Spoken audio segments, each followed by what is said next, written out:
Good morning, wonderful people, great Biafrans, wherever you are on the face of this very planet, this very Friday morning of the 12th day of the 3rd month in the year that our Most High Elohim has created. We welcome each and every one of you. Good morning, good afternoon, good evening, and good night to some of you. This is a live presentation because the time now is 2 minutes past 7 a.m. in the land of Biafra, 2 minutes past the top of the hour, regardless of where you are. And as always, and as usual, as I welcome you, please endeavor to welcome other people as well. Today's session is going to be interactive. It is going to be a question and an answer session. You'll be able to ask your questions and I will be able to deal with it. That is the way we dispense with innuendo, with gossip, and with outright lies. We deal with all of that on this glorious platform, and this day will not be an exception. As always, we are broadcasting on multiple channels, on multiple platforms. We are on YouTube, University of Radio Biafra on YouTube. We are, of course, on Ipob Community Radio, Radio Biafra app. We are also streaming this content on Twitter, on my official Twitter handle at Mazi Nnamdi Kanu. I believe I have about 271,000 followers. Not enough, of course, due to the efforts of our enemies to suppress and to try to deny your space, to tell the world what is actually happening in the damnable zoological republic. That notwithstanding, we resolutely, of course, and relentlessly continue to pursue this glorious restoration of Biafra. There is nothing the enemies can do. We are pushing ahead resolutely, and Biafra is very, very imminent.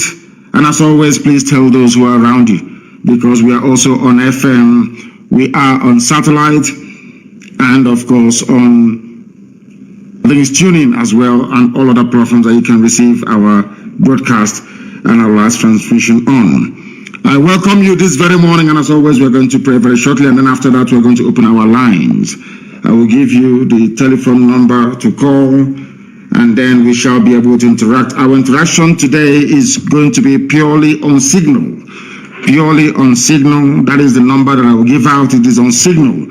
If you call us, we'll be able to take your call. We are not going to take any calls on WhatsApp, not at all. It's going to be on Signal. I will give you a number to call. If you call that very number, you should be able to get us this very morning. But first of all, let us pray. Ezi onye nwanyị na Chineke na nke pụrụ ihe niile eze ndị nsọ. Onye ọbụla na ya na Chikere bụ na ọbara aka gị ka anyị na-aja gị mma wee na-eto aha nsọ gị mgbe niile n'ime ndụ anyị, agbanyeghị n'ime ọnọdụ nke anyị nwe anyị nọ n'ime ya. Ọ bụ na asụsụ eluigwe, asụsụ ndị mmụọ ozi ji wee na-aja gị mma ka anyị na-akpọkọ ha nsọ gị n'isi ụtụtụ a n'ụwa niile, ehihie abalị. Agbanyeghị ihe niile nke anyị nwe anyị na-agabiga eze ebe dị ngọzi, were enye gị otuto n'ụzọ pụrụ iche, na asị na enweghị chi ọzọ ewezuga gị, anyị anaghị efe arụsị, n'ihi na arụsị bụ ihe ọjọọ, bụ naanị gị bụ onye anyị na-akpọ isi ala nye. Chineke nna nke pụrụ ihe niile, nye obere ụmụ gị were eche gị n'iru n'ụbọchị nke taa, tụmadụ bụ ndị eji nọ n'ụlọ nga, ndị nọ n'ụlọ iko, n'ebe niile dị iche iche, ndị a tụrụ enweghị ikpe ọbụla nke ekpere ha. Onye nwe m na Chineke na-abịa ka iwe kasị ohu, bịa ka iwe gba ezinụlọ ha ume, bịa ka iwe nye ha nkasi obi nke pụrụ iche, n'ihi ikpete maazị ahụ niile nke ha onwe ha na-ata nna nke ebere dị ngọzi. Ọbịa ga-emetụta gị n'obi ka Biafra wee bịa. Anyị wee na-arịọ gị nna nke ebere ka iwe chebe ndị dị etu a, tụmadị ndị gabigara ihe ọjọọ niile dị iche iche n'aka ndị iro, ụmụ nwaanyị anyị, ndị nne, ka ha bụ ndị na-ata ahụhụ n'obodo ekwensu bụzu nna nke ikwe ka na-enyefe n'aka nsọ nke gị. Biko ka iwe bịa ka iwe bọrọ ha ọbụ. Anyị niile bụ ndị na-ata ahụhụ nna nke ebere, ka iwe bọrọ anyị ọbụ. Ihe ọbụla gị bụ onye nzọpụta, ọbụla gị bụ Chineke nna nke pụrụ ihe niile. Ọbịa mere ntụkwasị obi anyị niile, olileanya anyị na-ebu n'aka gị ka ọ na eze ebe dị ngọzi, dịka isi wee zọpụta Israel n'aka ndị iro n'obodo ekwensu bụ Ijipt, ka ị ga-esi wee zọpụta nwe bụ Biafra n'obodo ruru unyi bụ Zoological Republic of Nigeria. Anyị wee na-arịọ gị nna nke ebere dị ngọzi n'ụbọchị nke taa n'ụwa niile, ka iwe chebe ụmụ gị bụ ndị Biafra ebe ha dị iche iche, ka iweleta ezinụlọ gị bụ IPOB nke gị nweji aka gị wee hiwe, Kiwe letending Chebu Eastern Security Network is a bedding gossip beacon. Ni no busana candidate wa no waka hand keber nke gomo kwadro ni email igwe ka Biafra geji we bia ani we nekele we na janye manase beacon onye nso bi n'igwe n'otuto ni na sobrine gadra ha nso igbo nwere mgbidi na ebe ka na do ise. I know that this very program this morning was not heavily advertised as we normally do, but we are live all the same and direct endeavor to share this across multiple platforms that others may also be able to partake and participate in our program this very day. I am going to open the line. Please get your pen and paper ready because I'm going to give you a telephone number to call. And it's on Signal, please. On Signal. Signal app is what we are using from now on in. The number is +44. It's a UK number, +44 77 61 82 5346. Signal, please. +44 77 61 82 5346. That is the number with which you can get hold of us this morning. If you have any questions to ask, please try and do so. We are going to answer your question. Once again, the number is +44 77 61 825 346. If you call us on that very line, we are going to be able to take your call. It is very, very important that you try and call us this very morning to air your views and opinions, and of course to ask very serious questions, because before I came on air, I came across a very, of course, distasteful and idiotic publication as usual, and normally I wouldn't respond to idiots, but I want to use this opportunity this very morning to respond to, should I say, to the very foolish publication by Vanguard newspaper. I would have thought that by now they would have learned their lessons, but of course not. It is the Zoological Republic. They are doing all they can to try to suppress this very glorious, noble effort we are making to restore the kingdom of heaven upon the face of this very earth. Because this has been making the rounds, I think, since I think yesterday or 2 days ago. A very idiotic and, should I say, I wouldn't call it malicious because it has no significant effect upon what we are doing. A very hopeless attempt by DSS to try to change that which is right into what is wrong. The only reason why I am mentioning this today is because Vanguard newspaper had the temerity to publish it. It is called Change of IPOB's Registration Status. The headline reads, Change of IPOB's Registration Status vindicates our opposition group. And they are telling our people to disassociate themselves from IPOB, which is laughable, of course. These are people working for APC, working for the Zoological Republic, a non-existent group. I don't know how the zoo can take lying and deception to this new inglorious level. A group that doesn't exist. We have searched and searched for those they claim are their spokespersons, and they do not exist. They are called the Coalition of Southeast Professionals Network in Nigeria and Diaspora, a group created by DSS. They sent one idiot to go and do a video full of lies. And somebody even had the audacity to send such nonsense to me. And to my shock, horror, and surprise, even Vanguard newspaper of all people published this junk. Brown envelope journalism taken too far. Very, very sad indeed. Very, very sad indeed. The idiot did a video. Those of them now recruited and working for MI5 in conjunction with DSS in the zoo. They came out to publish junk, or should I say to announce rubbish, that the status of IPOB was changed in the USA. That is what some idiots, all of these fools fathered by Fulani Janjaweed before, during, or after the war, or maybe their parents. They don't know who we are, that we are whiter than white and whiter than snow. That is why if you're in IPOB and you have any blemish, once you are of a suspicious disposition, the devil will go into you and you will leave IPOB. We don't search you, you will run away from IPOB. And the one then saw very clean and neat, unblemished, untouchable. They have sought ways to try to diminish what we are doing. They have not succeeded. They have recruited AFP. People, they paid money to AFP through one idiot that calls himself Tijani, that works for APC and Buratai, to be writing junk, and AFP will be publishing such rubbish because they need money. That is what they're using your money to do in the zoo, to try to deceive the world about what is actually happening in the damnable Zoological Republic. But we are aware of their tricks, and we are doing all we can to counter them at every point. The disappointing thing today is that a whole Vanguard newspaper published such junk, unverified news, brown envelope journalism. That is why Nigerians are blind. That is why the animals in the zoo cannot see properly. That is why their lives are idiotic and useless to the core, because of the brand of journalism that they practice. They think they can deceive people by lying. Here, we expose your lies and we destroy it. All of you working for the zoo, under your new Nigeria, under your constitutional or whatever force measure, that rubbish, it's never ever going to work. Not today, not tomorrow, not ever. Because the Janjaweed are in control of your lives. You want to bring such nonsense to us? I have a few questions to ask Vanguard newspaper this morning. Because Vanguard newspaper published this junk, and I want to ask them a very simple question.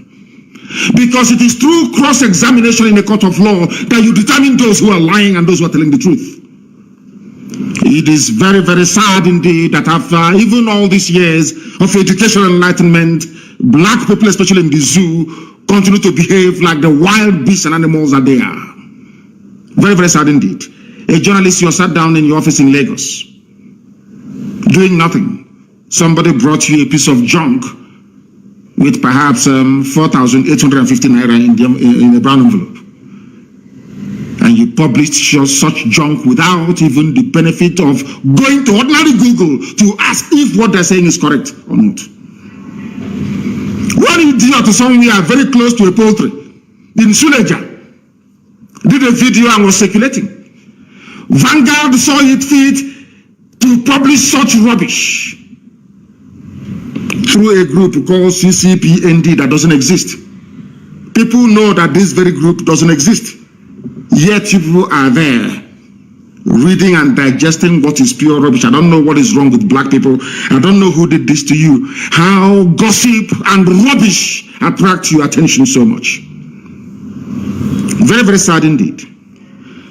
Out of this very junk, because if you write good things about us, we talk about it. You write bad things about us, we also talk about it, to present some semblance of balance, that the world may know who the liars and the deceivers are. Change of IPOB's registration status vindicates our... I'm going to open the line very, very shortly, please. Do bear with me. I want to deal with this very issue once and for all. A non-existent group. The journalist that wrote this rubbish for Vanguard, his name is Joseph Erunke, whatever garbage that name means. Joseph Erunke. E-R-U-N-K-E. He is writing on behalf of the Coalition of Southeast Professionals Network in Nigeria and Diaspora, a group created by DSS, the Nigeria Secret Police. They don't do anything in their useless lives. It's only to be abducting innocent people, looking for those that must have said something against their useless, idiotic, Fulani Janjaweed presidency. They cannot stop terrorists. They cannot stop the subversion and sabotage of the zoo economy, which is what they were set up to do. All they do is to be going about arresting innocent people, and they claim their intelligence agency. That's all they do. And at their spare time, all they do is to create and fabricate groups that do not exist. That is why the life of a black person is full of lies and deception. Very, very sad indeed. A group that doesn't exist. Vanguard hasn't even asked the DSS, please, can you tell us who is in charge of this group? As any sensible, decent journalist will do. They will not do it. It's to sit down in their office, accept a brown envelope and start to publish rubbish. They said they're commending Buhari also on development of the region. I'm sure that some of you must have seen the news about the narrow gauge. Do you know what the narrow gauge red line is? Some of you are celebrating, saying you will celebrate Amechi. From Abuja to Lagos, Lagos to Sokoto, they all use broad gauge. Some of you, I don't know the type of school that you went to. It is a thing of shame, to be honest with you. There are some of you who don't even know the difference between a narrow gauge and a broad gauge in railway. Very, very sad indeed. They said they're going to rehabilitate your railway. Rehabilitation, not construct a new broad gauge, but a narrow gauge, the same that Britain used to move our produce to the seaport in Iguacha before shipping it abroad. I do not know what is wrong with some of you. Honestly speaking, I have no idea what is wrong with some of you. But here we are going to educate you until you become enlightened, even if we have to do it by force. This very group that doesn't exist, created by the Nigerian government to attack IPOB and to attack the entire Biafran agenda and of course my good self. They said that I changed the status of IPOB in England, that I changed it, and that I put my name and that of my wife on the registration of IPOB in the United Kingdom. Something that is a blatant lie. A blatant lie. Deception peddled by idiots working for the zoo, hoping for a new Nigeria. They are working in collaboration with those of them who are deceivers and liars, telling you about a new Nigeria. Through Biafra agitation, you get a new Nigeria.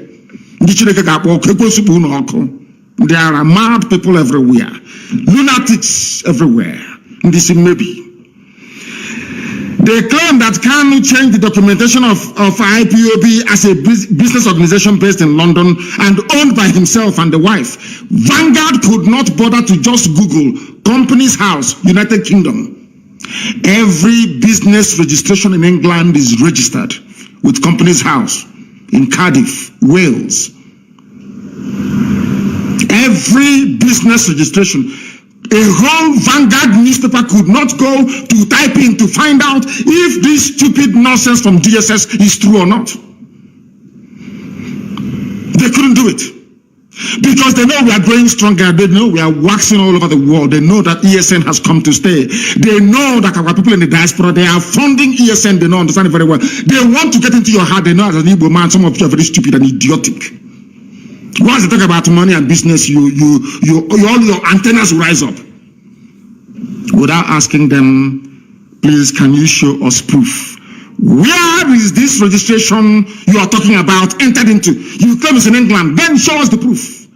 Anybody this morning can go to Company's House, UK. Go to Google, type in Company's House, UK. Search for IPOB and search for the directors of all the registered IPOB concern you have.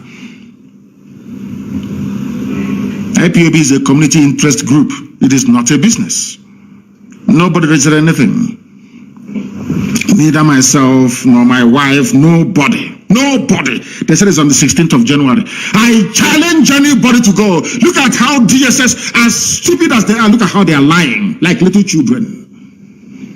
Little Alabajiri children who are full of lies and they're takia. They think they can deceive people. You don't know I'm alive, you cannot deceive people. You cannot. Mbappe said, you cannot, you see ordinary rat in the house cannot steal something from somebody who is awake, only if you're sleeping. You bring all this your stupid, idiotic lies and you want people to believe you. a group that doesn't exist. Nobody has ever asked the question, who is the leader of the... Why don't they grant live interview? I am live and direct and the whole world is listening. A fake group designed by DSS and given to some of you claiming you're fighting for Biafra, some of you being deceived by MI5, some of you idiots that have only power and glory and money making at heart. You are not freedom fighters and can never be. Not today, not tomorrow, not ever. Because as a freedom fighter, you are called to serve your people. You don't arrogate that very position to yourself. All of you using Biafra to be working for MI5, using Biafra to be working for the zoo, all of you will be disgraced comprehensively and totally. I'm telling you, and you will all die a very shameful and miserable death. All of you peddling this junk, that some of you are even so idiotic, one fool actually sent it to me. Is it true? Can't you go to Google and Google UK company's house and go to Ipob and see those who are registered there or not, and see if the name of my wife is there or not? That is why Africa is backwards. People don't even do common research. Common research to go and find out if an allegation is true or false. Common is just to be peddling it because you're very lazy mentally and physically. That's why you're poor and wretched. That's why Africa is backwards, and that's what we are fighting very, very hard to reverse. They claim that Kanu changed the documentation so that when Biafrans will hear it all over, hey, Chimo, he changed it. Unanoka, have you heard it? I will no longer contribute. All they are trying to do is to stop the funding of ESN. That's what they're looking for. If you don't, let me tell you. They know that some of you are very stupid and hopeless. Once you listen to gossip, your brain will enter into overdrive. They know how to get you. Look at how Fulani Janjaweed are playing with your brain cells. So you will stop funding IPOB. The idiot that looks like somebody who hasn't been employed since graduation are saying, I have now given up. I'm no longer going to do this. I'm now going to work with a group that is working with the Nigerian government. Can you believe such rubbish? And Vanguard newspaper had the temerity to publish such junk. They are part and parcel of the problem in the zoo. The quality, or should I say lack of decent journalists in the zoo is part of the problem bedeviling that damnable zoological republic. No wonder white people see black people as natural liars and deceivers. The whole newspaper publishing not only falsehood from a group that doesn't exist, a group that do not exist, because they were formed by DSS, given to Vanguard newspaper to publish, and they've been given money to them. You give money to a journalist in Nigeria, they'll publish anything for you. But unfortunately for them, they never knew that I would respond to this, but I will. All they're trying to do is to stop the funding. I maintain that we are whiter than white and whiter than snow. That is why Elohim is with us. That is why anything we say comes to pass. Because God Almighty in heaven can see the hearts of men. Once you're honorable, anything you say will come to pass. That is how you know. By these signs you shall know them. When they say something and it comes to pass, you know that you are on the right path. What is it? There's only one thing that I've said that hasn't happened yet. Of course, it happened somehow last year, where we want the full manifestation of it, which is the coming of Biafra, or the declaration of the Biafran Republic. Everything else I've said has come to pass. Hasn't it? Who have I caused that is not dead? I ask you. Apart from the hotelier, I told him that a vulture will eat his flesh. The hotel builder, you vultures will eat it. I'm saying it live on air so you understand me. The day it will happen, I will tell you I told you so. I will make reference to this very broadcast. Vulture will eat the hotelier's body. These idiots in their pipeline security with their BBC will connivance. They think they can come and deceive us again. Of course, they are lying and they are joking. We are doing our freedom fighting in a very special way, not the way that black people normally do it, because you people don't have the liver or the stomach to fight. You're looking for your daily bread. Even when you have a car, you want a bigger car. That is not freedom fighting. Gossiping cannot give you freedom or make you become like us, or make you as famous as we are, or make you as relevant as we are, or make our people to listen to you. They can never listen to you. It's impossible, because our people are reasonable enough to understand those who are fighting for them in truth and in every honesty. People ask us our secret and we'll tell them it's only one thing. Biafrans only love one thing in their life, which is the truth. They themselves may not be perfect, but they want to hear the truth from you. Once you tell them the truth and they see that you're consistent, they will follow you. And that is what DSS, by creating this useless group, is trying to should I say, to frustrate. That's what they're trying to do. To make you to go off, to make you to begin to think otherwise, whereas the group doesn't exist. And the news they're peddling is falsehood, blatant falsehood. You have Google on your smartphone, on your iPad, or go and Google it and see if my wife's name is on any company in the UK, unless they have registered it on the, and if they do, of course, they will take them to court in the UK. Let them try it now. They understand that very well. Look at how they're playing with your brains, all of you. Very, very sad indeed. So I am placing a warning to the publisher, not to the editor, to the publisher of Vanguard newspaper, that such journalism is responsible for what is happening in the zoo today. They too are complicit, not just Fulani Janjaweedism, but the quality of journalism in Nigeria is lamentable. Very, very sad indeed.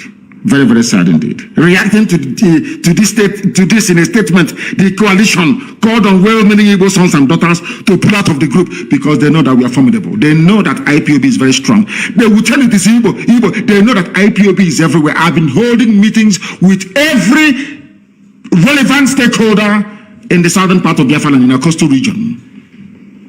You see the effort they are making with their BBC to narrow our agitation, to make it Igbo. They know that we are everywhere. I keep holding meetings with important people, with youth groups right across the length and breadth of Biafra land, even into the so-called Middle Belt.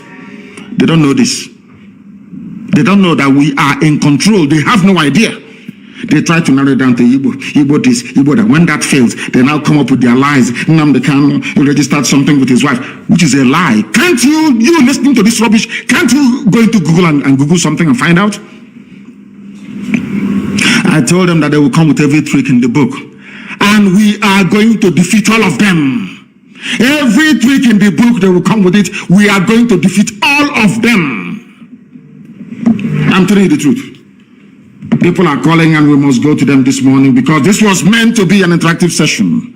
But I had to deal with the lies and the gossip and maybe they saw the pictures that was released of me. Some of them are even trying to look like me. Some of them are now keeping their beard, their lower beard. They try to maybe dye it a bit of white so it can look like my own. So they can look. People as ugly as Satan himself. They want to appear somehow decent because they have seen my photos on social media. They want to look. Maybe they think if they look handsome, somehow people will start following them. If you're ugly both inside and out. I am 53 years old. But I'm sure I don't look it, because Elohim can see that my heart is pure and genuine. Nobody loves their people more than I do. Nobody can love Biafrans, of course, apart from God in heaven. No human being can. No, sacrifice what we have sacrificed to ensure that Biafra land is set free. Nobody can. They cannot do it. If you buy them one Cherokee Jeep 4x4, they capitulate, float one contract, you come and guide the pipeline for me, they start falling over themselves. We are unbuyable, unbribable. I remember many years ago I told Biafrans in the US, you will fund this struggle if you like it or not, you will fund it.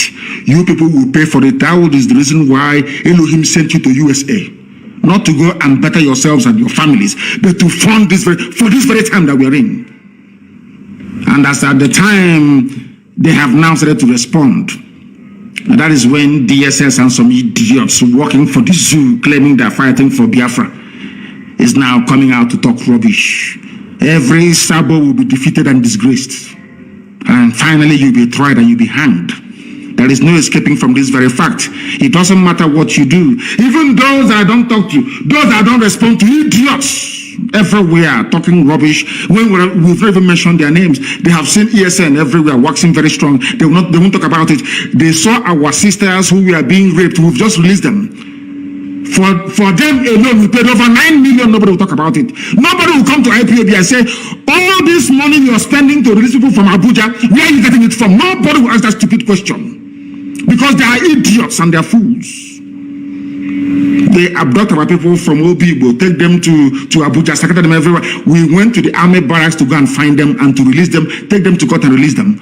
We have spent over 26 million naira trying to free our people. 26 million.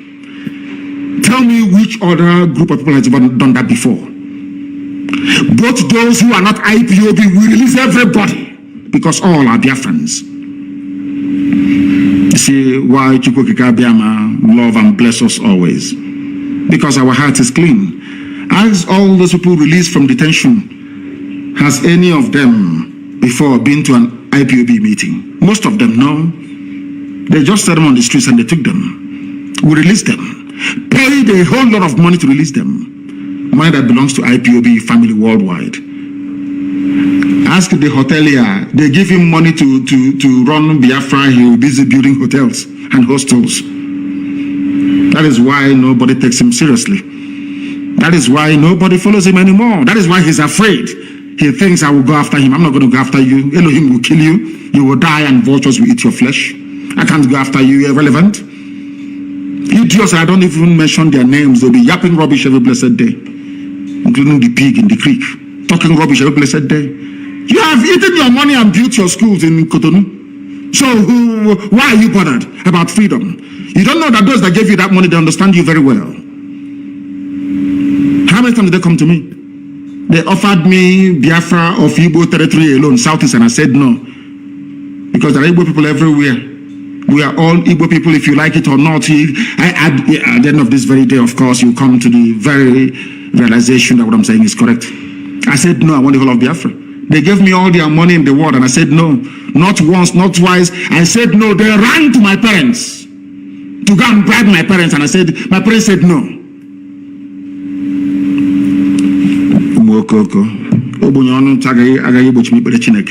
All you poverty-stricken idiots that think that by going into freedom fighting somehow you make money, you are mistaken. You are grossly mistaken. You don't know what you're in for. Believe you me. We are the children of light. Ihe Chineke. Umu Chineke. We answer that name for a reason. The children of the Most High. That is who we are. And that is why we are here. Our lines are open now, please. You may call us. If you call us, we will, of course, take your call. And some of you, I may even extend you the courtesy of having to return your calls. Please, one at a time, I beg of you. Some have been calling and calling and calling. Once I accept you, because it is signal, you need to be accepted. Once I accept you, then you can then call. You can call, please. Once I accept you, you can then call. I have a caller on the line, please. Give us your name and where you're calling from, and then ask me a very difficult question, please. Even if it is rumor or gossip, ask and I will answer you live and direct so that the whole world can hear. Morning, sir. On the member by Your Excellency, I am Evangelist Susan Akunwotuke calling from Biafra land. Thank you, go ahead. Protect and keep you. Yes, sir. You will lead us to Biafra. Yes, please, my simple question is about the fasting and prayer. Some people said it has started. No, it hasn't. So I want it has not started yet. Please. When it starts, I will announce it live on air on this glorious platform that God Himself has made. I will announce it. We have not started. Thank you, sir. Thank you very much. I will be in Israel to announce it. And then we will start our fasting and prayers from there. Thank you very, very much. They wanted clarification. I don't know why our people sometimes do not pay attention. They do not listen. I don't understand the reason why. I have another caller on the line. This caller, can you hear me? Give us your name and where you're calling from, please. The caller on the line, can you hear me for the last time? Can you hear me? No. He is listening via his system. Perhaps he is joining us for the very first time and do not understand that once your call is taken, then you begin to speak. That was the reason why I had my secretary try to do not call again. If I accept your call and you do not speak immediately, then I will no longer take your call. The caller on the line, can you hear me, please? Your name and where you're calling from? Good morning, my leader from here. My name is Pastor Jack, and I'm calling from Lagos. Thank you, go ahead. Thank you, sir. I want to first of all appreciate you for your enormous work, and Chukwu Kerema will continue to keep you until you lead us into Biafra. So my question this morning is, sir, also the Fulani administration in Imo State is becoming, in fact, it's not only becoming, it has become a problem to us. They are profiling our people and abducting our people. Is there not anything we are going to do to actually tell this Janjaweed slave that Imo State is Biafra land and we cannot run away from him, rather he will run away from us? And secondly, I want our people to continue to support ESN to get them more equipped, because we don't beg anybody to support ESN. If you don't support them, Fulani will take over your land. Why are you begging? I'm not begging anybody to support. Why should you beg anybody to support? Is this some kind of charity that we had? No, don't support ESN now, and Fulani will take over your village. As simple as that. It's not a question of begging, and why should you beg anybody to defend his father's compound? Don't beg anybody, please. Regarding the idiots, the Fulani imposed administrator of Imo State, that very fool, that original 419er, that same person that George Obiozo took to Fulani Janjaweed to make him the governor of Imo State from number 4 to number 1. Very soon he will know that Imo belongs to Biafra, not to him. He will understand that. He will understand it very clearly. Now they are abducting. Vanguard won't write about it. No Zoo newspaper. BBC cannot go to investigate. No, because they are working for new colonialists. They understand what Biafra portends for the freedom of black people, not just in Africa, but the whole world. They know it. And they are fighting tooth and nail to try to stop this unstoppable movement. Hope Uzodema will pay very dearly. I am telling them now, they will pretend they've not heard anything. Any day will respond. You see, every manner of idiot will rise up to speak. Now they are profiling and abducting people at all the entry points into Owerri. Nobody will say anything. That is the thing about black people, and that is why they are the lowest of the low in the whole world, because of their evil nature. When they see evil happening, they keep quiet. That was how slavery was sustained for centuries, until England, of all people, said no to it by abolishing slavery. In fact, even some black people were upset that slavery was abolished. We have the mentality of such people still with us till this very day. Hope Uzodema will pay very dearly. I'm saying it live. This Dan, do not call. Once we call you and you don't pick your call, that is the end of you. That is the end of you. You can no longer call. You can no. I said no WhatsApp call. It's only on Signal. No WhatsApp call, please. Only on Signal. You can only call on Signal. No WhatsApp call, only on Signal. The caller on the line, can you hear me, please? Your name and where you're calling from. Good morning, sir. My name is Wisdom, and I'm calling from Umuahia. Wisdom from Umuahia, please go ahead. What is your question? I just want to thank you for the good work you are doing and what you have been doing for us. May Chukwu Kikabiyama bless you and continue to bless you. Yes, sir. What you went to do the time you went to Abuja to negotiate for. To negotiate for what? All right, you went to for restructuring so that the seaport will be opened in all this our coastal region. But our brothers, they don't understand this. They are deeply so. Even today, they increased the fuel, the price of fuel. to 212 naira. We are really suffering in this country, and they don't know that we are suffering. People don't know they are suffering because they prefer to live in denial and stupidity. Sometimes you stop blaming those in Abuja, you stop blaming the Fulani Janjaweed, and we start to blame ourselves. How did we get to this position? That is exactly the reason why I was admonishing Vanguard newspaper and all the journalists in the zoo. They are part and parcel of they do not enlighten and educate the people as to their rights and their privileges they should be enjoying as citizens of any country, anywhere in the world.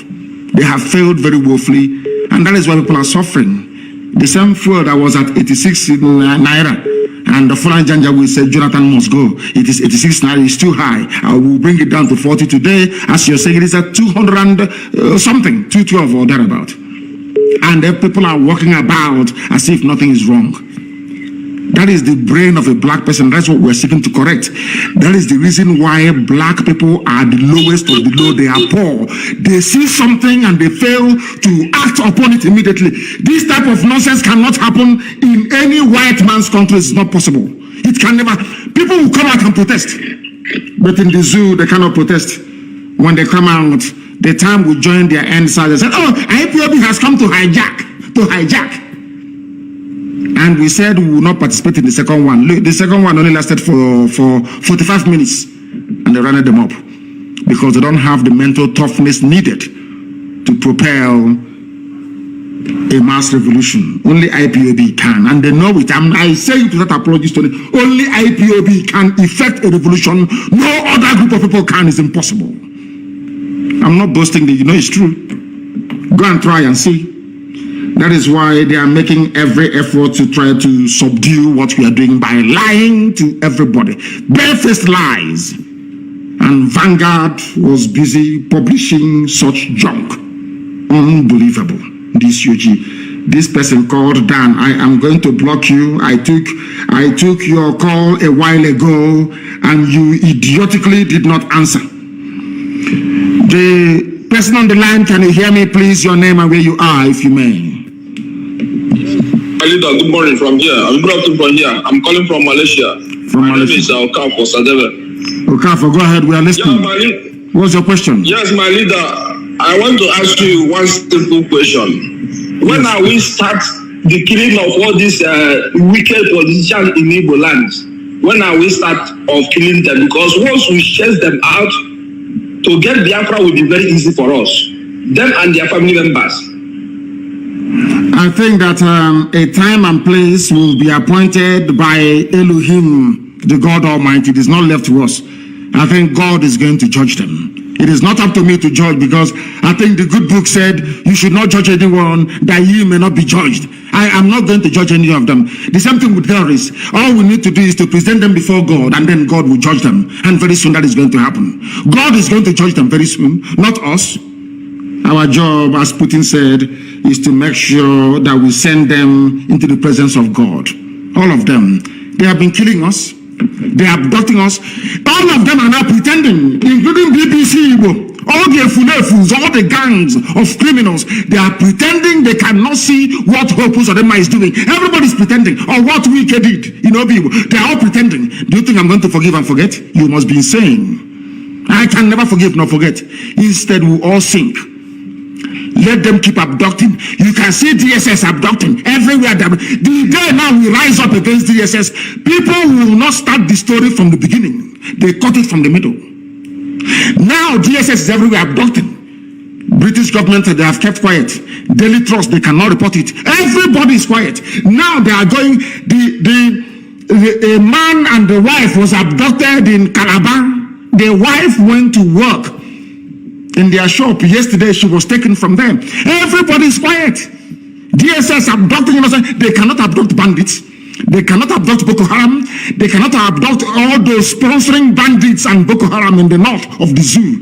It's only in our land that you see DSA director, a Fulani man, one idiot called Haruna in Imo State, abducting people, and all of you are now keeping quiet. Every day we respond now. You see all the idiots, they will rise up. And and we are going to respond very soon.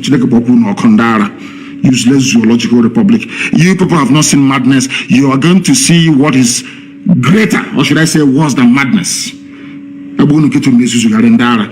caller on the line, can you hear me?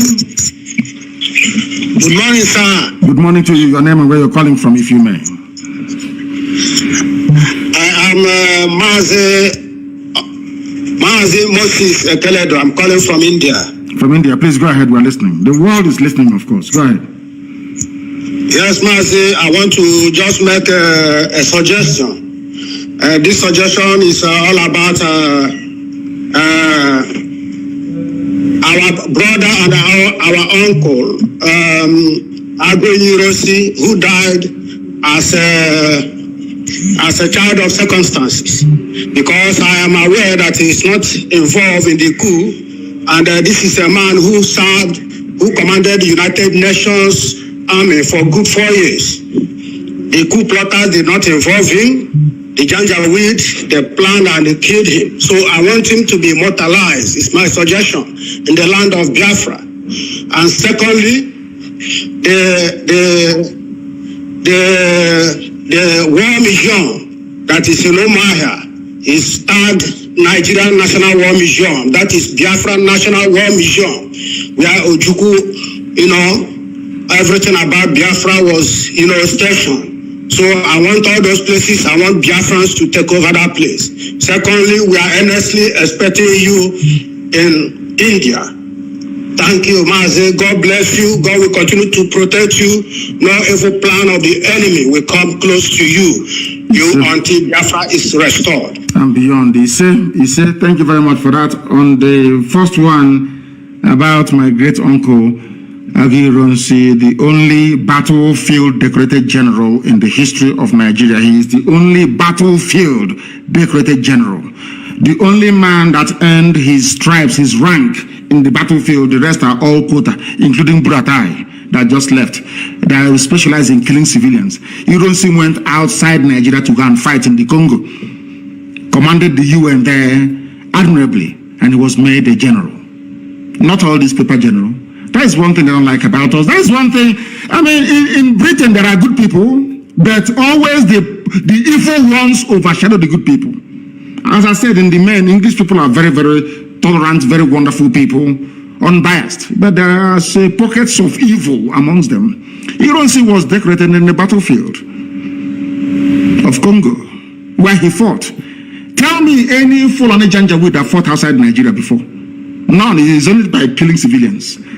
Or during the war, when our hands were tied behind our back, food blockade, air, land, and sea blockade by Britain and Russia. They planned and connived and gave them Egyptian pilots, flying MiG aircraft belonging to Russia.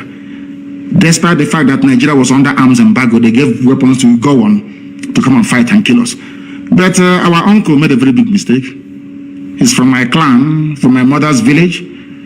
A great man, no doubt, and we shall do the best we can, but he made a very big mistake. He's my uncle, but I will say it. That Victoria is my aunt, the wife. John, we went to the same school together. He was my senior at Government College Omaya. We're very close. The families are very close. The Ironsi family and the Kanu family have been very close for very many years. I love them very dearly, and I'm sure they do towards me. But my uncle made a very big mistake. The mistake he made was to promulgate a decree uniting Nigeria. He should have listened to Nzogwu, what Nzogwu had to say. And I think in 2 days' time, not tomorrow, I think on Sunday night, I will do a program specifically to address the issue of Fulani Janjaweedism, and there I will mention my great uncle, Agironsi, a great man indeed. And we shall see what we can do to immortalize him. To be remembered. The only general you have in Nigeria, the only general, as a general, you have to earn your stripes. Those stars you have to earn them. Not in the office by writing petition and writing quota. It's our turn. They make you a general. That is why you've seen them fighting their so-called bandits. They cannot defeat them. Quota generals, that's who they are. Only Agri-Ronsi, the only Niger. I think to an extent, what's this man's name? The one that he thought was Brigadier Ogundikwe. Well, he wasn't a general. only Agironsi. And that is why thank you very much for this very brilliant question anyway. That is only the only man in the history of the Zoo military that went outside, fought a war and won, and came back as a general. The caller on the line, can you hear me, please? Your name and where you are. Can you hear me? He cannot hear me. He cannot hear me. He cannot hear me. He has left. He has left. I'm sure that many more people are on the line trying the best they can to try and get in. The caller on the line, can you hear me, please? Your name and where you are, if you may. Yes, my leader. Good morning. Good morning to you. My name is Vincent Okechukwu. I am calling from Casablanca, Morocco. Casablanca in Morocco. Please go ahead. The world is listening. Yes, my leader. You know, history have it that when Jewish state want to restore their state, the unknown gunman kill all those who do not support in Jewish state. This is high time. I just want to make a contribution. This is high time we kill every garden shit that is not supporting ESN and IPOB in Biafra land, especially the eastern governors and all those people, including Joey Bokwe and everybody. Those people that are talking rubbish against ESN and the IPOB must go down. We have to send them to God for judgment. That's what I want to contribute, my leader. Thank you. I am not going to kill anybody, please. I want to make this very, very clear. I am not going to kill anybody, but my job is to ensure that we present them before God for judgment. I'm not going to judge anybody. I'm not going to execute anybody. It is for God to do all of that, not me. Thank you very much. Of course, I can understand your anger. My dear brother, I can understand your anger. We share the same anger. Look at the way the Fulanis are fighting to take over our land. And we are struggling to defend our land. And some of our people are supporting the Fulani to take over our land. Hey, very sad indeed. The caller on the line, can you hear me? Your name and where you are, please, if you may. Good morning. This is Daniel. I'm calling from Belgium. From Belgium. Thank you very much. The world is listening. Please go ahead. Yeah, Onyendu, I want to thank you for all you have said this morning and for your analysis. I have been a member of this IPOB since 2013. I'm still a member. Actually, I know all what you have explained about the thing they said about... You are very far from the microphone. Take it off speakerphone, please. Speak into your phone direct so it can come out here very well. Sir. Go ahead. I said, actually, I have heard all what you have said this morning, and we know those people who are battling those lies, and we tell them that if anything happens to you, they are going to see how we are. We know their leader, and they said that their main effort is to bring IPOB down, and I have already told them that it's going to take them another 200 or more millions years for them to bring IPOB down. That we are very strong, and we are strong behind you. Whatever you want to do it. I don't have a daughter to give you or anything, but if your wife will allow, maybe you come and take my own also and join to your own. So do whatever you want to do. Thank you, sir. I will not take your wife to join to my own. No. I have a very, very beautiful wife. I'm not going to take yours, please. Elohim gave yours. Chico Gabama gave you your wife. And she is going to, I don't want to use the word serve before the feminists will come after me. Two of you are going to have a very fruitful and enjoyable life together. They understand. Do you think the zoo is foolish? They see me when I travel. Do you think they don't see me when I travel and cross international borders? Of course they know. Because it's part of the information sharing protocol. Anytime I cross any border, they all know. But they also understand that should anything happen to me, all their children will be beheaded in the afternoon, 12 noon, everywhere they are in the world, the same day. The same hour, the same minute, all over the world. They know how crazy we are. Do you think they don't know? They know how crazy we are. And they won't try that rubbish. And they know it very well, they cannot try it. And they know that hell is coming. Hey, hell is coming to the zoo. If you have not gotten your Somali visa, please go and apply for it, because you will need it. I assure you, you are going to need it. We are live and we are direct. Those claiming they will bring down, do you know what is IPOB? Bring a movement of this magnitude down. Who is the bagger? You can try. Others have tried, they have failed, and they will continue to fail. The caller on the line, I have you live, and the whole world is listening. Give us your name and where you are. Good morning, Oyendo. Good morning to you. Good morning. My name is Ifeanyi Onyejika, calling from Ghana. From Ghana, thank you very much. Please go ahead, we are listening. Sir, I'm happy to get you this morning. Sir, my question is that... Sir, what is your question? My question this morning is about this COVID-19 that Zoom want to give our people. Yes. What is your advice to our people back home? Because I don't trust Nigerians to give our people the COVID-19 vaccine. So what are you going to say about this, sir? Thank you, sir. It's a very good question. What I have to say is that I leave that to the judgment of our people, but I'm not going to take it myself. I will not take it myself. When it comes to matters of personal health and people's life, how they lead it, it is not for us to tell them what to do. I will not take it. As somebody quite rightly asked, how come during the palliative time at the height of COVID-19 lockdown, you couldn't give people the palliative that they need? Now you're giving them vaccine. It doesn't make sense to me. Makes no sense. So I'm advising them. I'm not going to take it myself. The people can advise themselves on what to do. The caller on the line, can you hear me? Good morning, sir. Good morning to you. Your name and where you're calling from? My name is Chinedu, Mazi Chinedu. I'm calling from Cambodia. From Cambodia. We are everywhere. That is what drives our enemies mad, that IPOB is everywhere, all over the world. Unbelievable. Please go ahead. We are listening. In Cambodia, or from Cambodia, I should say.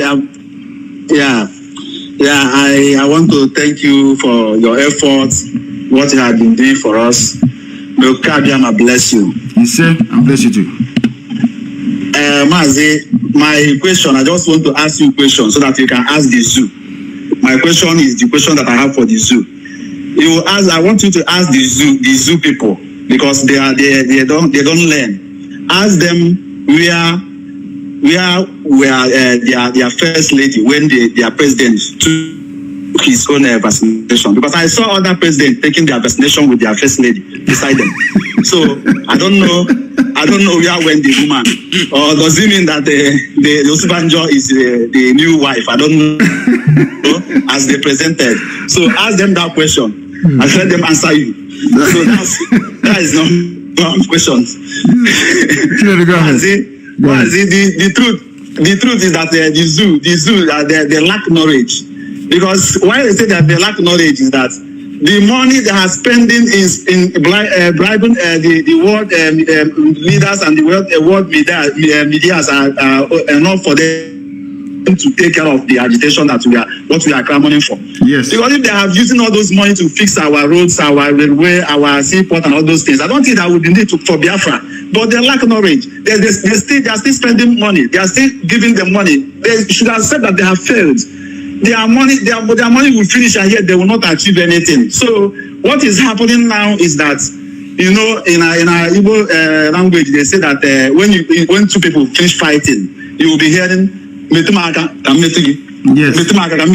Touch me, let me touch you. So touch me, let me touch you. Touch me, let me touch you. Because both of them are tired. Happening now. Yes. So all these things you see them doing is just touch me, let me touch you. They have failed. They know that they have failed woefully. So now what I know that our able God, Ekukabiama, will disgrace them. All these our Igbo leaders and all those governors that have been, they know they have failed. They cannot do anything. So my prayer for them is that they will reap what they sow. Okabiama will reward them. So we don't need to kill them. We don't need to hunt them. Okabiama will hunt them. God will judge them, just like God will judge them, not me. I won't judge them. We present them before God, and God will pass judgment on them.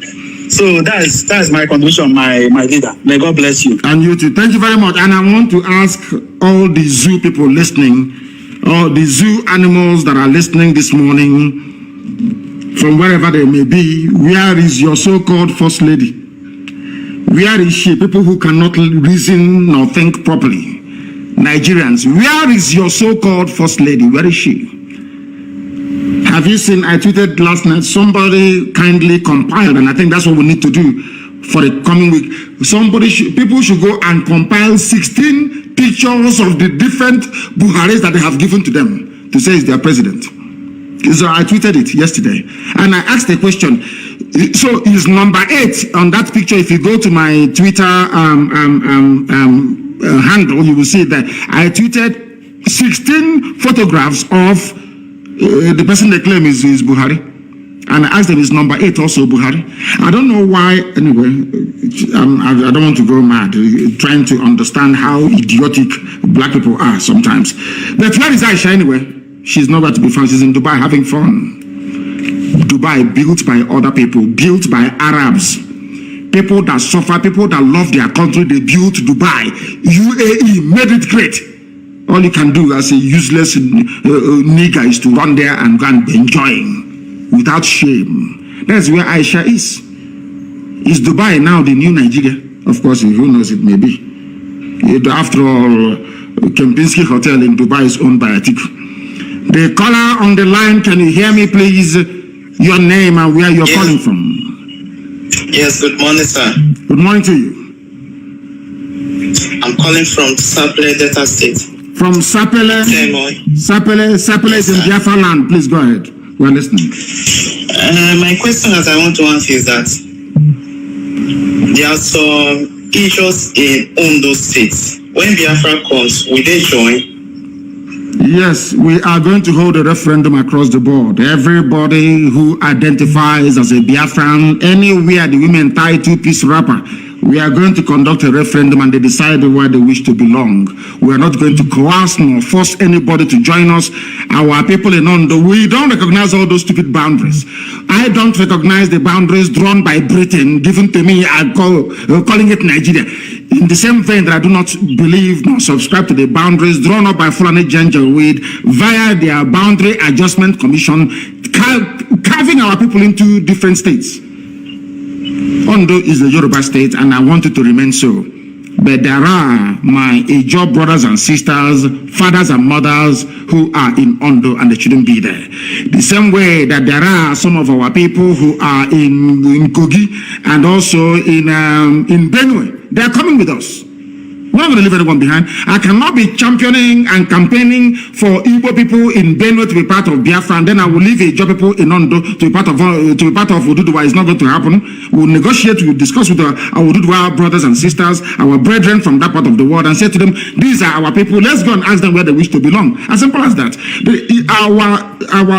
Listen, our quest for Biafra is a democratic type of Biafra where the people will have to willingly agree to join Biafra or not to join Biafra. So we go to Ondo and we ask them, do you want to be part of Biafra or not? Then they say yes or no. If they, of course, they will say yes. And they will come back home where they belong. That is what the Fulanis did. There is a program I'm going to do. Anybody, if you go and buy data, go and do whatever you can. Go and buy battery for your radio and listen to the broadcast I'm going to make on Sunday by the grace of the Most High. People will be shocked that Muslims are even a minority in Nigeria. Muslims are a minority in Nigeria. The majority of people living in the north are not Fulani or Hausa either. I'm going to shock with revelation, facts and figures. From British census many years ago, we allow Fulani people to be drawing boundary for us, telling us who should be our brother and who shouldn't be, who should be our neighbor or who shouldn't be. That's something they did. They came to Imo State, they cut on Haji Ebema into 2. Half is now Niger Delta, in Rivers. The other half is in Igbo. All that nonsense must come to an end. They are coming with us. Thank you very much. Okay, sir. Thank you, sir. Yes. All once your mother ties to. They ask me, where is the boundary? As I told you, my mother did. Where is the boundary of Biafra? How many piece wrapper does your mother tie? As simple as that.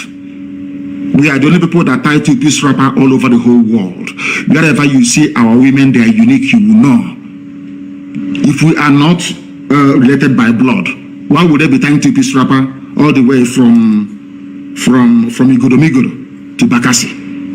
The caller on the line, can you hear me? I have a caller on the line. Can you hear me? Hello. No, he is wasting too much time. You know, if you're calling us, you need to be agile. Don't behave like a zoo person. Here we are agile because we are Biafrans. Be agile. Once we pick your call, you start speaking immediately. If you do not speak, your call will be terminated. That is who we are and that is the way we roll. If you do not understand that, then there is a very big problem. We are live and direct this morning and the whole world is listening. Too many calls are coming in and of course jamming the line as always. We even prefer it that way. The caller on the line, can you hear me please? And you speak immediately your name and where you are, if you may. The caller on the line is reconnecting. They say it's reconnecting. I don't know. It is not from this end. The caller on the line, can you hear me? Hello. Yes, please. Your name and where you are, please. Can you hear me? No, they have wasted time. I don't believe that these are Biafrans, to be honest with you, because we don't. Once I pick your call, you start speaking immediately. The caller on the line, can you hear me? Hey, Mazi, good morning. Good morning to you, my dear sister or mother, depending on your age. Where are you calling from? Yeah, my name is Mazi Nnamdi Kanu. I am calling from Caribbean. Which part of the Caribbean? Are you in Jamaica? Are you in Barbados? I am calling from St. Lucia. From St. Lucia, thank you very much. Wanda, we are listening. So in which case you're my sister. Please go ahead, we are listening. What do you have to say? Yes. Okay, my question, what I'm saying is that the problem we have with our Ipob governors is not only Opus or Demba. Okay, all of them, they are all doing the same thing. All of them are doing the same thing to us. So what we are doing, we asking God to judge all of them, not only Opus or Demba. If you understand what I'm saying. Of course I do. They are all in it together. They are all in it together. You are calling from St. Lucia. Do we have of course we have IPOB family in St. Lucia, is that correct? We have IPOB in Jamaica. In Jamaica. And Trinidad, we are all together. All together. We have presence in Jamaica. How about you're calling from St. Lucia, is that correct? Yes, remember it's an island, so we are not many here. So, but all the it doesn't matter how many you are. All of you must have an IPOB family in St. Lucia. Even if it is yourself, your husband, your boyfriend, whoever, your child, you must start IPOB family in St. Lucia.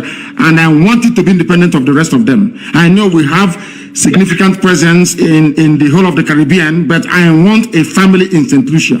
And thank you very much for calling. Matt, I'm not married. I'm a nun. So we are the sisters. You're a sister. Your people are the people praying for us 24 hours a day. Is that correct? Yes, yes. We are following everything. We're following everything. Thank you very much, my dear sister. Because what people don't understand is this. In every country doing well around the world, there are those praying 24 hours a day for them. Their job is just to pray. Nothing more, nothing less.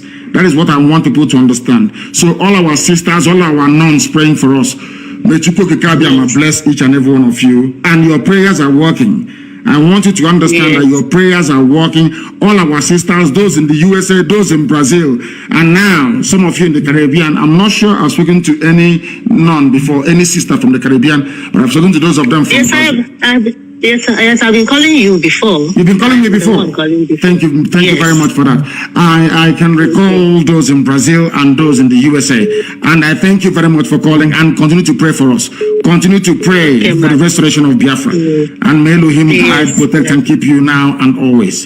He said, thank you very, very much. Our sister, a reverend sister who is praying for us. There are many of them all over the place, scattered all over the world, praying every blessed day. The caller on the line, can you hear me, please? Your name and where you are. Yeah, Mazi, good morning.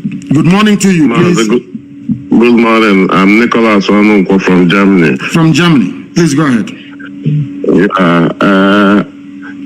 My question is, does it mean that our president, because I don't want to call him Buhari because he's not Buhari, does it mean that we now selected somebody that is deaf and dumb as a president who cannot speak to the country, to the people that is leading?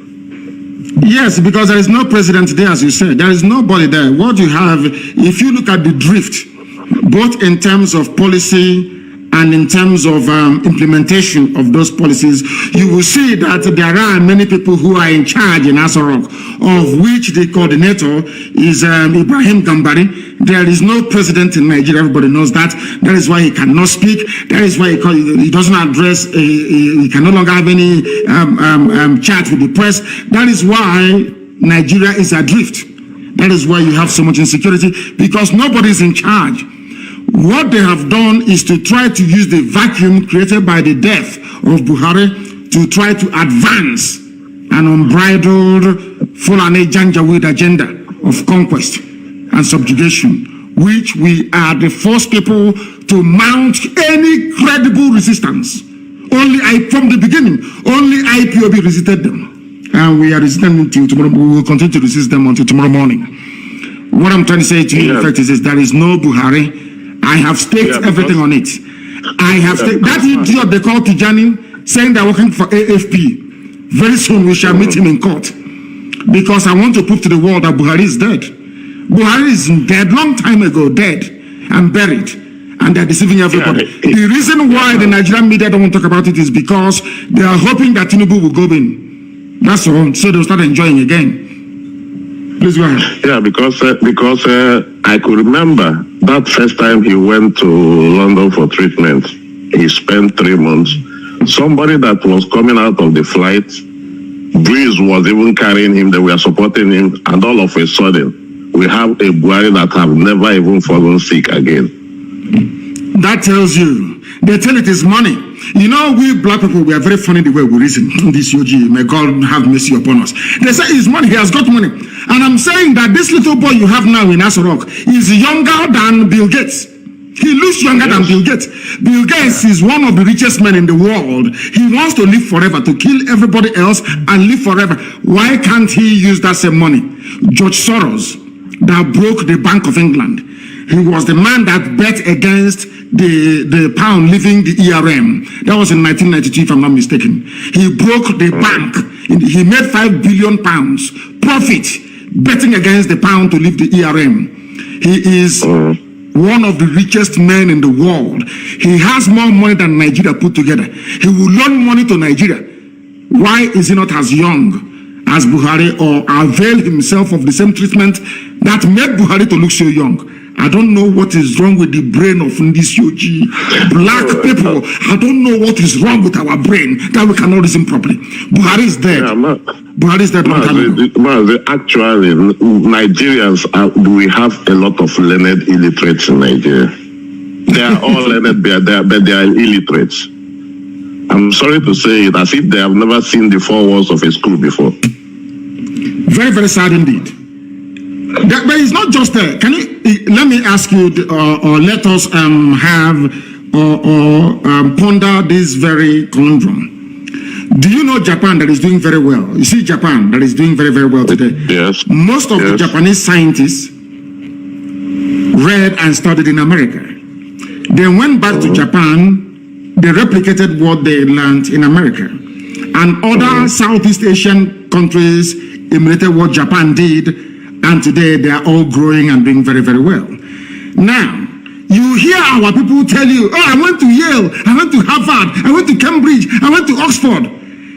But your mates that went to the same school as you did, look at their countries. But look at the zoo, where you claim you're learned.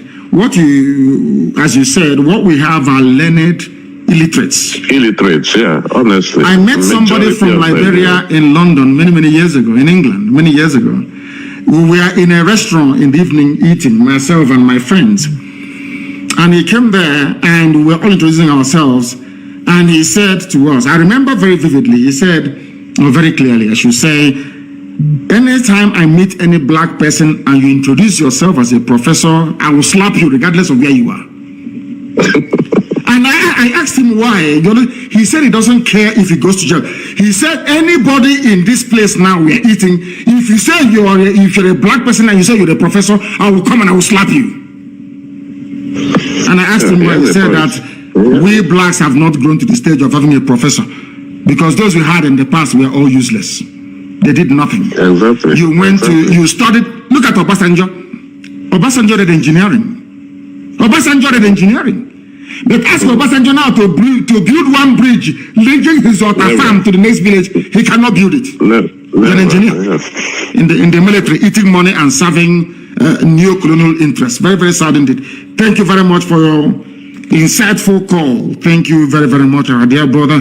From Germany, our lines are open. A lot of people are sending in their requests, and we are accepting them. Once I accept your request, now you can call. If I accept your request, now you can place a call, please. Our lines are up. Too many calls are coming in as always, and jamming up the lines. We only have one line today with which to work with, and then you are free to try and call us. The caller on the line, can you hear me, please? Your name and where you are. Good morning. Good morning to you. Good morning. Good morning to you. I can hear you very well. Please, your name and where you are. I'm calling from Manchester. From Manchester in England. Please go ahead. United Kingdom. Yes, Go sir. ahead. Sir, I just want to bless you for what you are doing for our people. We are very grateful. You are the reason now that the Igbo man can be able to speak.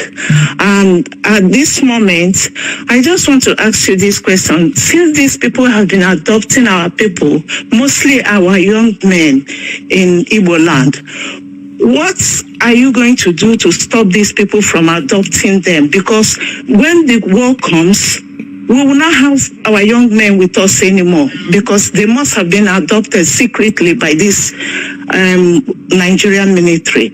And another thing I want to tell you is that you should never be discouraged. We know how hard it is to fight for a black man. I want to assure you that this same thing that is happening to you now happened to Moses when he was trying to take the children of Israel out of Egypt. Some people refused to go with him. Some people refused. Some said they prefer to stay back. So definitely what the governors are doing, and those who are benefiting from the corruption of Nigerian government. So they are the ones who don't want us to have our freedom. Yesterday, I was lucky to I met a man where I work, an elderly man about 90 years. I asked him about the Biafran war. He told me everything about it. So I now told him that, do you know that there's our youth now, they are fighting back, they are agitating back for our freedom. He said, yes, we should never give up, that we should continue, that definitely we will have Biafra. That he told me that during the war, why we lost the war was because of the starvation, because of the hunger the Nigerian government imposed on Biafrans. And he also told me that if we have held on, that we would have won the war. Then he also told me that if we eventually become a free nation, that we will enjoy. I'm telling you the truth. I just told my husband about this. I work in the hospital. So after speaking to him, I have a bit of relief, knowing that surely Biafra will come. Is that person a white man or a black man, this 90-year-old you spoke to? White or black? He's a black man. He's a black man. Is he a Biafran or a West Indian or from where? Where is he from? He's from Abia State. He told me the story. He's 90 years old. What is he still doing in England? 90 years. His family is here. He's living with his family. Okay. That is an example of what will happen to all of us if Biafra doesn't come. At the age of 90, when you should be in the village blessing the young generation, they'll bring you hot drink and you bless them, you will be abroad wearing blankets because it's very cold. That is what we are fighting. So he knows what he's talking about. We are going to make it possible for such people to come back to our land and bless our land. That's what we are fighting for. That was the reason why I asked you, how can a 90-year-old be in somebody else's land? Have you seen a 90-year-old white man anywhere in the zoo? No. Exactly. Sir, Also, and as well, our people has to reason. Like my very self, I've been each time I remember that if we don't get this Biafra, our children will end up staying here. And if they continue to stay in abroad, definitely they are blacks. They will also treat them the way they are treating us now here. You can see what the royal family and Prince Harry's wife, what just came out of whatever they are doing. Even though we know that the press here is horrible, we know that then the secret of the asking about the color of the child and whatever they ask her.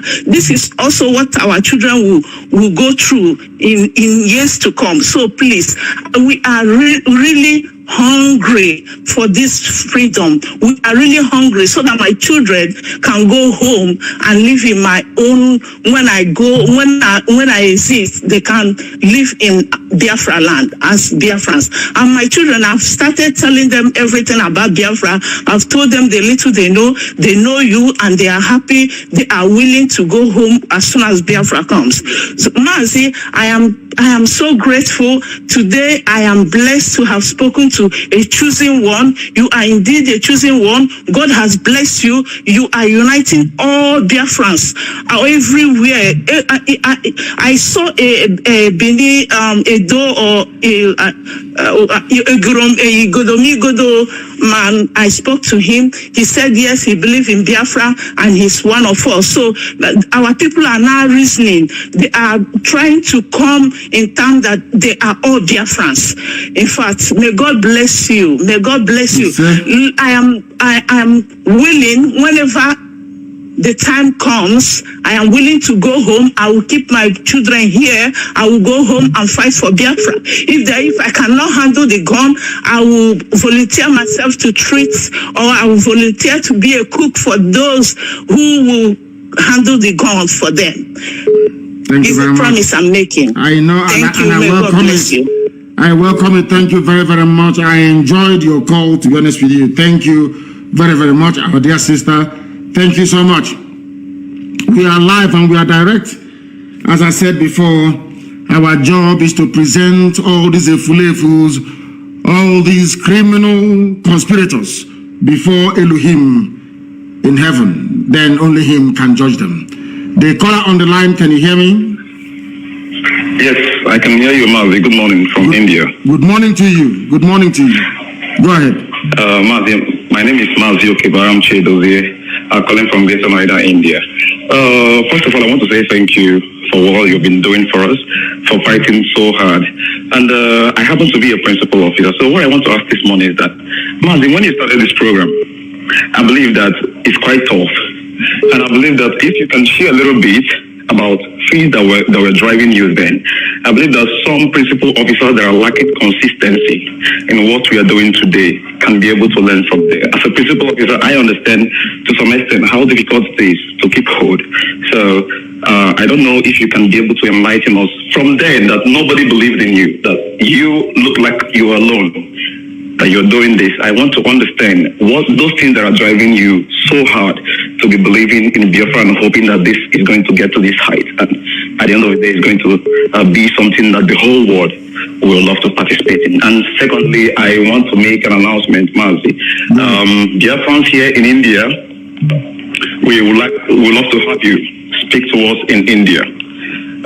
Because I understand that a lot of people, Biafrans here, are much interested in what we are doing. Even those that are not, they claim they are not Biafrans, they claim that they don't want to belong to IPOB. Today, I have the opportunity to speak up to a lot of them, and they are really turning to listen to what we're saying. So it's going to be a great one for you to be able to rise their spirit, and not only here in India, but across Asia. They really want to hear you speak to us, and as well, I want to tell you that here we have people, the way they behave and the way people other parts of the world behave is different. Here we have what I call the doubt issue. So even till now, some of them might not really understand. They might not really understand that whatever they put is going to IPOB directly. So for us to clear all that, I would love you to speak to Biafrans here in India, and also reiterate that to other parts of Asia. That's my question and my contribution this morning. Thank you so much, Mazi, for giving me this time. Thank you. Thank you very much. And I will answer your question. I will answer your question. The very first question you asked. I wouldn't say exactly. You asked me to explain to fellow principal officers what motivates, what drives the level of consistency is the promise of Elohim. I will take you back to what David Ben-Gurion said, the very first Prime Minister of Israel, what he said when they asked him at the floor of the United Nations what propels him to create, or should I say, to facilitate the coming of the state of Israel. He said it is the promise of God in the Holy Book. You call it the Bible, we call it the Torah. That was what David Ben-Gurion said. They asked him, why are you doing what you're doing? He said it is because he is standing on the promise of the Almighty Creator of the universe, that Israel must come. And on the same, should I say, pronouncement, I anchor my very firm belief in the coming of Biafra. I told you before that I read a book, or should I say a pamphlet, 1985 Ajoko lecture, delivered by Professor Donatus Ibemoga. I was traveling from Umuahia to Owerri. I was in a highest bus, and I was reading that very pamphlet. I'm not going to tell you how, of course, you can work out how old I was in 1985. I think I then barely turned between 17 and 18 years of age. I read that very pamphlet, and it had a very profound effect on me. In that very lecture that Professor Donatus Ibemoga delivered, in that man, in one paragraph, summarized what was happening to us as a people, because every 1 kilometer was a checkpoint. Extortion, harassment, intimidation, and from childhood, I never wanted anybody to be maltreated. I hate it. I hate injustice from childhood. And what we are doing today, what I'm doing today, is a manifestation of that very orientation that I had. You know, in my house, we used to have a lot of helpers, you know, either people from my mother's side or people from my father's side that will come to help, you know, as house help, and, you know, help, all the rest of it. I had one. He's now in Igboch, and I'm sure he's listening to this very day. His name is Emmanuel. Roughly about the same age as me, he came from my mother's side to help us in our house. We had a very huge household, so to help with the chores. We went to fetch water together. We ate from the same pot. We wear the same clothes. Sometimes we exchange clothes. During holiday time, I would go to his house for holidays. He was not serving me. I wasn't serving him, because I did not believe that another person's child should come to serve another person's child. I don't believe in that. Even at that very small early age, I believed in the equality of all men and women before God Almighty in heaven. I hated injustice. I read a lot of books. At the age of 12, I read George Orwell's Animal Farm, where some animals were bigger or greater than the others. I hated it. And at the age of 12 years old, I despised communism and socialism. At the age of 12, can you believe that? At the age of 12, I hated communism. Of course, I was at Government College Umuahia, where we were encouraged to read. And we read George Orwell's Animal Farm in class 2. Now, I want to tell you that you must have it in you to love your people. It is not something you are taught to do. You must have it inside you to love and to serve your people. If you are living in India, and India is doing very well, people are living in Malaysia, living across the whole of Southeast Asia, and those countries are doing very well. If you want to live there without replicating those things back home that is making you to enjoy life in those places, that means you're an evil person you shouldn't serve. Allow me to repeat. If you travel to America, you travel to Europe, you see skyscrapers, you see wonderful roads, you see beautiful bridges and beautiful houses, you fail to bring it back, or you fail to think, how can I take these things back to Zombe? That means you are not cut out to serve your people. Because as a servant of your people, anywhere you see something good, you want to bring it back to your own people. Therefore, those who are called into service are those who are naturally made and built for this very calling. But it is very, very, I understand what you're saying is very difficult. Sometimes it's very hard. Our people can be very, very frustrating. Do not look at people. Look at the end goal. Always focus on the objective: freedom, freedom, freedom for everybody. When Biafra does come, of course it's going to come. When it does come, eventually, let me tell you how I console myself sometimes. Look at the way we revere, we love, and we venerate Ujubu. And he did not get us Biafra. Look at the way we love and venerate Timothy Onwatuebu and all those that fought. Imagine the love we have for Colonel Achuzie and all the rest of them. The love we have for Mobosi and all the rest of them. Remember the love we have for the lives of Madiebo and all the rest of them. Did they get Biafra for us? The answer is no. Now imagine what will happen to your name when Biafra comes. Forever, you see the way that the Bible till today, have you forgotten about Moses, Joshua, Caleb? Have you forgotten them? You have not. These are people that fought and released Israel, the children of God, to inhabit the land that God gave to them. Till today, remember them. Let me tell you the truth, honestly, before heaven and this earth. Anybody who is part of this very movement, from the highest to the lowest, there will be a time when your grandchildren will go to school, or your great-grandchildren will go to, they will ask them, was your mom or dad part of IPOB? That will be all you will require in life to succeed. In other words, if you are serving IPOB, if you are in IPOB, you are preparing yourselves for immortality. This flesh may die, but your name will live forever and ever. Because we appreciate. Let me tell you, there is something our people don't know. Despite our stubbornness, our high-headedness, our sometimes very difficult way of understanding each other or doing things, our people are very, very appreciative of those that serve them in truth and in every honesty. That is who we are. Our people never forget those that serve them honestly and diligently. The same way we remember Mbakwe till today. Who is going to forget Dr. Michael Okpara? It's impossible. That is who we are.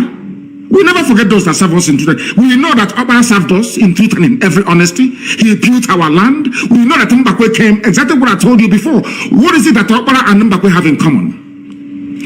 They went abroad, they saw good things abroad, and they brought it back home. Why do you think that Malaysia is developed? If you're a minister in Malaysia, you travel abroad, you didn't bring back any idea, they will sack you. That means your trip abroad is a waste. What did you learn? Bring it back here. Let us replicate it. What you're doing and other principal officers all over the world is building up what I call an identity of immortality. Forever and ever, your lineage, your children will be remembered and celebrated. Can you imagine if today somebody were to come to you to say, I am from the lineage of Joshua, or from the lineage of Moses? I'm sure even if you're sitting there, you will stand up to greet them. Something that money can never buy. When you remember all these things, then you redouble your effort, because you're not working for any man. You are working to fulfill the promise of the creator of the universe. The promise that God made, you are bringing it to life. What you're doing is beyond human understanding. What IPOB is doing, man cannot understand it. Because we are bringing down or calling down the kingdom of heaven upon this very earth. As Yeshua prayed, let thy will be done on this earth as it is in heaven. Thank you very much. Let's take this call. The caller on the line, can you hear me? Your name and where you're calling from, please. Yes, my supreme leader, Mazi Nnamdi Kanu, the supreme leader of indigenous people of Biafra. Chukwuka Biama be with you because you're doing a normal job to save the life of Biafra, not only the life of Biafrans, to save the black race from the shackles of Tamnadko Republic of the Zoo and in Africa as a whole. My name is still remain Mazi Nnamdi. I'm calling from the city of Kuala Lumpur, Malaysia. Mazi, what I want to ask you right now, you have reiterated that, you have touched it from the last caller before me. But what I want to ask, because we have known there is a lot of benefit we are going to get. But Mazi, there's something confusing me. Some of the Biafrans or some of the IPOP, those that claimed that they have joined IPOP, they don't attend the meeting. They are IPOP under oath. They came to meeting and took oath with IPOP. Some people come to the meeting from 2 years, 3 years, 6 months. They don't contribute to dime. They don't pay monthly dues. They don't pay any kind of levy you bring out or you brought out in IPOP. When you go talk to them private, they have now reminded you, don't know what you are telling me. I am IPOP under oath. They have taken oath on IPOP. Therefore, I'm IPOP. You're not going to deprive me of my IPOP membership.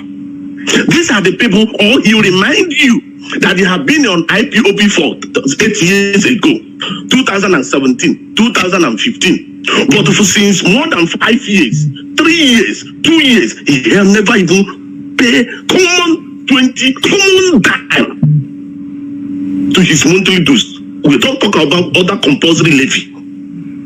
So my question is, what is the position of these people? Because if you try to talk to them even private, they will now remind you that, mind you, I am IPOP. I'm under oath. I took the oath you took with me. And some people will be trying all their best, spend their time, attend meeting, paying the dues, pay all that, even do evangelism, do a lot of things to make sure that we awaken the consciousness of our people living in, especially I'm saying this in Malaysia precisely.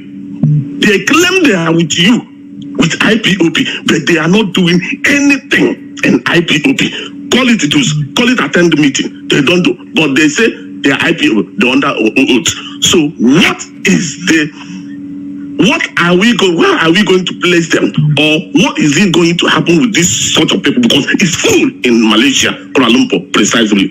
Thank you, Mazi, and Chukwuka Biama continue to be with you for what you are doing for Biafran. Thank you very much, Thank you very much, sir. Thank you. There are fair weather friends. There are those that will fall by the wayside. I remind you of the parable of the sower. As you scatter this seed, some will fall on fertile soil, some will fall on rocky grounds, some will fall on the sand, some may even fall on thorns.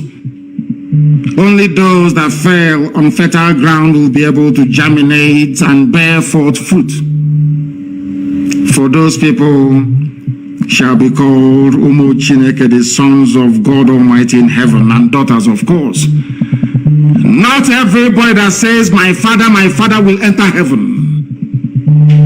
And with that, I bring that to an end. You will understand what I'm talking about. And Elohim is in charge. And we are moving forward. Forget about them and continue to move. The caller on the line, can you hear me? Yes, Mazi, good afternoon from here. I'm calling from Malaysia. From Malaysia as well. Please go ahead. We're listening. Please go ahead. Are you one of those that don't pay their dues in Malaysia? You don't attend meetings? Not really, Mazi. Okay. I do. My name is Ifani. Ifani, turn down your system. I can hear your system. Turn it down, please. Turn your system down. Okay, Mazi, I have. Go ahead. Mazi, my question is this. Concerning these people that say the Ikure people that say they are not evil. No, not Ikure people. No. Don't say that, please. Ikure people did not say they're not evil. It is only weak. Those raised with money from abandoned property. It is guilty conscience that is pursuing them. Wike needed to deny his Igbo identity in order to serve his Fulani masters very, very well.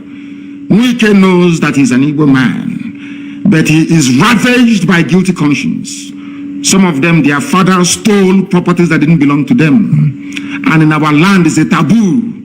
In Igbo land, in Igbo culture, it is a taboo for you to steal landed property belonging to your brother, your cousin, or your sister.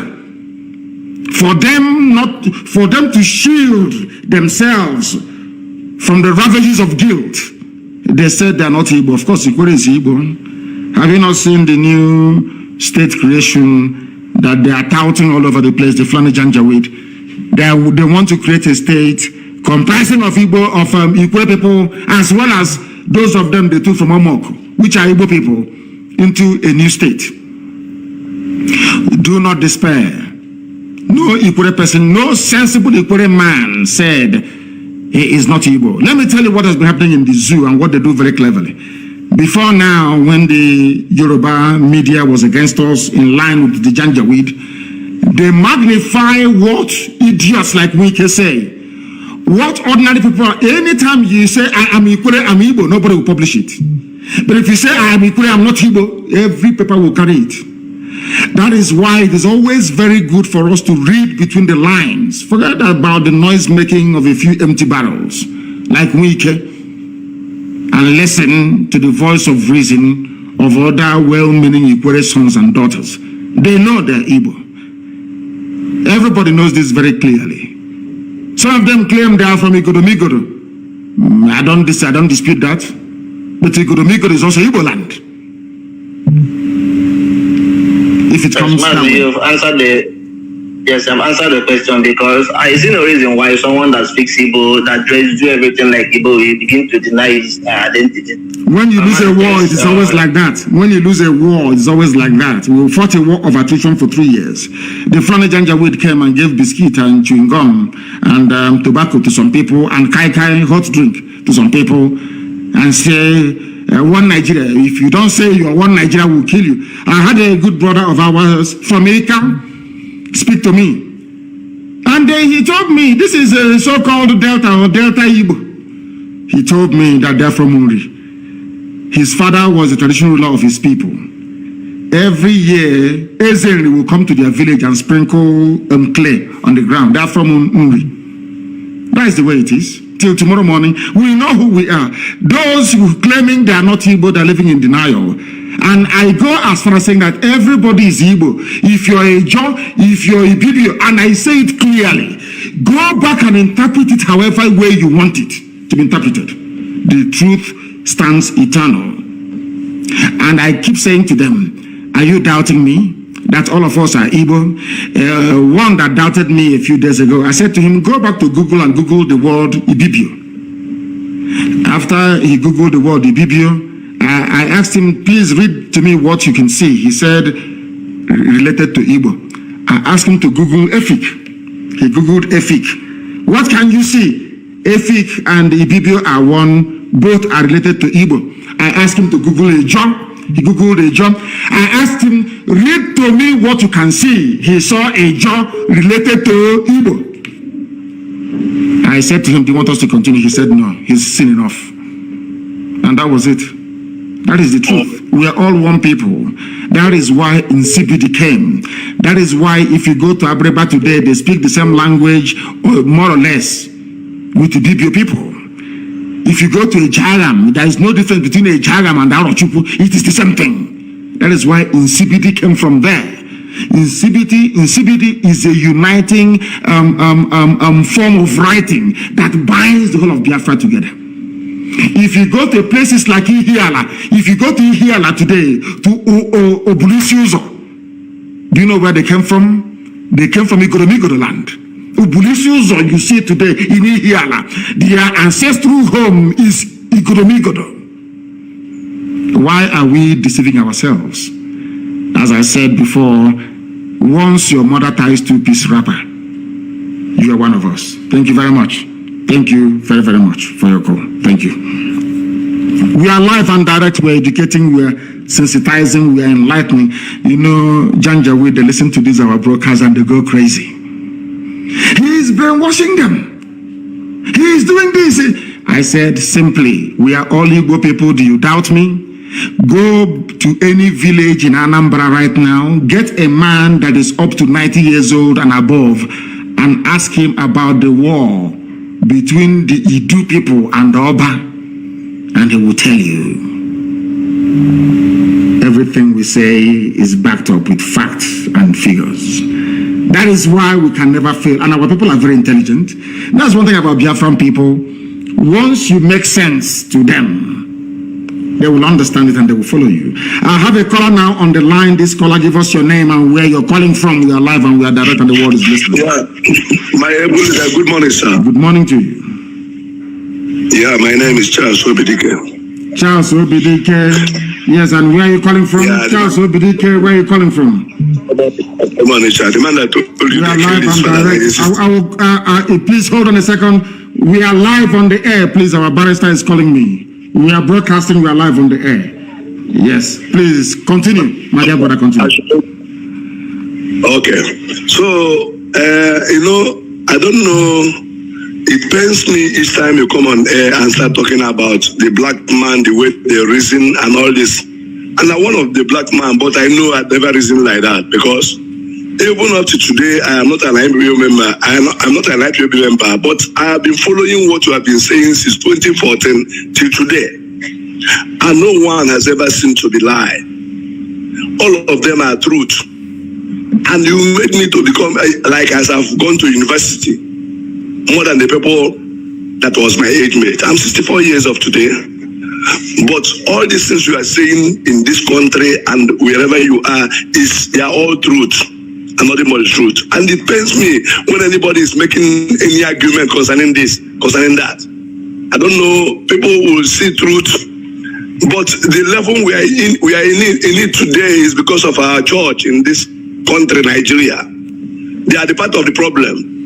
80% of the problem, they are the one who caused it. Because in the Bible, when Elijah and Elisha and all of them were prophesying or doing the work of God, when you do something that is not good, even the king, they will go and tell him. Because I remember what happened in 2 Kings chapter 1, when a king fell from his house and then decided to go and ask the God of Ekron whether if he will live again.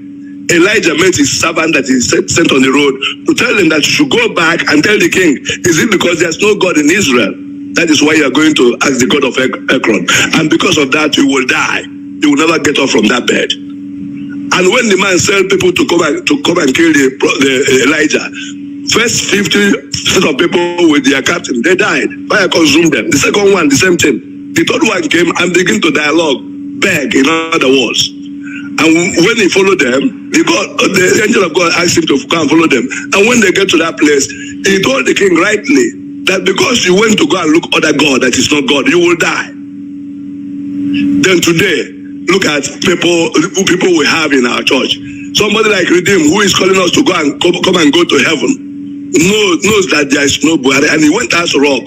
And he came back, and people were asking him, what did he see there? He said he was threatening not to talk. And up to today, he never tell anybody anything. And yet they are telling us to come and bear. I have said I will no longer go to church until when Biafra come, before we know what we are doing in this country. Because it is annoying and painful.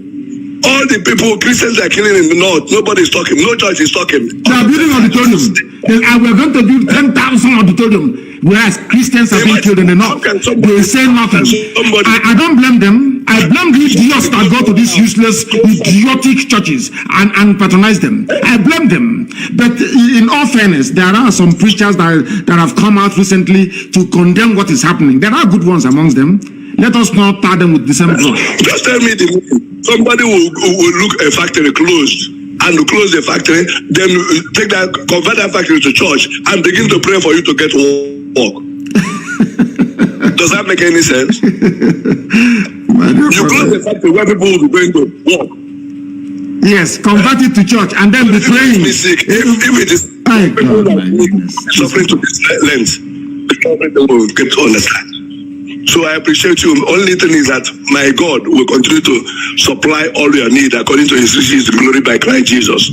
I pray that no evil shall befall you in your life, with your family. You will actualize it and make us to be human being again in the mighty name of Jesus. That is my prayer for you this morning. Thank you very much. Thank you very, very much. Thank you very, very much, my dear brother. Everybody approach this issue. He's given us a very new perspective. There is somebody called Pastor Otisi. I don't know if he's related to the principle of Otisi that I was under in Government College Umuahia. I don't know. Otisi. It must be, and I have to call him back. Let me call him back because Otisi was a very good principal. He was a principal at Government College Umuahia. Let me see if I don't know if this is the son. I don't know if it is. But Otisi must be part and parcel of that glorious family.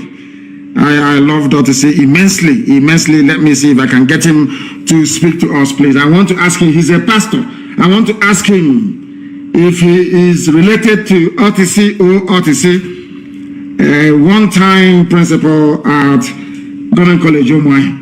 I want to ask him. I have elected to try to call him back to see if he can speak to us. I don't think so. The line is ringing, but I don't think he is not speaking up, not yet. I wanted to find out if he is. Yes, he's picked up now. The caller on the line, are you Pastor Otisi Otisi? Is that correct? Yes, I'm Pastor Otisi Otisi. I'm from Abreba. You're from Abreba. Yes. Are you related to the principal of Government College Umuahia, Otisi Otisi? No, I'm not related to, but it's closer to near to our village. Okay, the same village, but not yours. Okay, it seems. Are you a pilot? It seems you're flying an aircraft. There's a background noise where you are.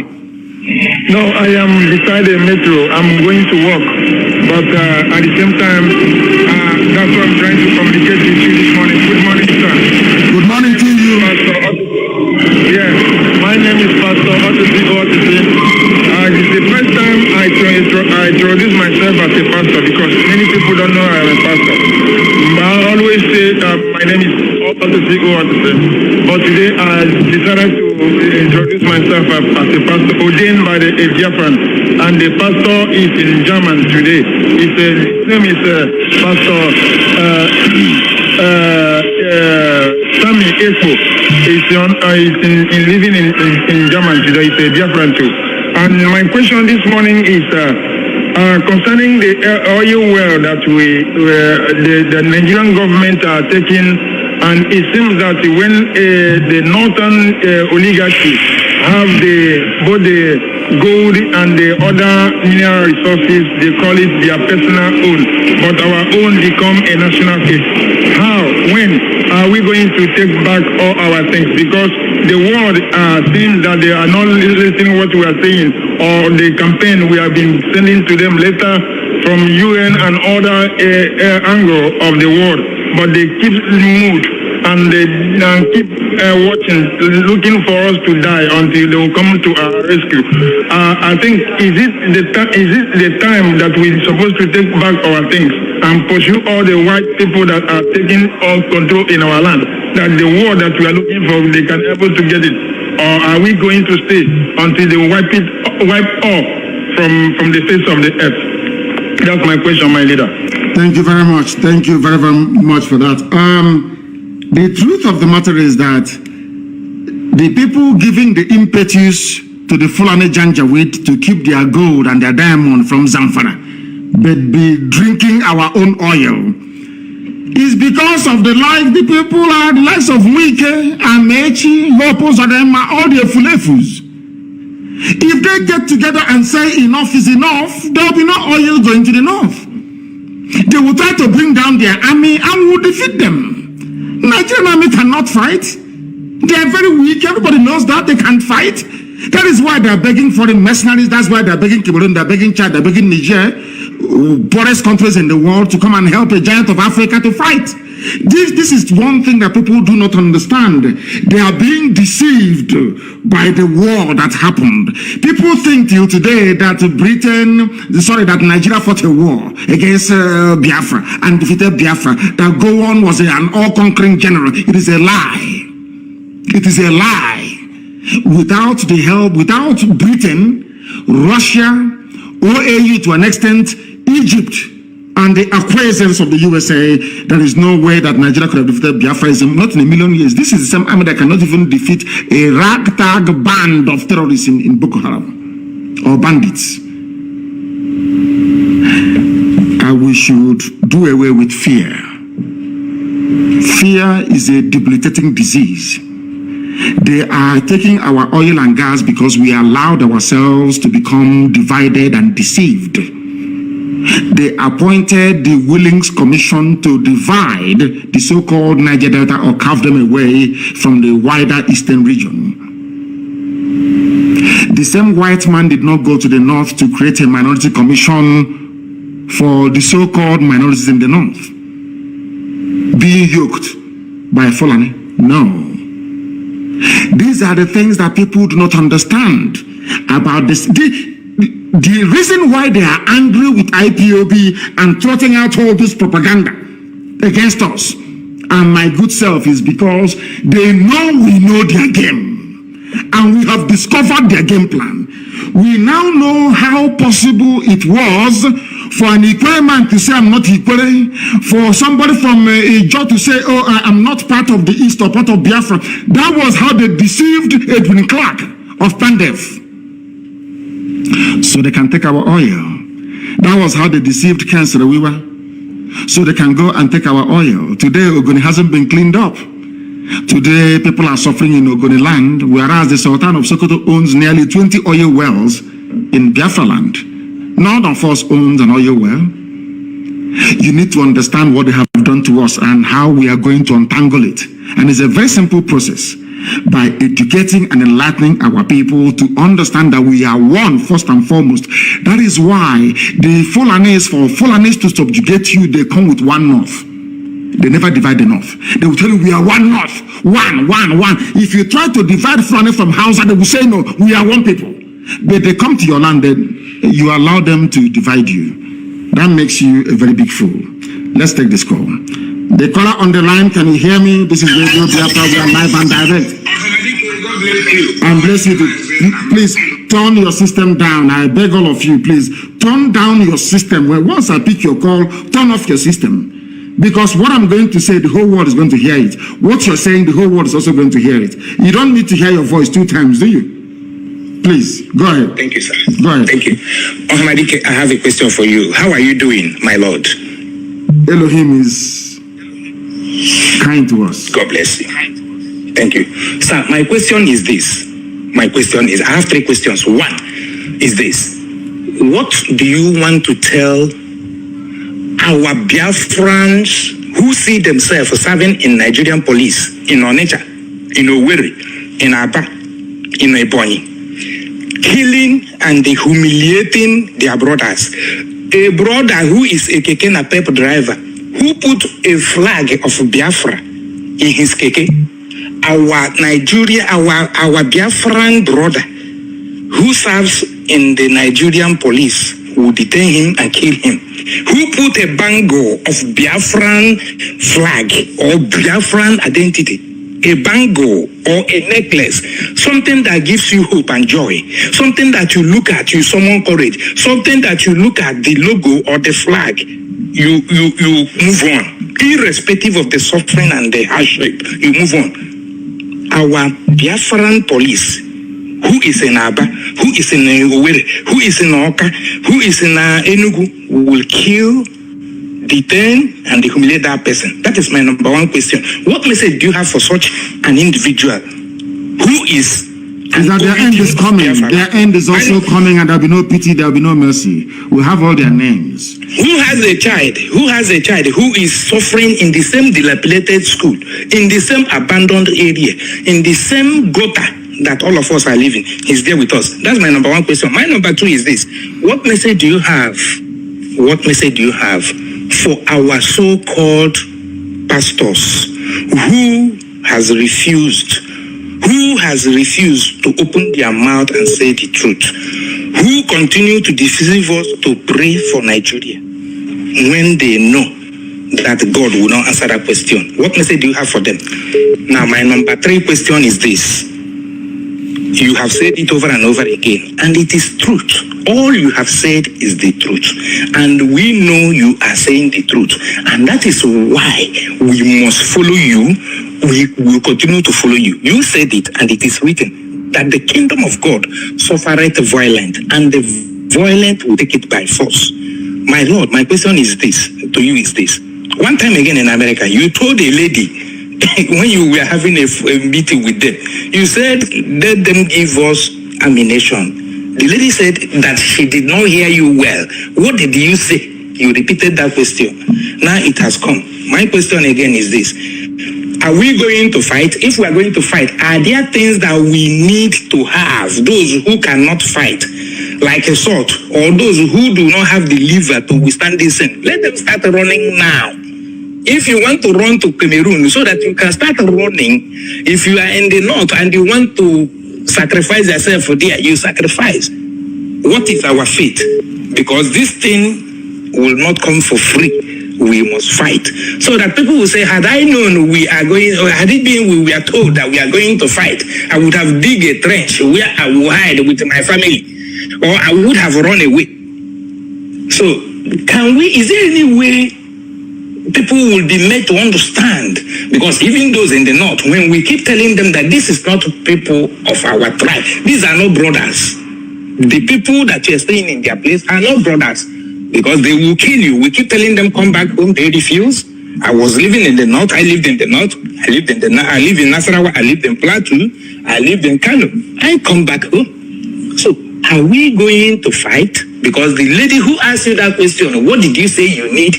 I keep listening to that message, that family meeting you had with them. I keep listening to it over and over again. When she asked it, what did you say you did? Today, I think wherever that lady is, she will be going to, I think from Wodibo Congress anyway, she will be listening to that message where you told them what you need openly.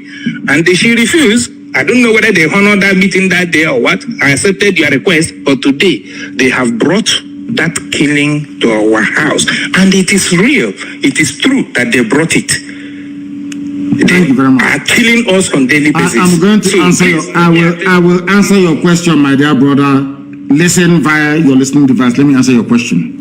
Number one, we are keeping tag of every police officer or personnel involved, especially Biafrans, in the molestation, in the facilitation of the abduction of our people, and I'm telling their families now that there will be no mercy. We are going to succeed. It's not a question of if. We are going to bring about the coming of Biafra. There is nothing any idiot can do about it. Nothing. And when that time comes, we are going to judge you very harshly, and if you're found guilty, you'll be hanged at the nearest tree closest to your father's compound. All of you in police uniform in our land aiding Fulani Janjaweed, the same Fulani you're helping to abduct your own fellow blood relatives, are helping bandits and terrorists to kill your people in the north. I want you to understand all these useless, especially those in Imo State. Hope Uzodinma will never ever be forgiven. It's something as for me goes for me as well. All of you claiming I'm obeying order. Order came from above. When the time comes, God is my witness, you will be hanged in public for aiding and abating Fulani Janjaweed advance, should I say, incursion into our land. As for the pastors, may God have mercy upon your wretched, idiotic souls. There are good pastors here, but all of you that have kept quiet, all of you keeping quiet, despite what is happening, Archbishop Desmond Tutu fought apartheid from the pulpit. All of you, some of you idiots, all it's about tithe and offering and building auditorium that will contain skeletons. I'm asking you, shameless people, call themselves the men of God, more or less like the men of Satan. None of you will see the kingdom of heaven, because you're all evil people, using the name of God to deceive, using the name of God to accumulate wealth, using the name of God to do heaven knows what, to prop up a decaying evil regime. You ask me, what do we need to fight? We need guns and we need bullets. Because let me make one thing very clear to all of you, those of you who are so idiotic because you are raised in the zoo, you schooled in the zoo, all your thinking is about the Zoological Republic. You know nothing about Fulani Janjaweedism. What they are doing to you today is in their bone marrow, is in their DNA, they will never stop. The only thing that can stop Fulani is the sea, Atlantic Ocean. And they are coming. And as I said, I will do a program on Sunday that will shock all of you. To understand the mindset of the Fulani and the hatred they have for you. That is why any policeman or army man, you're a Biafran, you're helping them to arrest, to torture, to abduct. That is happening now in Imo State. Now I'm saying it in all of you are now, it goes to one ear, comes out of the other. When things will happen in Imo, don't say I did not warn you. I'm telling you, this thing also the man is doing and all of you are quiet. When something will happen in Imo State, you know where, don't say I did not warn you. Because the rage is coming. All of you helping Fulani to conquer our land, all of you will suffer one, all of you will die one after the other. If you like being the police or in the army. Fulani came in as a minority and conquered Hausa, conquered everybody down, are coming down to our side. You cannot ask yourself a simple question. Why is it that Fulani can say they will remain in Yoruba land no matter what? Why are they not saying it about the East? Because of Eastern Security Network. We are there to protect you and your family and your lineage and your heritage. Yet you are so blind and idiotic you cannot see it. If you are in the North, you are a sacrificial lamb. And on that note, we'll bring today's proceedings to an end. I will try to reinstate this question and answer every Friday to answer the idiots and the rumor mongers and the liars and the deceivers and the conspirators. Guardian newspaper has published the same rubbish again. Anytime we are making waves, what they want to do is that they bribe Google and they trot out all these useless concocted write-ups by DSS and they populate the search. If you go to Google now, search for Mazi, search for Nnamdi Kanu in Google, you will see them. What happened in the registration of IPOB in England has made us to think twice and all that rubbish. All lies. A country of lies. How can I support a country that lives on peddling lies and deceiving people? As I said before, if not for IPOB, some of you learned illiterates will be going about thinking Ojukwu declared war on Biafra, whereas all Ojukwu wanted was restructuring, the same restructuring you're asking for after 50 years. Now, who is the idiot? Now you see why I call you people zoo animals. Because you cannot reason properly. And that is why I maintain anybody who calls himself or herself a Nigerian, I can never regard you as a human being. Thank you all for listening. I'll be back on Sunday. Advertise it everywhere. Play by TF Bluetooth mode.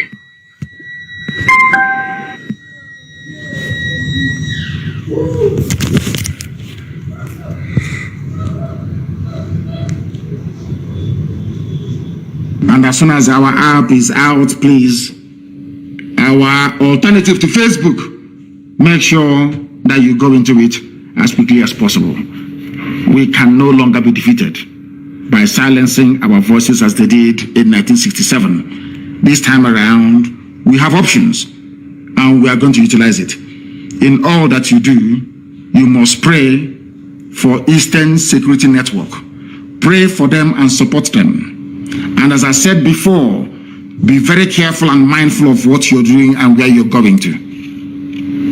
Our enemies are there are some people who are within working for the zoo, Janjaweed government, but we must defeat all of them. All of them will be defeated. It doesn't matter their lies or their deception. Once you are in IPOB and you're compelled to leave IPOB, it means you've been possessed by the evil spirit. And you were not meant to be a freedom fighter in the first place. Because we remain whiter than white and whiter than snow. You will see it. Who can stop us?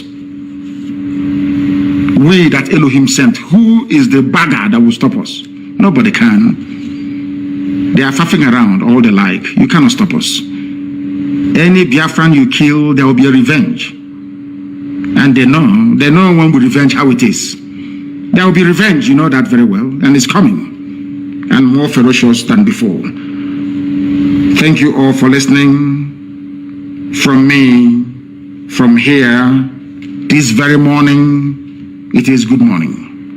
Intermittently every Friday morning, evening, noon, or afternoon, depending on where you are around the world. I know that for those of you who are in California, in the United States of America, it is not yet your Friday. I believe you're still on Thursday night.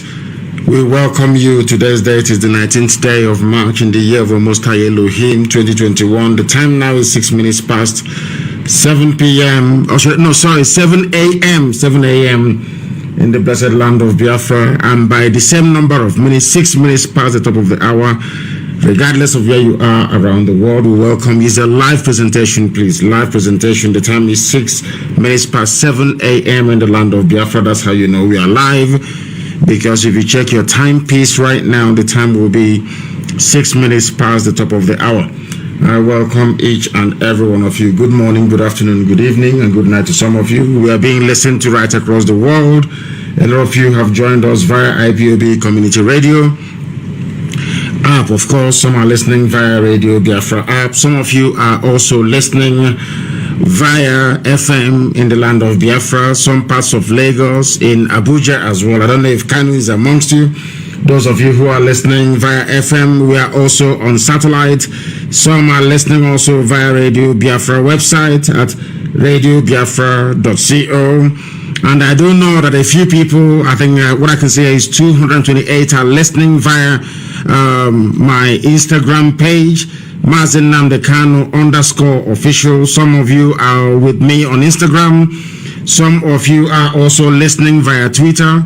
You should listen via Twitter and Instagram as much as possible. I do not think we are able to stream on Facebook today.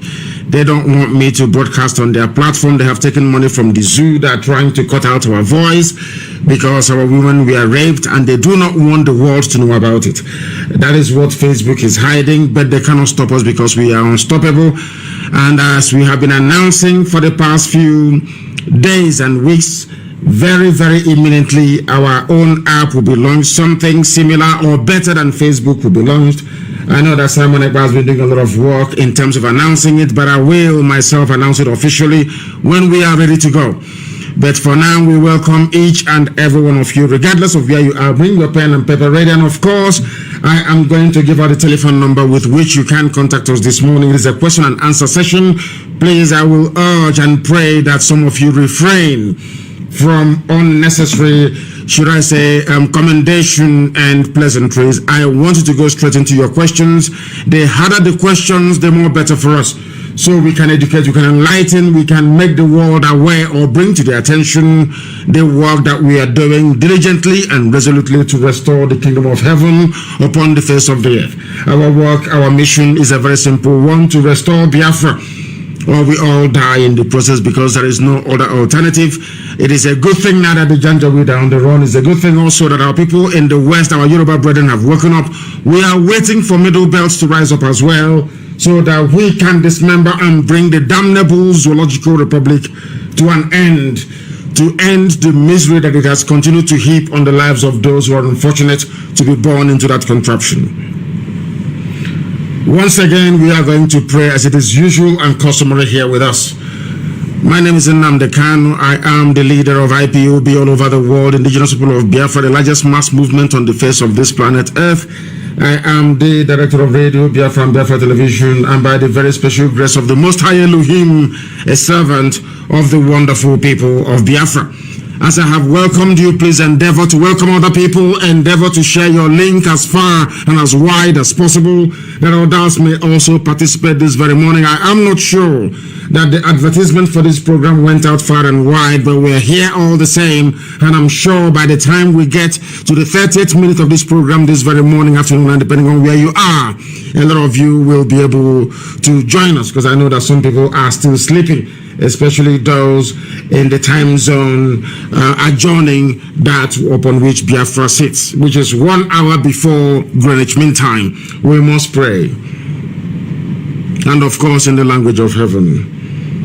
Ezi onye nwe anyị na Chineke na dị ngọzi marụ mgbe ebighị ebi. Onye ọ bụ naanị ya ka ike niile nọ n'ọbọdịrị aka ya. Onye anyị na-aja mma wee na-eto wee na-agọzi aha nsọ ya mgbe niile. Chineke nna nke usu niile nke ndị agha. Onye pụrụ anyị n'ihu ma pụrụ anyị n'azụ. Onye na-echebe ndị ya agbanyeghị ihe niile nke anyị onwe anyị na-agabiga n'ihi na anyị bụ anụkpa ahụ. Arịrịọ ka anyị na-arịọ, otuto ka anyị na-eto gị, nsọpụrụ ka anyị na-asọpụrụ gị, ịja mma ka anyị na-aja aha nsọ gị n'isi ụtụtụ ehihie ma ọ bụ abalị, ebe niile ụmụ gị gbasara ka ụkpaka n'ụwa niile. N'ihi na ị kwere anyị na nkwa n'oge ahụ wee ruo mgbe ọbụla anyị kpọkwuru aha nsọ gị n'ime mmụọ na eziokwu, na ị ga-akpọkọtakwa anyị ọnụ ọzọ, na anyị ga-efekwa gị n'ụzọ ziri ezi, na gị onwe gị ga-abụ nna wee nye anyị, anyị onwe gị ga-abụ ụmụ wee nye gị nna nke igwe. N'oge ahụ eruo ka iwe nye anyị Biafra ọsọ atụfughị mgbe, n'ihi na ndị iro abatawo ala nsọ gị nna nke ebere dị ngọzi. Atụmatụ ọjọọ ha niile n'isi ụmụ gị nna nke ebere bụ nke ga-abụ ihe efu, ka ha rabụ ndị kụniri wee na-agbara ndị janjaweed odibo n'ime anyị nna nke igwe, na ị ga-ekpochapụ ndị dị etu a n'aka nsị agabakwa ha ọnụ nna nke ebere. Anyị wee na-arịọ eze ebube dị ngọzi, lekwa ezinụlọ gị bụ Ipob n'ụwa niile, ka iwe bụrụ ndị gọziri ha agọzi nna nke igwe, na ndị dị etu a bụ ndị eturu ugo n'ihe ọbụla, ọkụ aka ọbụla nke ha na-aga, echiche ọbụla ga-ebutere ha nsọ ụtụtụ na nsọpụrụ na ịja mma nna nke ebere dị ngọzi, na ị ga-agọzi nke dị etu a. Anyị wee na-arịọ ike igwe lekọta ezinụlọ gị, tụmadụ ụmụ gị bụ ndị nọ na Eastern Security Network, bụ otu nche nke gị onwe gị họpụtara wee gọzie, ka ị wee leta ha n'ụzọ pụrụ iche, ka ha wee mụrụ anya mgbe niile eze ebere ngọzi, n'ihi na ewezụgaghị nna nke ebere, ndị nche ka ha rabụ ndị na-echebe obodo ọkwa n'efu ka ha na-amụ anya. Onye nwe m dị ngọzi, Chineke nna eze ebube, Chineke nna nke ụmụ Biafra, Chineke nna nke ndị Ipob, anyị wee na-akpọkwa ha nsọ gị, wee na-arịọ gị, wee na-aja gị mma, na-asị otuto dị na nsọpụrụ niile dịrị aha nsọ gị ugbu a ruo mgbe niile ebighị ebi, ka anyị na-arịọ gị. Ise. Our lines are going to open this morning, and I will take your questions. And as always and ever, please, when somebody is speaking on the line, endeavor, because we're only going to use one line today, and that is Signal, of course, because we are encouraging everybody to move away from WhatsApp into Signal, and very soon, of course, into the new device, the new social media platform that we are going to launch. Very, very important, please, that you pay attention to every announcement concerning that very imminent app launch that we intend to do in no distant time. The number to call this morning on Signal, please, Signal, is +44 7761 825 346. I repeat, +44 7761 8253 46. I do know that a lot of people are still sleeping, but we are here now, and once you try to contact us, I will accept your number, and then you will be able to speak to us. We are live and we are direct, and of course the whole world is bearing us witness. Our lines are now open, and if you wish to participate or call us, you are more than welcome to do so. Once again, this is a live presentation, please, and we are only using one line to broadcast this very day, and that is Signal.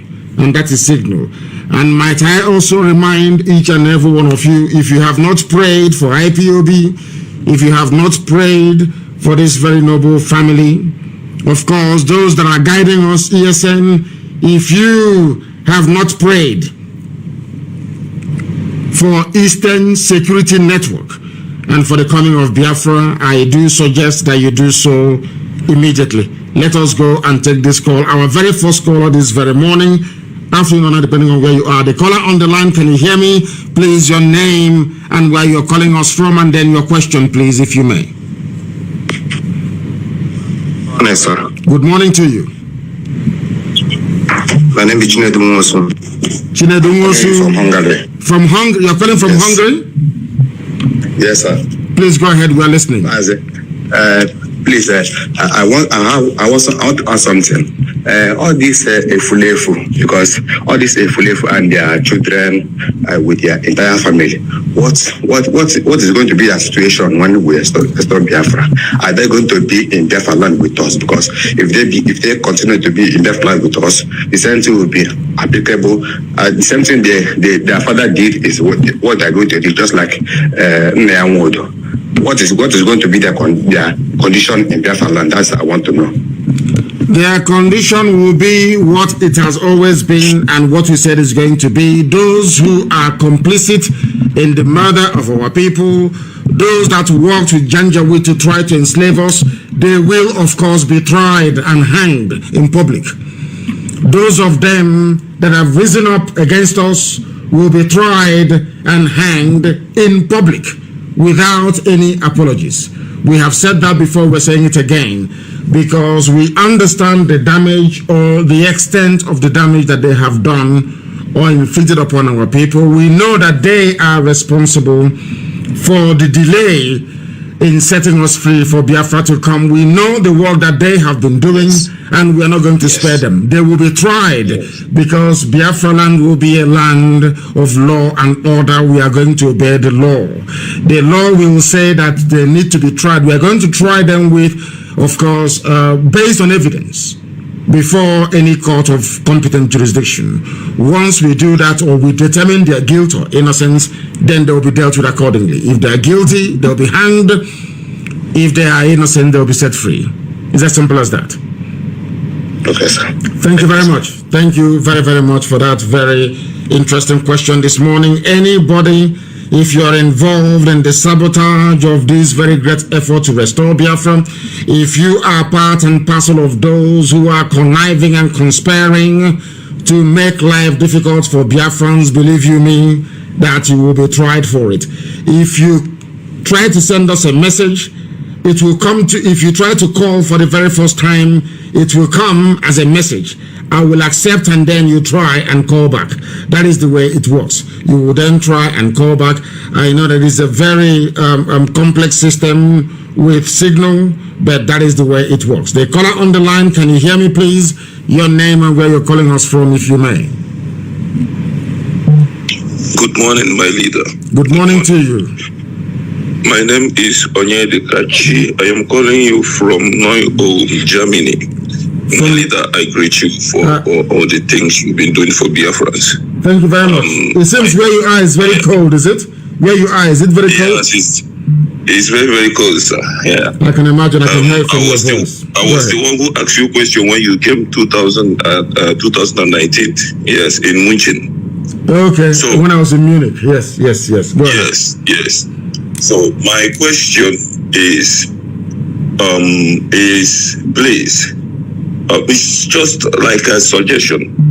Well, I'm praying, I'm asking, please, if you can ask, put it to unknown government to go after all these our saboteurs we have in Biafra land, because if we don't, that is the first thing we need to do.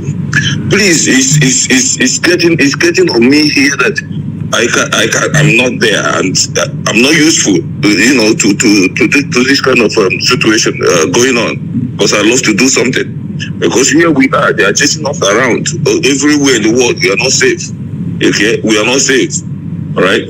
Thank you very much, my leader. That is just what I want to add up to. Thank you. Thank you very, very much. We don't know who they are. Those saints, those avengers of the blood of the innocent. We don't know who they are.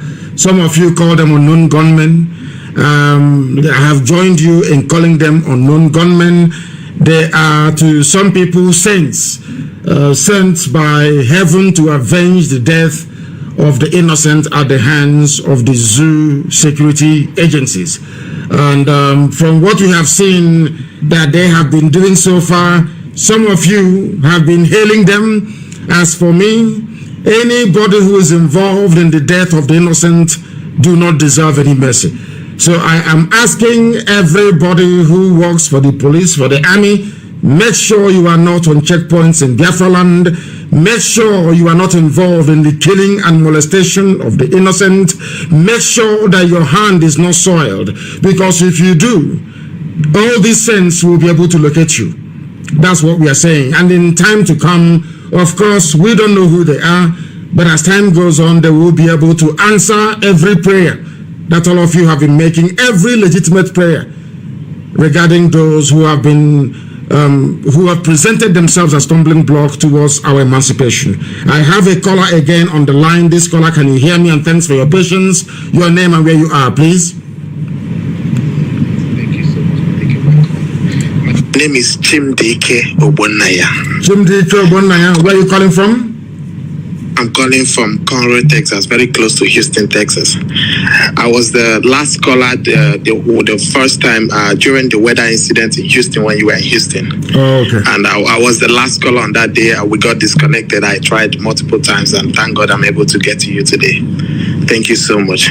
I'm an Umahian as well, Mazi. You are an Umahian? Glad. You are blessed. Yes, in the name of Mazi. Thank you. Which house were you in? Mazi. Which house were you in? I was in Niger House. Niger House, okay. Thank you. Please go ahead. Yes. Thank you. While you were announcing things that are points that my IPOB members and everybody Biafra needed to pray about, and I was hoping that you would talk about unknown gunmen. We are seriously praying. I don't personally see them as unknown gunmen. I see them as saints, as you see them as well. Thank you so much, Mazi, for all that. Please, Mazi, I have a few questions. You see, I have friends in Imo State who keep telling me about incidents going on, even from the SARS operatives and all these people, and still being supported and fully backed by the Fulani appointed Supreme Court. I will call him the Sarakin Fulani of Imo State. Uzodinma. I love that name, the Sarakin Fulani of Imo State. I love the name. The Sarakin, he is not even an administrator, because he is working for Fulani Janjaweed. He is the Sarakin. He is the Sarakin Fulani. I will do a special program on that idiot. I am going to expose him beyond the understanding of most people. Believe you me, that man is a demon. Hope Uzodinma is a demon, and he has been moving and transporting our people to Abuja and all over the north. The same thing that Wike did. He thought that Wike did it and got away with it, but they do not know that the rain is going to fall, and fall heavily upon Wike. I am making it abundantly clear. The rain will fall, not even rain. Hell, fire and brimstone will fall on Wike very, very soon. I assure him of that, for all the evil and atrocities that he has committed against our people. Hope Uzodinma is doing the same thing, moving and rendering our people to the north to be raped. One of the girls that was raped, airlifted from, what should I say, abducted from Obi and raped, she underwent surgery and her womb was removed. I have the pictures. Only a few days ago in Lagos, her womb was removed. I have the pictures. It is horrific. It is horrible. She was the one subjected to multiple rape. A very young girl raped as a result of what Wike did. And that is exactly what Hope Uzodinma is doing right now in Imo State. That man is beyond evil. He is the Sarakin Fulani of Imo State, as you have quite rightly tagged him. Please go ahead. Thank you, Mazi. So that was actually one of the things I was going to say, because my friends tell me that the incident abductions is even increasing, and you see someone today and they go out and you don't see them anymore, and nobody can trace their whereabouts. So Mazi, if and I even saw about the incident today, yesterday in Anambra. If there is a way we can get across to our people over there in the ESN to if we can, I'm supporting more, and I'm calling for more support to get our people in ESN to go over there and be on the watch, because people are missing every day, Mazi. It is that bad. And on the other question, I saw a lot of people saw broadcasts, and I'm trying to say if it's possible for you to address people that might be not so okay with broadcast that we saw from the man in the creek that just starts his own government and wants to make people to follow him, which is not going to happen, so that people will be rest assured that everything is under control, under one command, as it has always been. Thank you, Mazi. Thank you very much, and very, very incisive questions you presented this very morning. Let me make it very clear, abundantly clear. Let me start from the last. That we are not under any government. This is, I think, about the 6th time they have tried to launch a government. I saw the very mischievous headline from Nation newspaper yesterday, alluding to the fact that I had given my support to this very idiotic and ridiculous formation of any government. The only reason why I have not come out to totally condemn it was because they said it is a customary government. It is not the government of Biafra. It's just like the way you have the 12 Sharia states in the north. They operate a customary Sharia system that suits people of the Janjaweed, leaning. Those who are being controlled by the Fulani Caliphate. They have the Sharia in the north. Does it affect you where you are? Does it affect us in the south? The answer is no. So you can form any government you like. It can maybe you and your friends can get together and form a government. Nobody's stopping you. It is called a customary government. Some idiots tried to form the same rubbish many years ago. Some of them tried to pressure me into forming a government. And I said to them, no. That before you form, our people are Republicans, they are Democrats by nature. Before you form any government, you need to get their permission. They need to mandate you to do it. You just can't wake up in the morning and insultingly say that I'm forming a government for Biafra.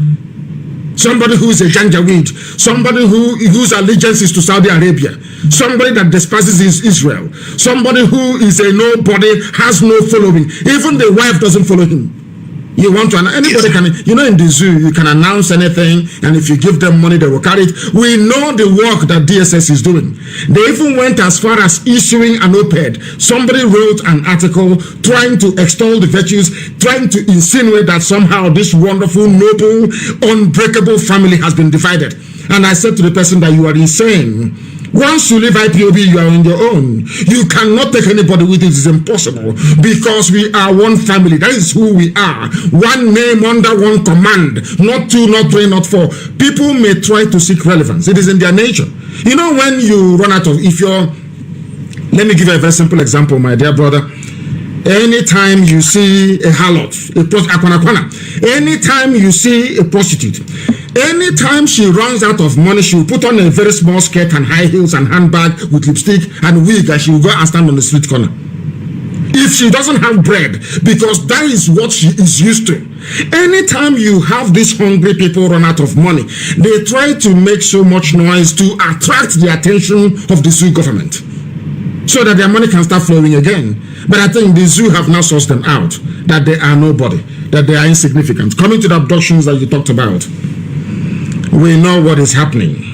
And that is why I don't know who the unknown gunmen are, but I'm praying for them. All those people, I am praying to God to please put it in the minds of the unknown gunmen to go and find those who are kidnapping our people and deliver judgment to them. No, they will not deliver. They will send them to Chukwu to judge them. That's what we are praying for. But if you think that they're going to go scot-free, then whoever thinks along that line is very much mistaken. They are all going to pay very, very dearly for it. If you look at how the zoo is now progressing towards disintegration, what we have been praying for and working for very many years has now caught on in Yoruba land. I know that now that Baya Debanjo is the new Afenifere chairman, or should I say the president of Afenifere. A very wonderful development, because he is a man of his words. And the likes of Ibagani Adams are now saying the right things they ought to have said many years ago. And the very young man is doing very well, saying what they should have said many years ago. And you can see how things are progressing. We are only waiting for the middle belts to rise up as well. And the zoo is history. Forget all the nonsensical garbage about constitutional force. You do constitutional force majeure with people who are reasonable, people who are sensible, people who are amenable to reason, not Fulani Janjaweed. They don't understand it. What they need is war and chaos, and that is what they're going to get. Look at, do you know that they no longer go to school in the north? The zoo is almost gone. And as I said, if you have not gotten your Somali visa yet, please try and do so, because the zoo is imploding and imploding very, very fast. All those involved in the abduction of our people, very soon they will receive their own judgment. That I can assure you categorically. And thank you very, very much for calling. And wherever you are, as you pray for ESN, pray for IPOB, also pray for those saints. They are saints sent from heaven. They are called unknown gunmen, but to me they are saints. Thank you very much. Thank you very, very much. Our lines are open. You can call us. A very brilliant, a very wonderful call. Wherever you are, please, we welcome you. This is Radio Biafra live question and answer session. We used to do this every Friday until some things caught up with us, but we are here back once again answering very difficult questions. No matter how difficult those questions are, we shall answer them. The caller on the line, can you hear me? Please, your name and where you are. Good morning, Mazi. Good morning. My name is Kenneth Nnachuku, calling from Germany, from Bremen, Germany. Your name is Kenneth. I want to know your proper name. That one you're answering is a Danish name. It came from Denmark. What is your proper name? My name is Umunna Nnachuku. Very good. Umunna Nnachuku. Thank you very much. Named after heaven itself. From where?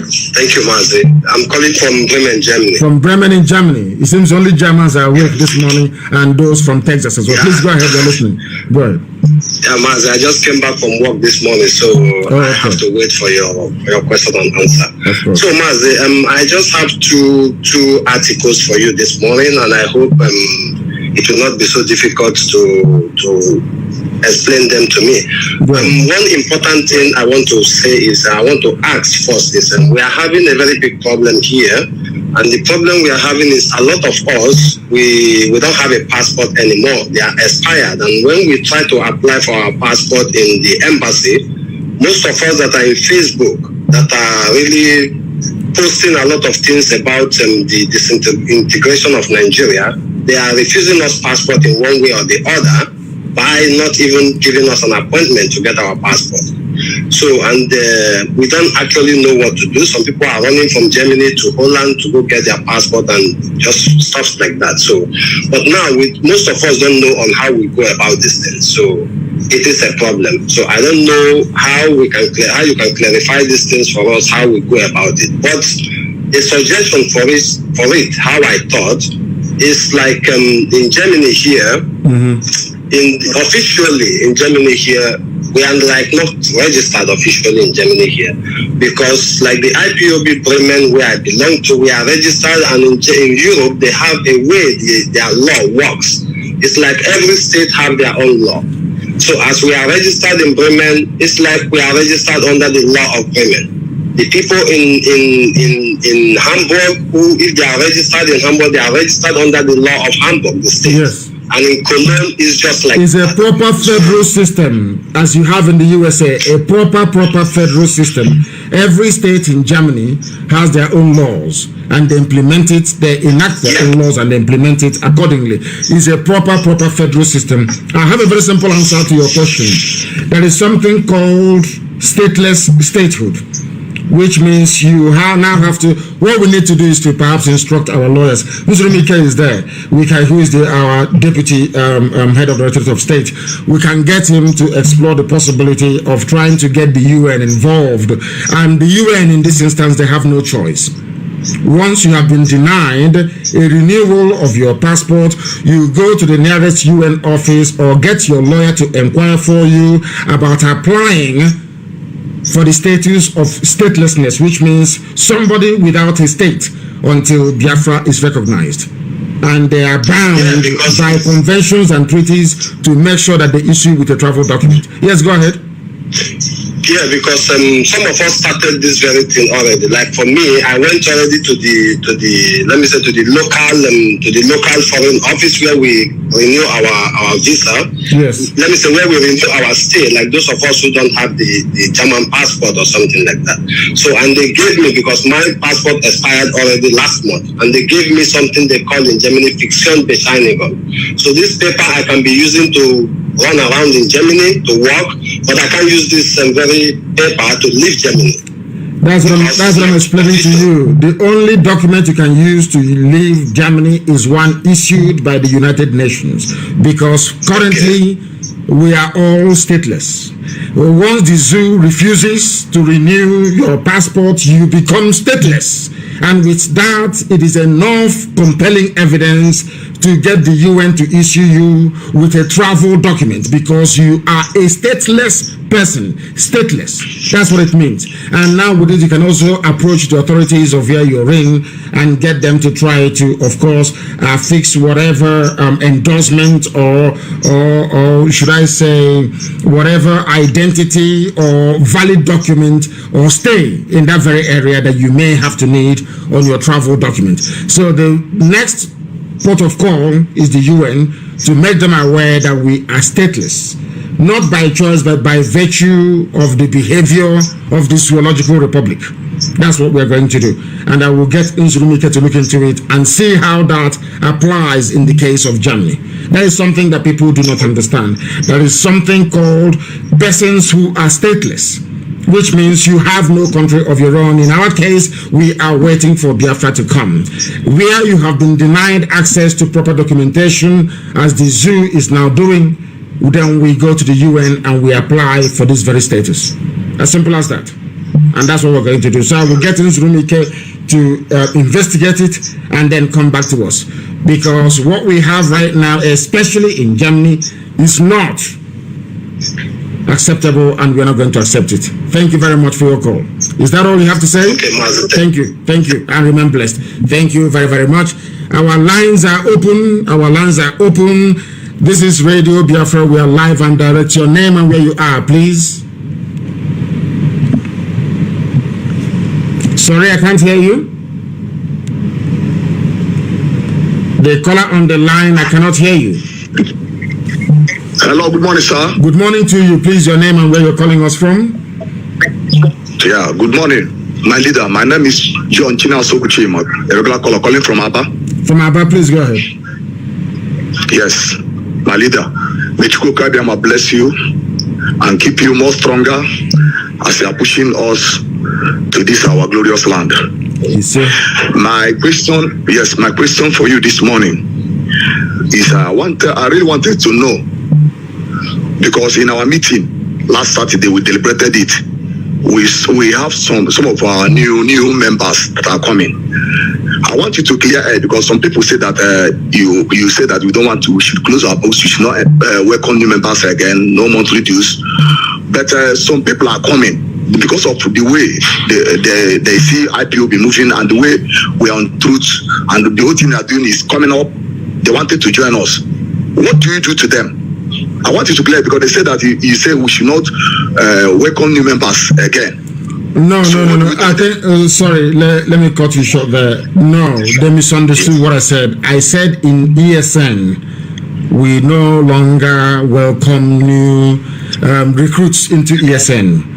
But as for ordinary family meeting, people can come in. But let me tell you the fear that we have.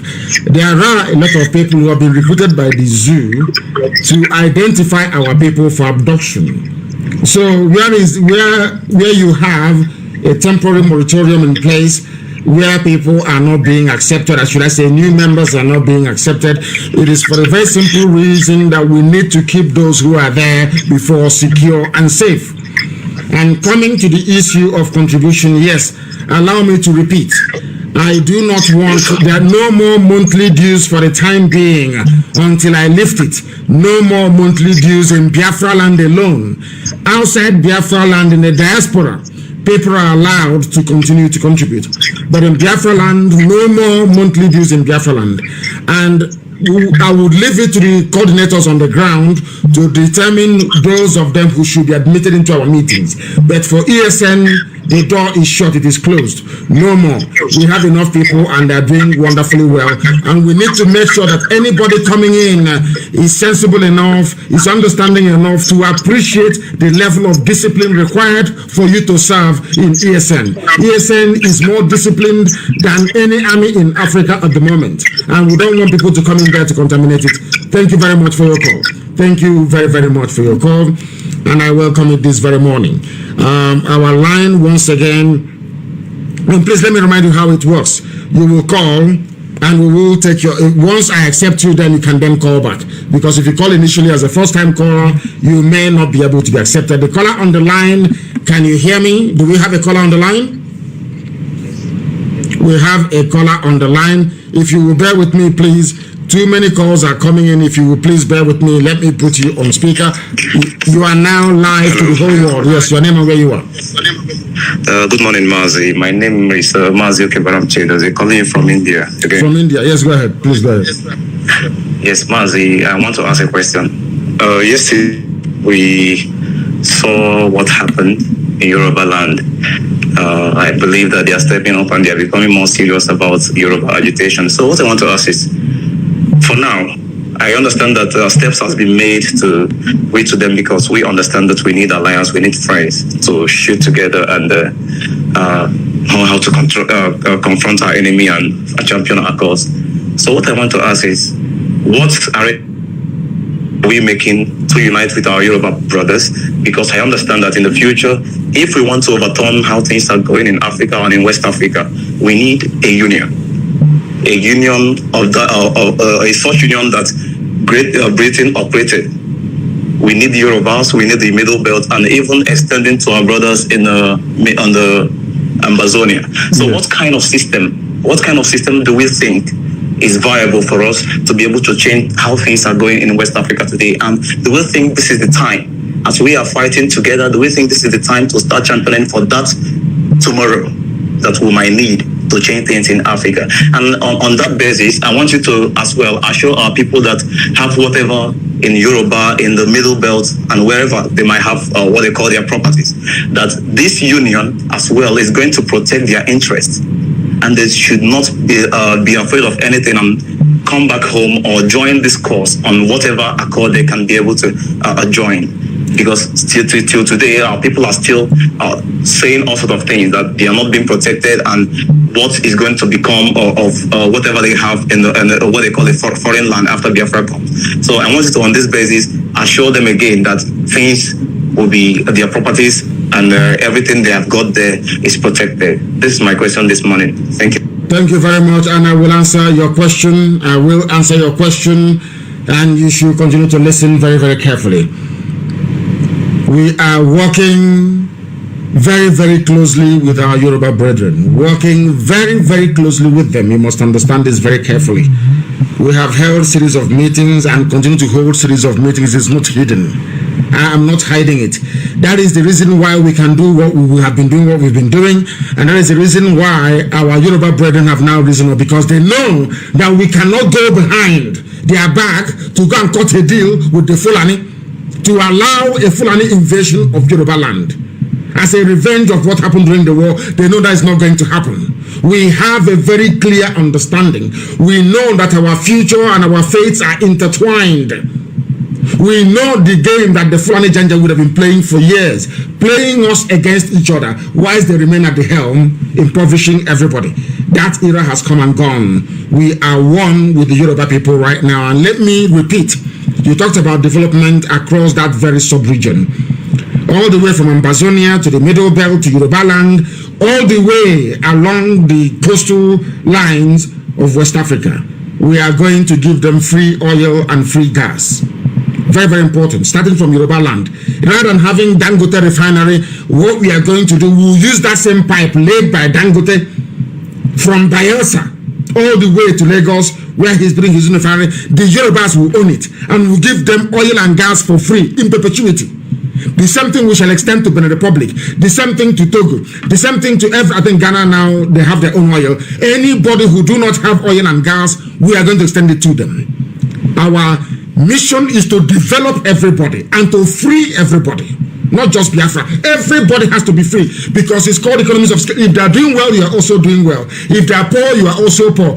Go and ask Germany how much they spend trying to get every component part of the EU to be as developed as Germany is.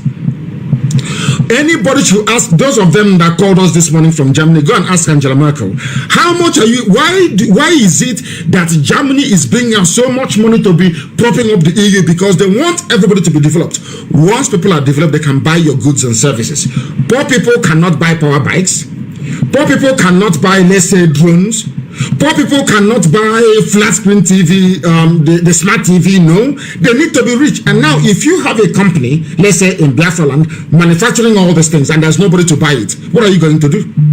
These are the things that we need to understand, that the well-being of your next door neighbor is also to your advantage. We want to eradicate that mindset in a black person that you should be the only rich man, the only cock crowing in your village. No, it is not a good thing for you because your lives will not be safe. Look at the Fulani Janjaweed, for example. Let me use the Fulani Caliphate, for example, the impoverished northern part of the Zoological Republic of Nigeria.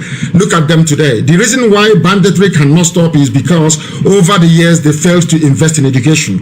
The reason why they are not amenable to reason was over the years they shunned education. They wanted to impoverish everybody. They thought that by making all the Almajiris very poor, somehow them and their children will continue to enjoy and to control them. Today they are in position of AK-47 and things have changed. And now in most schools in Zamfara, in most schools in Yobe, in most schools in Adamawa, they are no longer open. Children no longer go to school.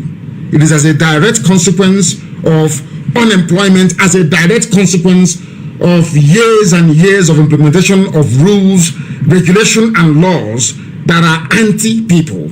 In Biafra land, we are going to be different. Britain fought against Biafra, not Nigeria, because Britain thought that we don't have the spirit to share, that Biafrans cannot share because of what Ojukwu told Shell and BP. But they are wrong, they are very much mistaken. What our eternal leader said was that you don't come to blackmail me with something that God gave to me. If you want oil, we can give it to you, but you have to pay at the rate at which every other country is paying around the world. That was when Harold Wilson, the Labour Prime Minister of Britain, said that Biafrans are going to die. That he doesn't really care. He was a shareholder in BP. Then he said he doesn't care how many Biafrans will die as long as they continue to get their oil and gas for free. That was why they supported the Fulani Janjaweed.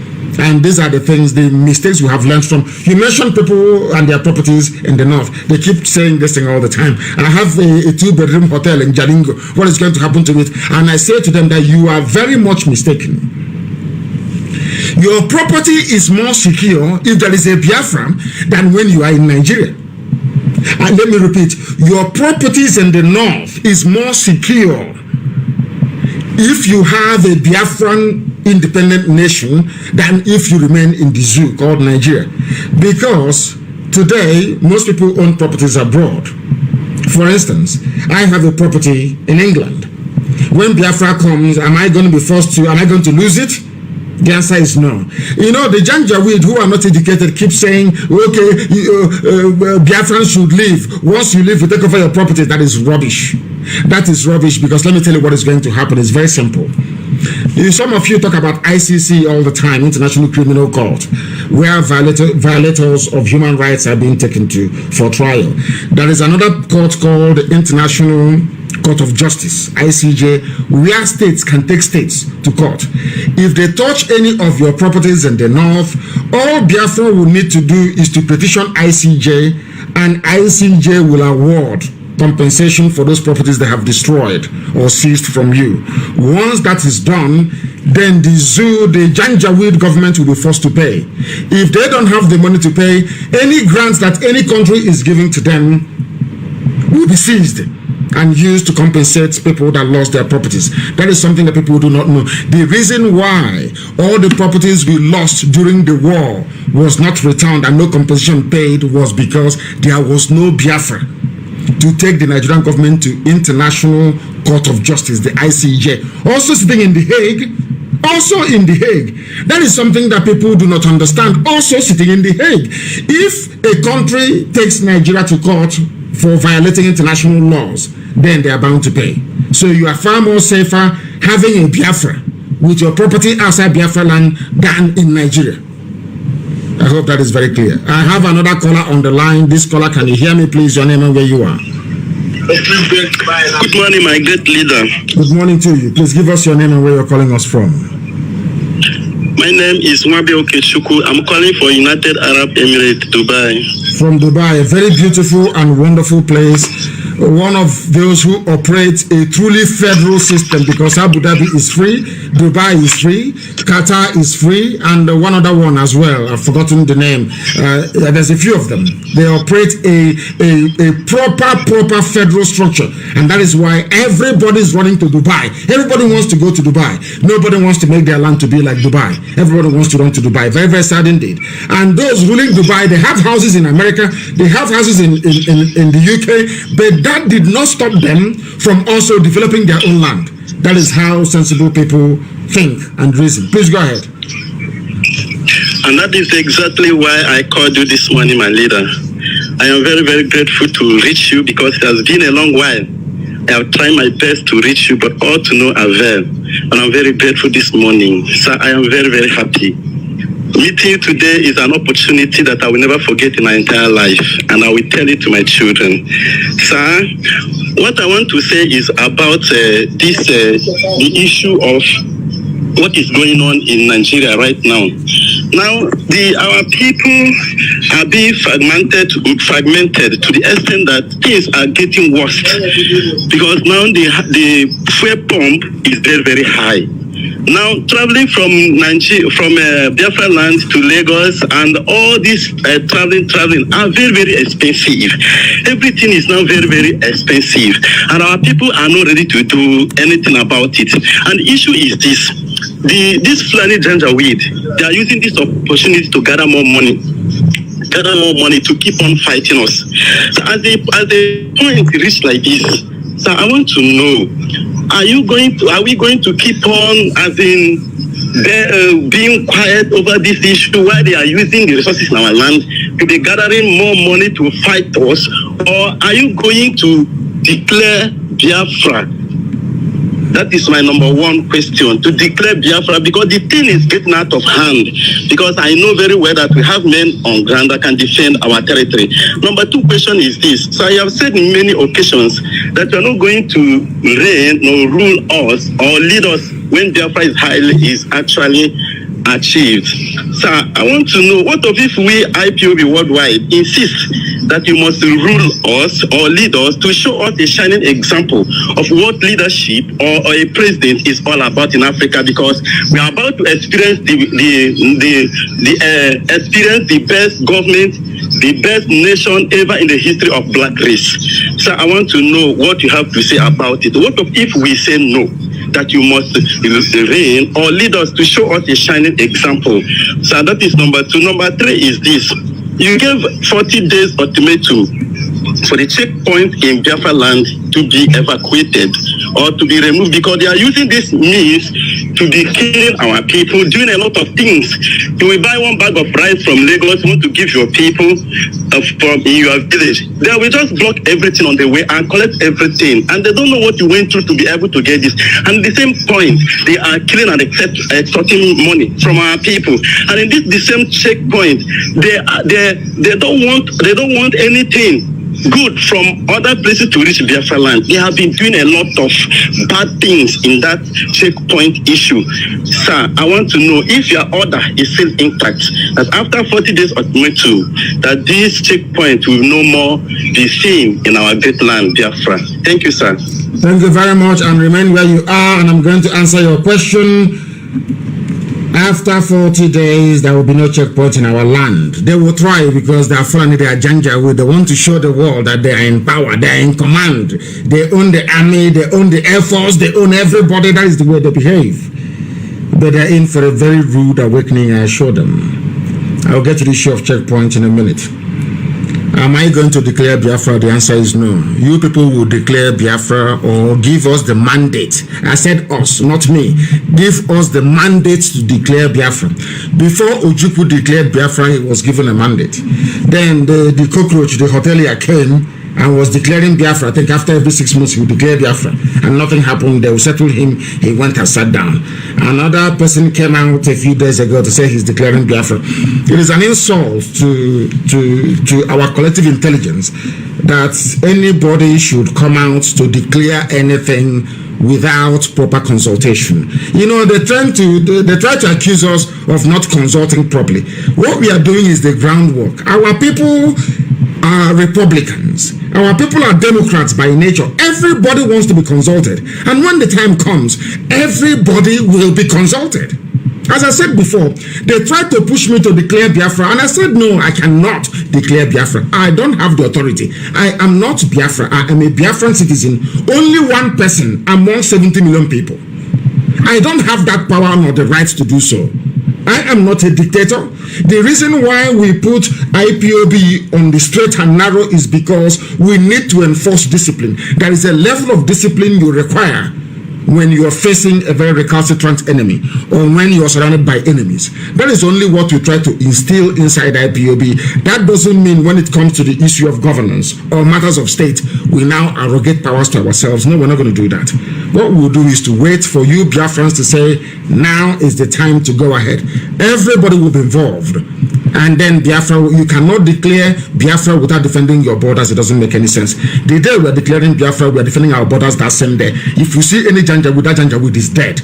If they fly their aeroplane, we bring it down. So we know what we are doing. I don't want people to rush us. We want to cross all the T's and dot all the I's. We know what we are doing. Our people should not be in a hurry. Nobody is in more, should I say, urgent need of Biafra more than myself, because we have suffered and have continued to suffer. But we must do it accordingly, or else our people will break away. Some of them break and run back to Fulani and say this is not what we planned, and they go and connive with them. We want to make sure that every avenue for saboteurs is shut down. Every avenue of the escape will be shut down. People should believe in what we are doing. Our strategy is spot on, and we can never fail.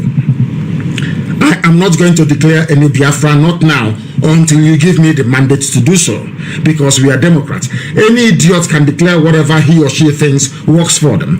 If the zoo can give them money because they declared Biafra, that's all. But I know that the DSS is behind it. As I said, there was an article written. They did it in order to show to think that the world will buy this nonsense that IPOB, this noble family, is divided. That's all. So this person has his own faction when it's a lie, a proper lie. It was DSS that declared Biafra. The Department of State Secret Service in Nigeria, the State Police, they're the ones that declared it, because these are their agents. They give money to them. But you can see how we all responded. Nobody accepted that garbage because we have not finished doing the groundwork. I know we are all in a hurry, but in due time or in due course, you will give us the mandate to declare Biafra, and then Biafra will be declared. And then that same minute, we are defending our borders. That same minute, our army will be unveiled. You don't sit in your house when you run out of money or pipeline security contract. You want a new one to be renewed because Dangote is now canvassing for security guard to guard his pipeline from Bayelsa to Lagos, his new refinery. You now come up with this gimmick so they can give you money. These are hungry people, and we are not. No declaration of Biafra until we have your mandate to do so. That's number one. Number two, I will not lead Biafra. There are people, I believe, who will be more competent than myself to lead Biafra when the time comes. Only Biafrans can choose who is going to lead them. And Biafra will not even have a chairman or a president. My recommendation, which I will urge people to vote for in a referendum, is to have a confederate system and to have premiers managing each and every of the regions. That is what we are going to do. That is something we must understand. A prime minister, yes, but not a president. We are not going to concentrate power in the hands of only one man. It is not going to happen. Very, very important that we understand this, please. And about the checkpoints, after 40 days, there will be no more checkpoints because they are using it to abduct our people. They are using it to kill our people. They are using it to make life difficult for us. There will be no checkpoint. And then there will be no apologies for any action we are going to take. And I want the world to take down 2 telephone numbers. Even from today, wherever you see a checkpoint from this very morning in Biafra land, I am going to give you 2 numbers this morning, please. They are our inquiry lines. If you have any issues, if you have any case, if you spot any saboteur, if you know anybody who is pointing out our people to be arrested, you have their name, you know where they come from, I am going to give you a number this morning to call. That very number, once you call it, you leave us your details, then we go and find those people. We go and locate the checkpoints, and then the rest will be done. The numbers are, now I'll give you the number in a minute. The caller on the line, can you hear me, please? Your name and where you are. Good morning, Mazi. Good morning to you. My name is Simon. I am calling from America, Spain. From Spain. Thank you for giving me this opportunity. Yes, please, go ahead. Honestly, I just want to thank you because most of the things you have taught them, issue of this ESN, you say the recruitment is enough because we don't want to destroy what we have built because the zoo is trying to infiltrate us, but you're always ahead of them. Thank you for your wisdom and what you said about the Confederated State now. I like it because if you look in Switzerland, they never entrusted any power to one person. Each canton have their own leader. That is why they are progressing. All these things you are doing is very, very wonderful. And I want to touch against some things. Some people say that you arrange call. You arrange people to call you. This is money. They want me to show. Now, your name here is Ipob Almeria 2017 2222. Do I know who that person is? I don't know who you are. Let me finish. Anybody who has ever witnessed where we have done a live presentation and taken live calls, you will know that I never ever filter calls in my life. Never ever, because I prefer more difficult and harder questions, because that brings clarity to what we are doing. When I answer or I respond, that brings clarity to what we are doing. That clears all the doubt. That is why we welcome it. Please, we do not filter any calls. If they want me, maybe next week Friday, by the grace of the Most High, to record our entire, to actually relay it live by video using 2 or 3 cameras, I will do so. I do not filter any calls, and I will never filter any calls, because I believe there is no question Chukwuka Abiyama will not give me the grace to answer. Please go ahead. Please continue what you are doing. All this is distraction. There's one thing people don't know. Immediately you step out of this global family, you are gone. That thing that brought you up will bring you down. Of course. Some of them are there now. Nobody is calling them. They are imagine all this call Nnamdi Kanu is getting. Maybe he's arranging people. Since morning, I have been calling. You know, this is something some of them don't understand, because they will be there. Nobody called them. They think Mazi Nnamdi Kanu is arranging call. These are people that have lost their way. I tell every one of them, what brings us together is Mazi Nnamdi Kanu and Ipob. And immediately he step out of this family, you are gone, not to concern me and you again. So Mazi Nnamdi Kanu, don't listen to any distraction. Continue your mandate. Continue what you are doing. But you go guide your way. Guide your going out and coming in. Any evil man that meets you will run away. Thank you for giving me this opportunity. They say we arrange calls, and there are lunatics everywhere. We had a caller on the line. That caller is no longer there. Maybe they will call us back. Maybe they will try and call us back. There are many people who are calling, but I want to deal with one issue first. The last caller mentioned Switzerland. Switzerland is doing very well. And let me tell you why Britain said no to Aburi Accord. This is something that people, it's only now that we have hammered on this issue. It has now dawned on everybody that Britain never meant well for each and every one of us. I am a British citizen, don't get me wrong. There are good Britons, good English people, good Scottish people, good Welsh people, good wonderful Irish people. but there are very evil people amongst them as well. The caller on the line, can you hear me before I deal with the show, Switzerland? Can you hear me, please? Yes. Your name and where you're calling from? Okay, my name is Uche. I'm calling from India. Uche from India. We are listening. Please go ahead. The world is. Did I arrange you to call this line this morning as well, as they said? No, I saw it on YouTube. I've been trying to get you online for a long time. Thank you. Please go ahead. I'm even surprised that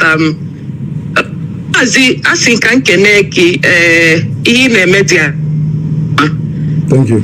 So just so for can you speak English for us, please? Because Biafrans are all over the world. Some of them were even born outside Biafra land. Some Biafrans do not speak or understand English. I'm just trying to make some things. So let's be using our own mother tongue. Understand? Yes. I think it's going to be more safer for us. Like Yoruba people, sometimes I'm going to their. You can never hear them speak English, but I don't. The problem that is what our Igbos see Igbo person. That person will speak Igbo to you. It's impossible. Everything is not English. But when we speak our language, know what we are saying. That is when you will go to their bar, think you are standing at the front. We shall do so. We shall do so. If we can be using Igbo. You understand? So let's have secrets. No. Let me explain this to you, my dear sister. We will that Biafra is more than Igbo speaking people. We are all Igbo people. I've said that many times, and I have irrefutable scientific facts to back up my claim.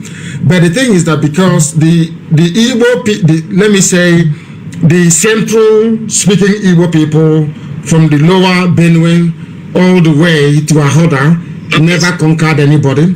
One thing people don't understand is that even the Yoruba nation is not homogeneous. An Ijebu man is different from an Elaje man. Elaje man is different from somebody who comes from Ife, from Ile Ife. They are all different people, but there was a conquest from Ile Ife. The royalty from Ile Ife spread out, the Oni and all the rest of them, over many years, and conquered other vassal should I say clans around them, and they all spoke one Igbo language, one Yoruba language. Had there been an Igbo king, for instance, had there been an Igbo king, and that king decided to go on conquest, they will go and conquer other people, and by virtue of that, they will now start speaking Igbo language. The same way that Britain conquered us and we're speaking English. That's how this world works. Look at the parts of Africa conquered by French people. They are now today speaking French. The parts of Yoruba, people will now call Yoruba today, we are conquered by the throne of Ile Ife. And they are now speaking Yoruba, a language we call the Yoruba. Look at the Hausas, for instance. The Hausas conquered a lot of people in the north and built their empire. Today, they are all speaking Hausa, of course, aided by their own invasion of the Fulani. So you must understand this. So in Biafra land, we never conquered anybody, and nobody conquered us until the white man came. That's why we all speak English. Now, what we are going to do is this. We are having programs, we are scheduling programs on Radio Biafra where you will have this news that I'm broadcasting in Ibibio language, in Efik, in Izon language, in all the major languages that we have. And I think the major ones we have are Igbo, we have Ibibio, we have Izon. Even in Bayelsa, even in Ijoland, they have four languages, even more than 4. Are you aware of that? Oh, wow. Yeah, of course. So if you now say that let somebody from let us speak Ijo language, there is not one Ijo language. Not one. They have a minimum of 4 major languages, and they do not understand each other. You must understand this very carefully why we use English all the time. We have Isoko. Of course, Isoko is related to you, but we'll come to that later. We have Urobo, and we also have Ishekiri. So that is why we speak English. But we are now designing programs on Radio Biafra to accommodate all these dialects, to accommodate all these languages, to make sure that, as you quite rightly said, we communicate in a language that at least the enemy will take 1 or 2 days before they can decipher, take them 1 or 2 days before they can interpret and understand what we are saying. And also tagged on to that, because I said I'll answer this question, it's a good thing that you underline. In Switzerland, my dear sister, in Switzerland, they speak 3 different languages in Switzerland. Do you know that? Switzerland, there is no official Swiss language, not one. They have 3 official languages in Switzerland. They speak German, they speak Italian, and they speak French in Switzerland. So depending on the canton you're in, what I was alluding to earlier is the fact that you can see how successful Switzerland is. They run a confederation. You can see how successful the UAE is. They run a confederation. You can see how successful the United Kingdom is. They run a quasi-confederation because Wales have their own parliament. They make their own laws. They speak Welsh language. Do you know that in Britain, it is not only English that is the language in Britain? Are you aware of that? There is something called Kanu, which is Welsh, yes, of course, in Wales. The same United Kingdom, the same Britain, the same UK. They speak a different language from English. The same UK, they speak Celtic language in Scotland. The language of Scotland is Celtic. They are Celtic people. In Wales, they speak the Welsh language. It is not English. Not English, not at all. This is something that our people don't know. But I'm telling you now, because there are some people bringing up their children in Wales not to speak English at all. No English. If you go to Wales, you will see English, a road or a city in English. You see the Welsh translation of that. Should Wales become independent tomorrow, there will be no English spoken there. Should Scotland decide to go the way of the ancients and go back to their original language, the Celtic language, it is not English. Irish, the same thing. Of course, it's the same language, Republic of Ireland and also Scotland. They are ancient people of the land of Britain. These are the things that most people do not understand. In Switzerland, they have 3 languages because you have Germans in Switzerland, you have Italians, you have French. Nobody is fighting. Do you know why? Because everybody is allowed to be on their own, to develop according to their own pace. That was what Ojukwu went to negotiate in Aburi with Gowon. Gowon saw sense in it, but as soon as they got a call from the British High Commissioner saying refuse it, Gowon and the Fulani Janjaweed never asked themselves, why would Britain not want us to implement this very act? Why would Britain deny us what they themselves have? Because we are black people, we never reason along those lines. That is the reason why the zoo is in a mess today. But look at Switzerland, they are doing very well. UK is doing very well, UAE is doing very well. Exactly. But they don't want us to have the same thing, and that was why there was a war. People don't know this. Nigeria did not fight a war because of secession. No, they fought a war between those that wanted restructuring and those that did not want restructuring. There's something happening today, and Nigeria will go to war again because I don't know why that is so personal, because it's happening in this India. There is a place they call Tamil Nadu. Tamil Nadu, yes, I know Tamil Nadu. Bangladesh, yes. I mean to say. Yes, Bangladesh. Bangladesh for India. But now they have their own country. Are you getting me? So there was no war. They just settle everything amicable. I'll be thinking, how is all this Nigeria thinking? I'm telling you, I say if Biafra did not come, I will not come back. I will live in India because India is more India itself. People that everything they're using their economy is growing. Even toothpick, anything a big rich man will use, a poor man will use it too. I agree with you. They don't say, this food is only for a poor, rich people. This one is only for rich people. If they make it in 1,000, they are in 1 naira where the poor man can afford it. But in our country, no.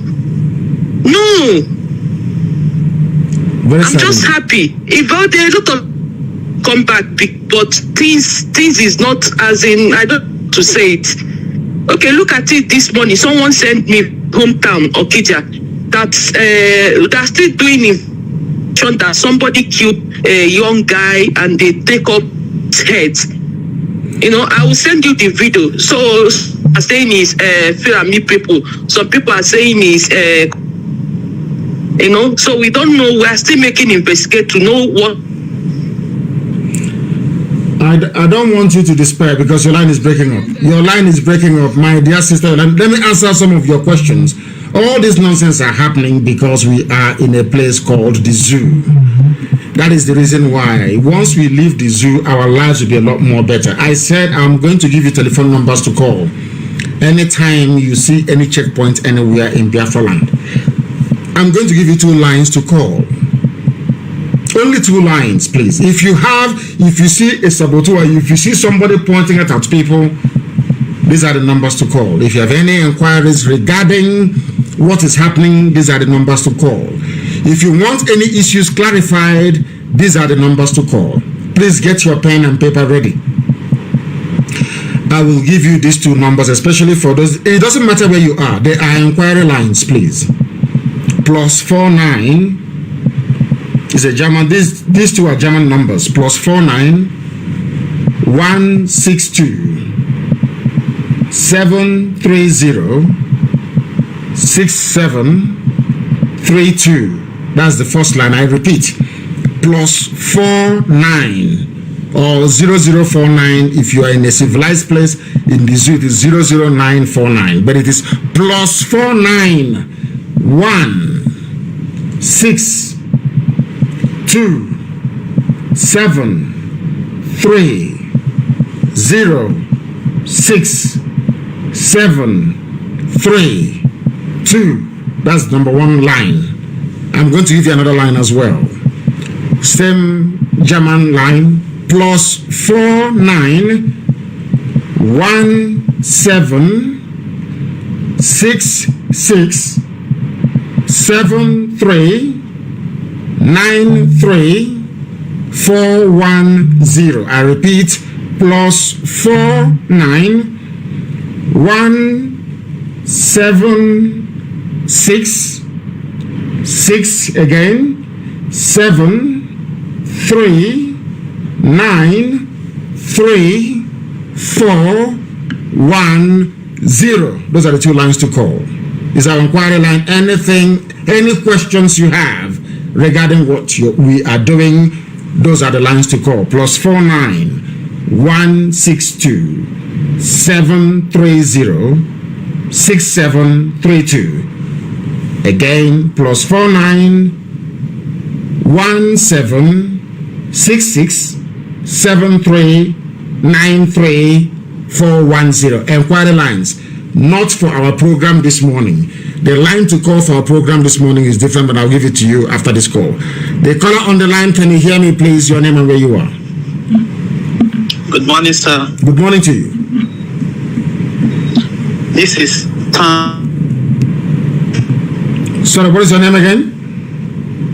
Tam from Sapele. From Sapele, Tam from Sapele. Thank you very much. Thank you for calling. Please go ahead. I really want to answer a question, but I don't want you to answer it on air. If you can reach me back. Ask the question. If the question is not about me going to kill somebody, then you can ask that question live on air. What question? Let me ask you first of all. What is your nationality? What is your ethnic nationality in Biafra land? Where do you come from? Ijo. You are Ijo. Okay, thank you very much. Yes. What question do you have to ask? Please go ahead. The question is that concerning the militants, the ex-militants. Yes. Have you met with we are talking to every Biafran. Now I understand where you're going. We are talking to every Biafran of importance, not pigs or pipeline security guards. No, not gluttonous, money hungry demons. No, we are talking to patriotic Biafrans across the range. You may call them militants, I call them Biafrans, right across the board, because together we are going to set ourselves free. No one entity can do it. That is a very known fact. Even our Yoruba brethren, they have realized that we must come together to defeat this monster, because the Fulanis, they have Britain behind them, they have the UK behind them, We have nobody behind us except God Almighty in heaven, and ourselves. That is why we must come together. And that is why there can no longer be any division. Anywhere you see division, then you abandon it. We are speaking to everybody, every Biafran, militants and otherwise. And together we are marching resolutely towards one destination, and that destination is freedom. Okay. Thank you very much. That's why I'm asking this question. What are you asking? Thank you, sir. Go ahead. Because why I'm asking this question is that because there are some set of people that have the capacity of commanding their people like you do in IPOP. There are some people that have that capacity.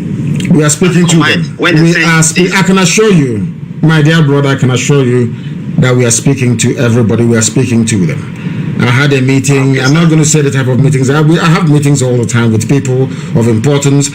The issue of Biafra is resonating everywhere. It doesn't matter where you come from. Ezon, Urobo, Ishekiri, all the rest of it. Everybody wants to be free. If not for what we are doing, do you think that our Yoruba brethren could have been doing what they're doing today? Because they have seen that we are movable, that we are unshakable, that what we've been saying is right. Now everybody is joining. And I can assure you that the zoo has come to an end, more or less. It is only for us to push it a little bit and it topples over. That is why we must remain very strong and resolute. Thank you very much for your call. Thank you very, very much for your call. We have callers everywhere from all over the place. They say we are, some people are crazy. We arrange our calls, whatever that arrange our calls. Some people are mad. Let us take this call. The caller on the line, can you hear me, please? The caller on the line, can you hear me?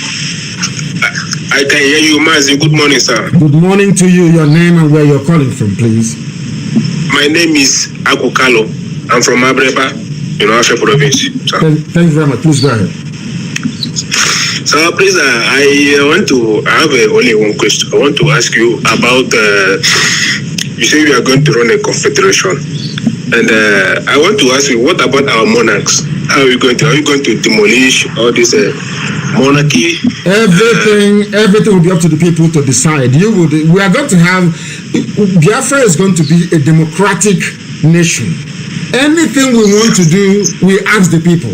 Because in some places, they have royalty. They love it, they like it. They claim it's their tradition. I don't think it is. But the claim is that we're going to ask people, do you want Biafra to be a confederate, quasi-monarchical system where you have the prime minister, you have the Eze, you have the Igwe, you have the Obong, you have the Amainabo, you have the Udi, you have all these people?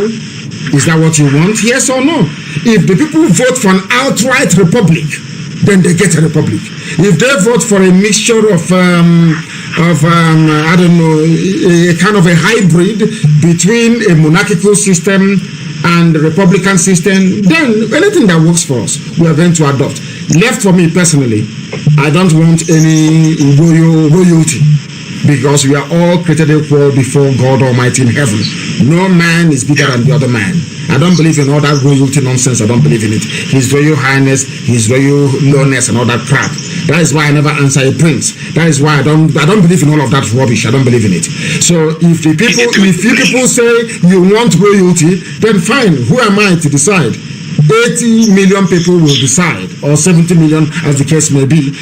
Not for me alone to decide. Never, ever, ever. You people will decide what you want. You are going to get the country that you want. My input will be there, but I'm not going to force anybody to adopt it. We are all going to argue and debate, and at the end of the day, we then vote for what we want. Is that very clear? For my take, yes, very clear, sir. For my take, sir, let all those monarchs, they need to be demolished because they are all compromised. We don't need them. We need to try something new, something much more better for me. Thank you very much, sir. Thank you for your contribution. I like it. I welcome it. That is the type of debate I want to have. Let me make it clear that the numbers I mentioned before, they are our inquiry lines, please. They are our inquiry lines. +49 162 730 6732 and +49 176 673 93410. They are our inquiry lines only on Signal and Telegram, please. You know, we are running away from WhatsApp. You know, that boy is very greedy. Onyoshiko is a greedy thief. He will sell anything for money. If you know what Facebook is doing, you will not even be on Facebook, I'm telling you. You know, they take monies from countries all over the world to suppress opposition voices. That's what Facebook does. Do you know that on my two accounts, Mazi Nnamdi Kanu and Mazi Nnamdi Kanu official on Facebook, I cannot post on it. It's there, but I can't post on it. Even all the admin on the pages, they remove them because they don't want the world to hear the truth. So these lines are on Signal and Telegram, +49 162 730 6732. Save it, please. Any inquiry you have regarding IPOB is there. Another number is +49 1766 73 93410. Signal and Telegram only, please. The zoo cannot hack it. The caller on the line, can you hear me, please? Your name and where you are. Good morning, sir. My name is Wisdom Uzoma Acho. I'm calling from Abasa. From Abasa, yes, go ahead. Mazi, I want to thank you for the good work you are doing. May Chukwu Kikambe may bless you because it's not been easy. That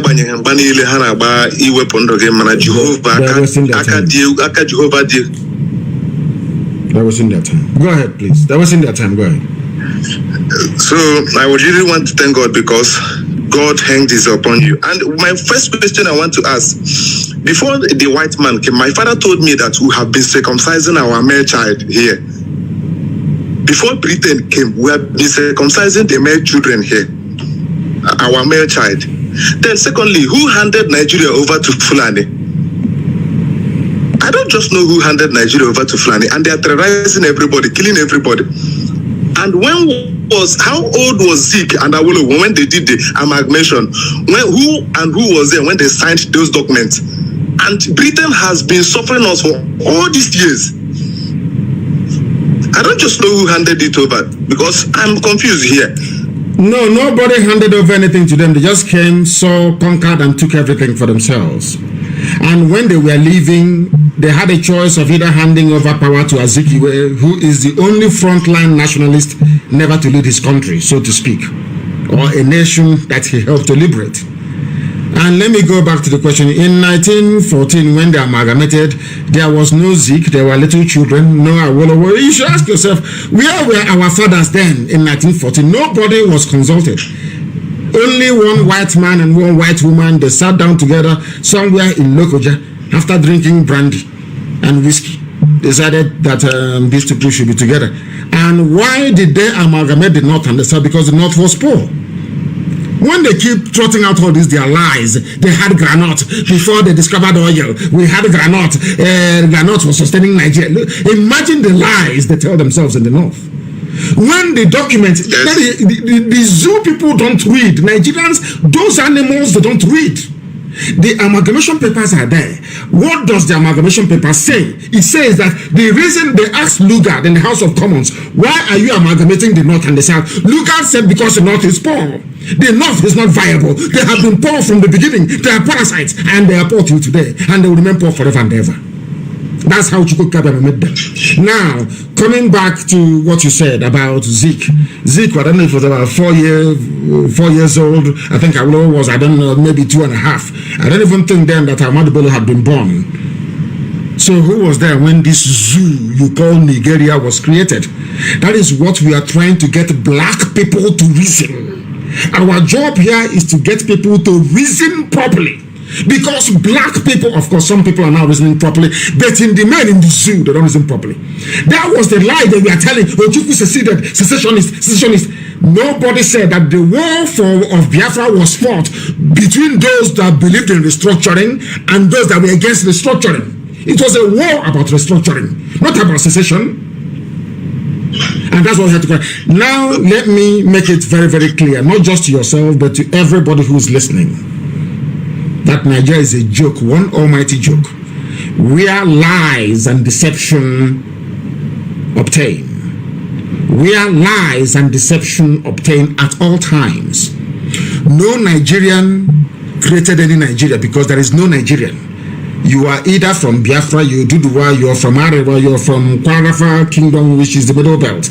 Nobody is a Nigerian. And I've said this thing many times. If I ask you now to send your wife or your girlfriend or your lover, please go and dress like a Nigerian and come out. It's a simple experiment. Please, can you give me the Nigerian dressing? Dress the way a Nigerian should dress and come out. We'll start dragging that person. One will say, oh, it's Yoruba. The other one will say it's a Biafran dressing. Another one will say it is a northern dressing or middle belt. There is not even one common food. No common religion, no common food, no common language, not even the way they dress. Nothing unites them together. Yet some people are idiotically saying they're from Nigeria. And I feel sorry for them because they are black people, they're ignorant, they're very foolish, they cannot reason very well. Your grandfathers were there, or your ancestors were there, and a white man and a white woman traveled all the way from England, came to Nigeria and said, from today your name is Nigeria. And all of you are jumping up and down like monkeys saying, I'm a Nigerian, I'm a Nigerian. But anytime you say you are a Nigerian, you are reinforcing your idiocy and your ignorance. That's all I can say. You are reinforcing your stupidity. That means that you are a stupid creature. I'm telling you the truth. That's why we preach this gospel of heaven.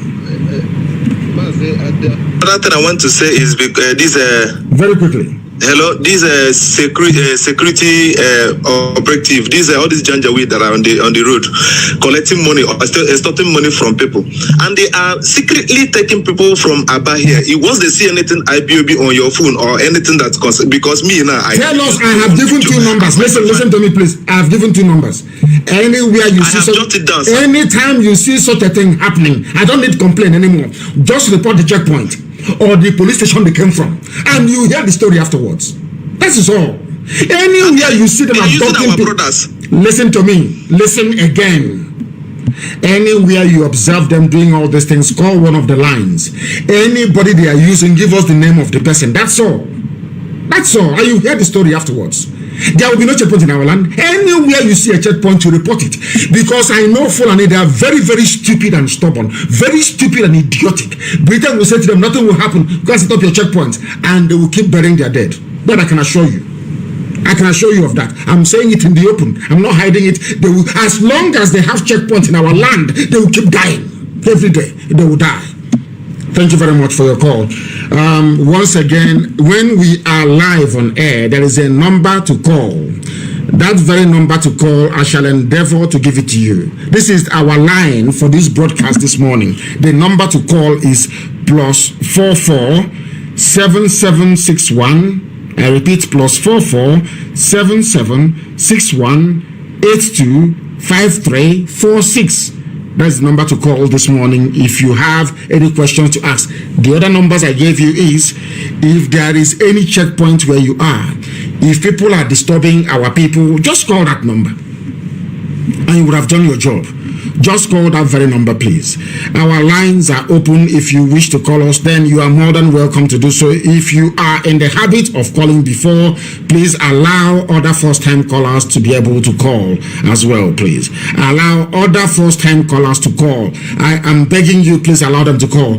Because if you have there are people who have been struggling for years to try and get hold of us. Sometimes if you call us and we cannot take your call, some of you may be very lucky. I shall endeavor to call you back. I have a caller on the line. This caller, can you hear me? Your name and where you are, please.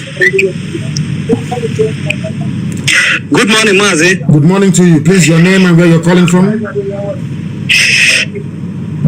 My name is Ogwejo Fobidiko Koye. I'm calling from Sri Lanka. From Sri Lanka. I'm really grateful. Hold on.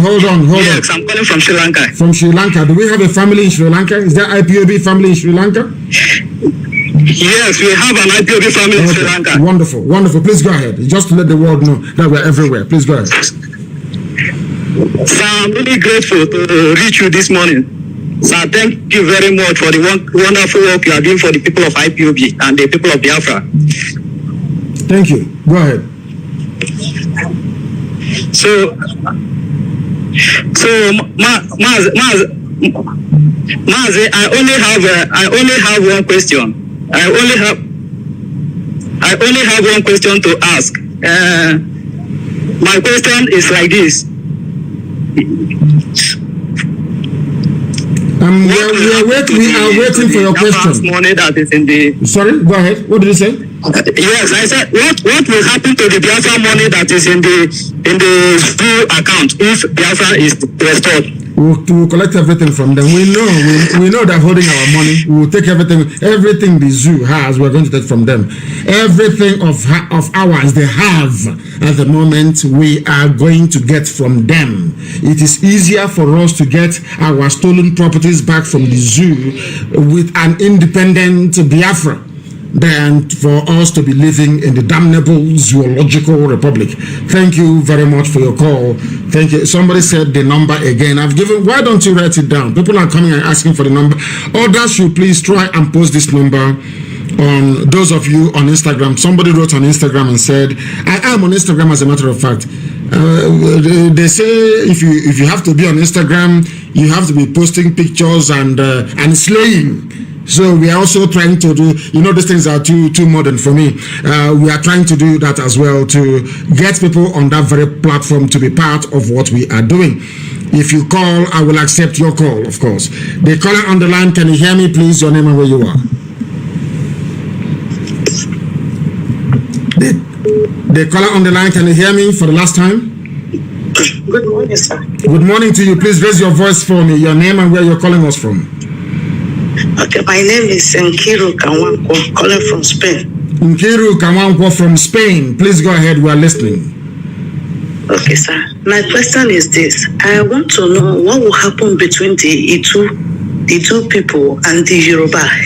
How are we going to rectify it? Because some of them are believing that the Oba of Benin is from Ile-Ife, is not a citizen. Yes. Then, if Biafra comes, what would be the difference between how are we going to settle with the Yorubas on that issue? We are going to, very simple, you ask the people. We are not going to be like the zoo. We are going to ask the people of Idu, Igodomigodo, especially within the Benin Kingdom itself. I don't want us to confuse Benin Kingdom with the whole of Edo. The whole of Edo is not Benin Kingdom, because we have Igbo Akre, Banke, Igbo people inside the Edo state. They are not part and parcel of the Benin Kingdom. Now we will ask those who are covered, should I say, under the jurisdiction of the ancient Benin Kingdom, what do you want? They will tell us if they want to be part of Biafra, or if they want to be part of Oduduwa, or if they want to be on their own. I gave an example many years ago, even before I became convinced, even before they lectured me about the history of Idu, Igoromigodo land. I said it, that what my preference would be to give Benin monarchy the status of Monaco you have in France. France is a republic. Because that is why this question answer is very good, to enlighten and to educate. France is a republic, but inside that republic, you have Monaco. And Monaco is a principality. Not principality, the one the Pentecostalists pray about, the realm of Satan. No, not that principality, please.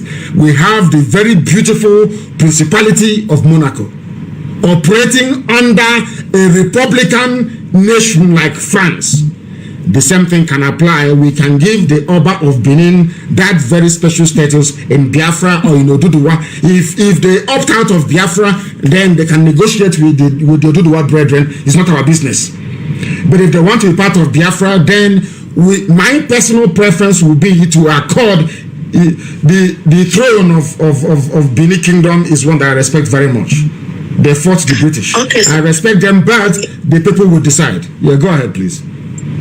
Okay, why am I asking this question is that the real Igbo people are fighting back for their land, and the other Benin have been selling their land out. So if those land can be retrieved back, or what will happen to them? Because the ancestral land are being taken by most of these traditional rulers and kings and the Obas. No, the rightful owners of the land, because sometimes in history they will ask you, how far back do you want to go? And let me go back to Britain as an example once again. Do you know the English people you hear about who are dominating UK politics? Do you know the English people? If I ask you now, where is England? You say England is in the United Kingdom. Is that not correct? Who is the ruler of UK? Is the Queen of England. The Crown of England is the one that rules Ireland, Northern Ireland, that rules Scotland, that rules Wales.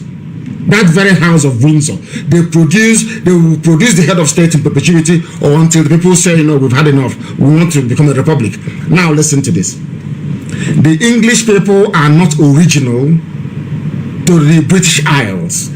The owners of Britain are the Welsh people and the Scottish people and the Irish people. They are the Celtic nations, they are the owners. English people only came with the invasion of the Normans. But before that, there were the Saxons came, and the Angles came. That's where you got the word English language. The Angles from Denmark. Understand this very, very well. That's why they call them the Anglo-Saxon people. The English people you see today are more related to Germans from Lower Saxony than they are related to Scottish people and to Welsh people. Allow me to repeat. So if you now say that if the original owners of the land of Britain, the Isles or the British Isles, which is the Scottish people, the Welsh people, were to say this is our land, then what happens to the English people that are there today? How far back in history can you go?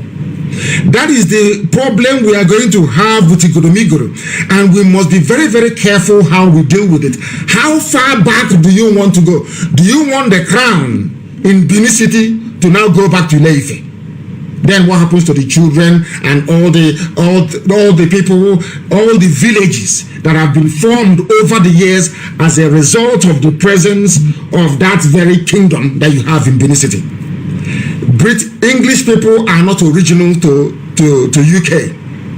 They are original to Lower Saxony in Germany. They are original to Denmark, the Angles. In 1066, I think if I'm not mistaken, the king, a French king, conquered from Normandy. The Normans, they came, his name is William. William the Conqueror, he's called. He was the one that came at the Battle of Hastings. That is why there is a place in Kent. The name of the village is called Battle. That is where you got the dictionary word battle. When I'm fighting with them, I'm saying we are going into battle. It's the name of a village in England.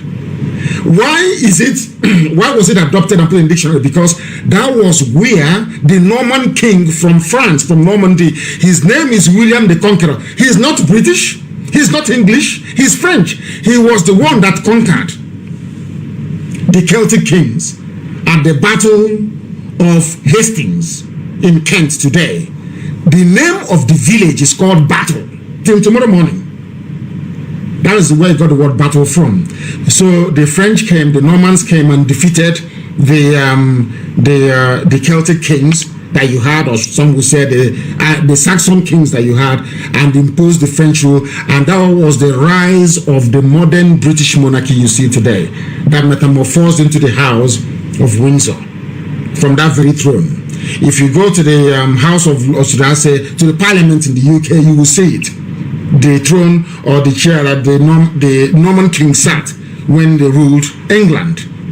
That was how this whole thing came about. And subsequently they conquered Wales. They fought many wars with Scotland. Now they went into a union, and then that very alliance, because even in the royal house you have in England, they have Scottish people who were married there. At a point also Scottish people were the kings also of England. So they are mixed. If you ask them to go, who goes to where? That is the problem having economic land. But in time, we are going to solve it because the people will decide. Thank you very much for your call. Very, very intelligent call, and I love that call this very morning. We have about 15 more minutes to stay live on the air, please. If you are used to calling, allow other people to make their own contribution. Allow other people to call. Somebody said I should give them the number again. We do not select those that call us. Let me take this very call. It's going to be very interesting. The caller on the line, can you hear me? I think I was trying to call.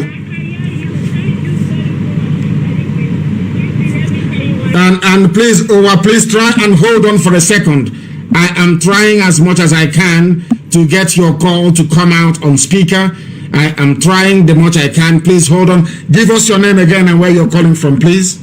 Yes, sir. Mazi, good morning, sir. I love you very much. My name is Uwa Sophia Obaze. I love you, sir. You know, if I can take your brain and put it on my way, I could have been very happy. Thank you, sir. Sir, I want to thank you, sir, for all what you are doing for us. That my own contribution is that, sir. Yes. Thank you for the answer you give to our sister from Spain. I love that answer because I've answered it many, many times. You can't drive the people there away. They have stayed there for 800 years, so we cannot drive them away. People have to decide their fate. So I'm not going to talk about that one because you have answered the question. Sir, I want to my own opinion. Our Aboriginal people have to get up, sir. You understand? Yes. IPOB, we are just on our own. You see what happened in NSAS? You know, when a citizen of the land is fighting the government, all of them will be confused. Sir, I know I have my own platform, but many people hear my voice here. It go all over the world. So I'm pleading with our Aboriginal people, our soldiers now. We have to fight. We have to get up and fight. Because in the north yesterday, I saw one thing on Facebook where they were tying our people's hands. Those people in the middle bed, they will tie their hand back. The army and the police, they will be using sticks to cut their legs and cut their hands, using cutlass to cut their legs. So my people in the land, go to do the middle bed, Biafra, please, let's do this thing right now. I know that you people tried during the NSAS protest, but our government, the useless Zoo Republic, they oppress you with their gun and bullets. But this time, my people, please, we have to stand up and do it. Because our girls that they are calling me, they are in the custody. They are beating them, raping them. They are not even giving them food. Please, my people of Biafra, people of Arewa, people of Oduduwa, please, let's do it. Let's do it. We know that war is not beautiful, but they are still going to kill our people anyway. Please, that is my own opinion. Please, the Aboriginal people, we have to get up and fight. When we are fighting, then instant security will not support us. And Mazi, please, I know I am your daughter. Please, when we get up next time, I know you like to praise us so that we do more. But don't talk. Don't just talk. Let our people deal with the Zoo government. Because we have been suffering for a long time. Let us get this freedom once and for all. Because immediately they hear your voice, they'll say, hey, you understand? So let our people deal with the Zoo government. Just leave them. Because this revolution we are going to fight, there will be no leader. Because I see some people that they call themselves celebrities, they will want to come and be our youth leader. So the government will not call them back. They will go and settle them. They will collect their share and they will come and be confusing our youth. So we don't need that.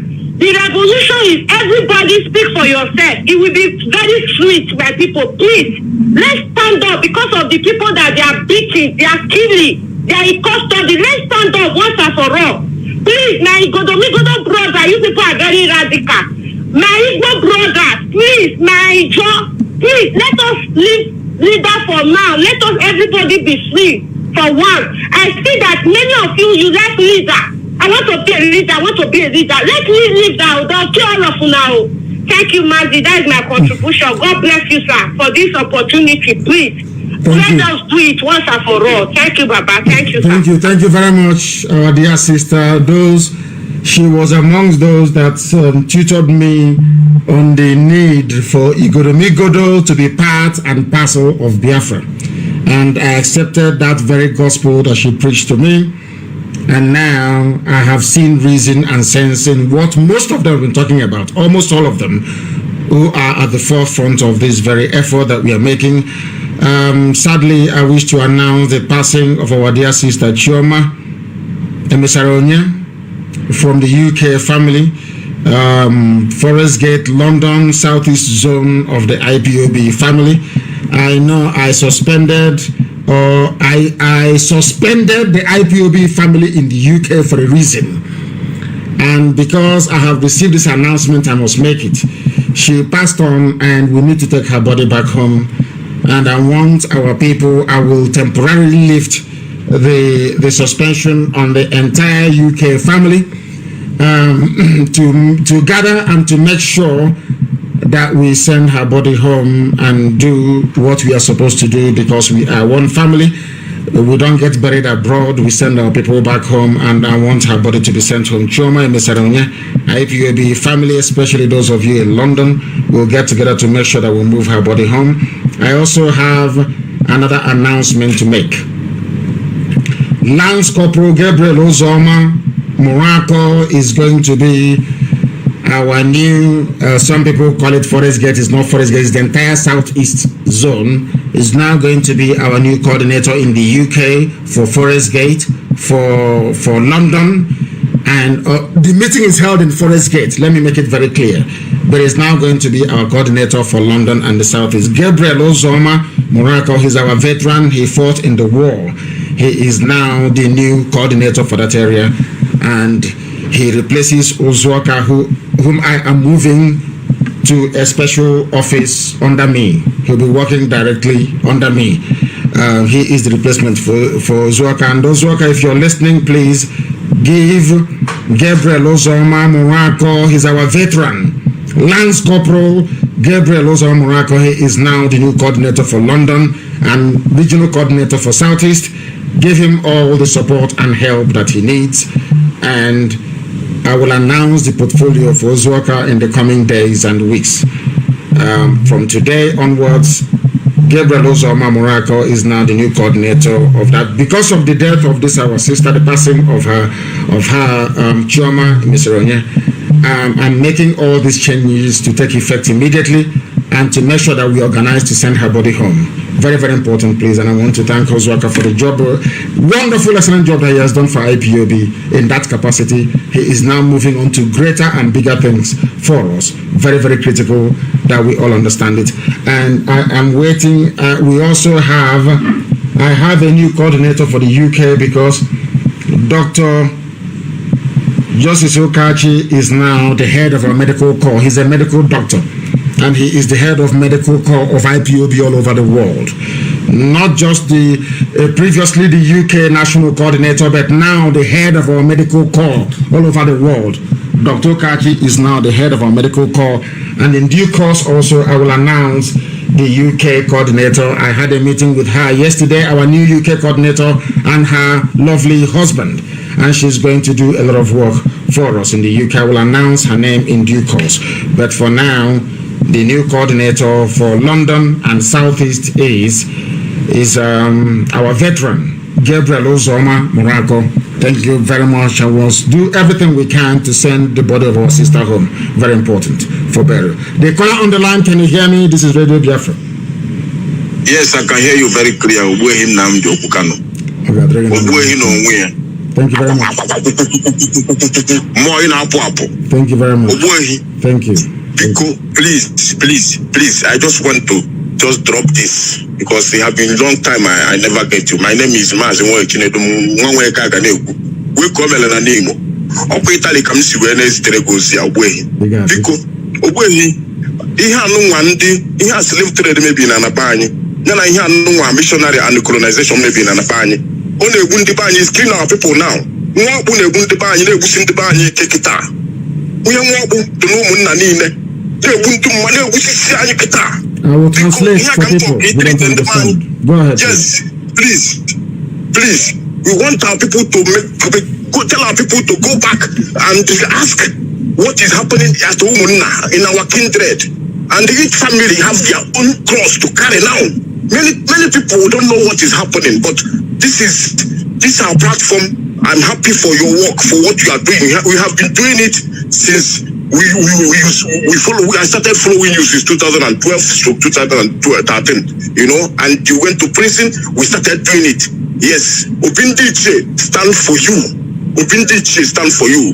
The one Ogbuehi is leading. You understand me? Yes. They have gone far.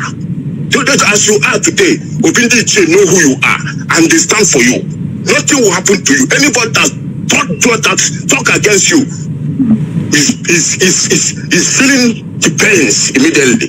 Thank you very much, Mazi Nnamdi. Thank you very much, my dear brother. The way he spoke, when he started was so sweet. I didn't want to cut him out because like English language, you know, you need to learn and study your language for you to grasp it very well. There are vocabularies, there are words that are not used on everyday basis. Unfortunately, when colonial masters came, we stopped developing our indigenous languages. We stopped adding new words to it and only decided to let. I'm not saying English is a very beautiful, very fantastic language. I love it very much. After all, the greatest country in the world, USA, is using English language, so there's nothing wrong with it. But we also need to develop our own. What it's saying in essence is that the effect of colonialism and the influence of Europe has been very, very damaging to our psyche and our way of life. There's something called Omonna, which is a collection of the kindred. If you don't belong to Omonna, you are nobody. In fact, in those days, when you're removed from Omonna, you go and die. It is everywhere across the entire Biafra land. From Lower Bis in Igede, is in Idoma, everywhere. That is how you know. But in Janjaweed, they don't have it. People ask me all the time, oh, where is Biafra boundary? How do we start? Where do we go? Who are we? And I said, do you have Omonna? Omonna is a collection of the kindred. You must belong to it. If you don't belong, you are nobody. Janjaweed, they don't have it, but we do. That is why we are special, and we are Biafrans. The caller on the line, can you hear me, please? Your name and where you are, if you may. The caller on the line, can you hear me, please? Yes, your name and where you are. Hello, good afternoon, sir. Good morning to you from here. Please go ahead, we're listening. Yeah, my name is Edom Abuchirubem. I'm calling from the Republic of Seychelles. Please go ahead. Mazi, I quickly have 3 questions for you, sir. Go ahead. One is, yes. My first question is, considering I was made to understand that the miracle that happened to our people when they were living from Israel, from Egypt down to the Promised Land, also happened to the progenitors of our ancestors when they got to the Omambala River. Is that true? Or you say that's my first question? That is true, because Omambala River, if you on low tide, you will see stones on the floor on the bed of the river where they marched and crossed. The same thing happened. If you go to Omambala on low tide, that is why our tourism will be the best in the whole world when Biafra comes. We'll go and show you where our progenitors, the last wave of the migration that came from the Afar region of Ethiopia, marching through the East Central Africa, marching through the Congo, Gabon, Cameroon, that came into our land. We will show you where they crossed and settled at Umwede and Aguilera. Thank you, Machineke. Yes, thank you. Then my second question is, considering our genetic Hebraic heritage, why was it that the synagogue was not scattered across Biafra land the way churches are today?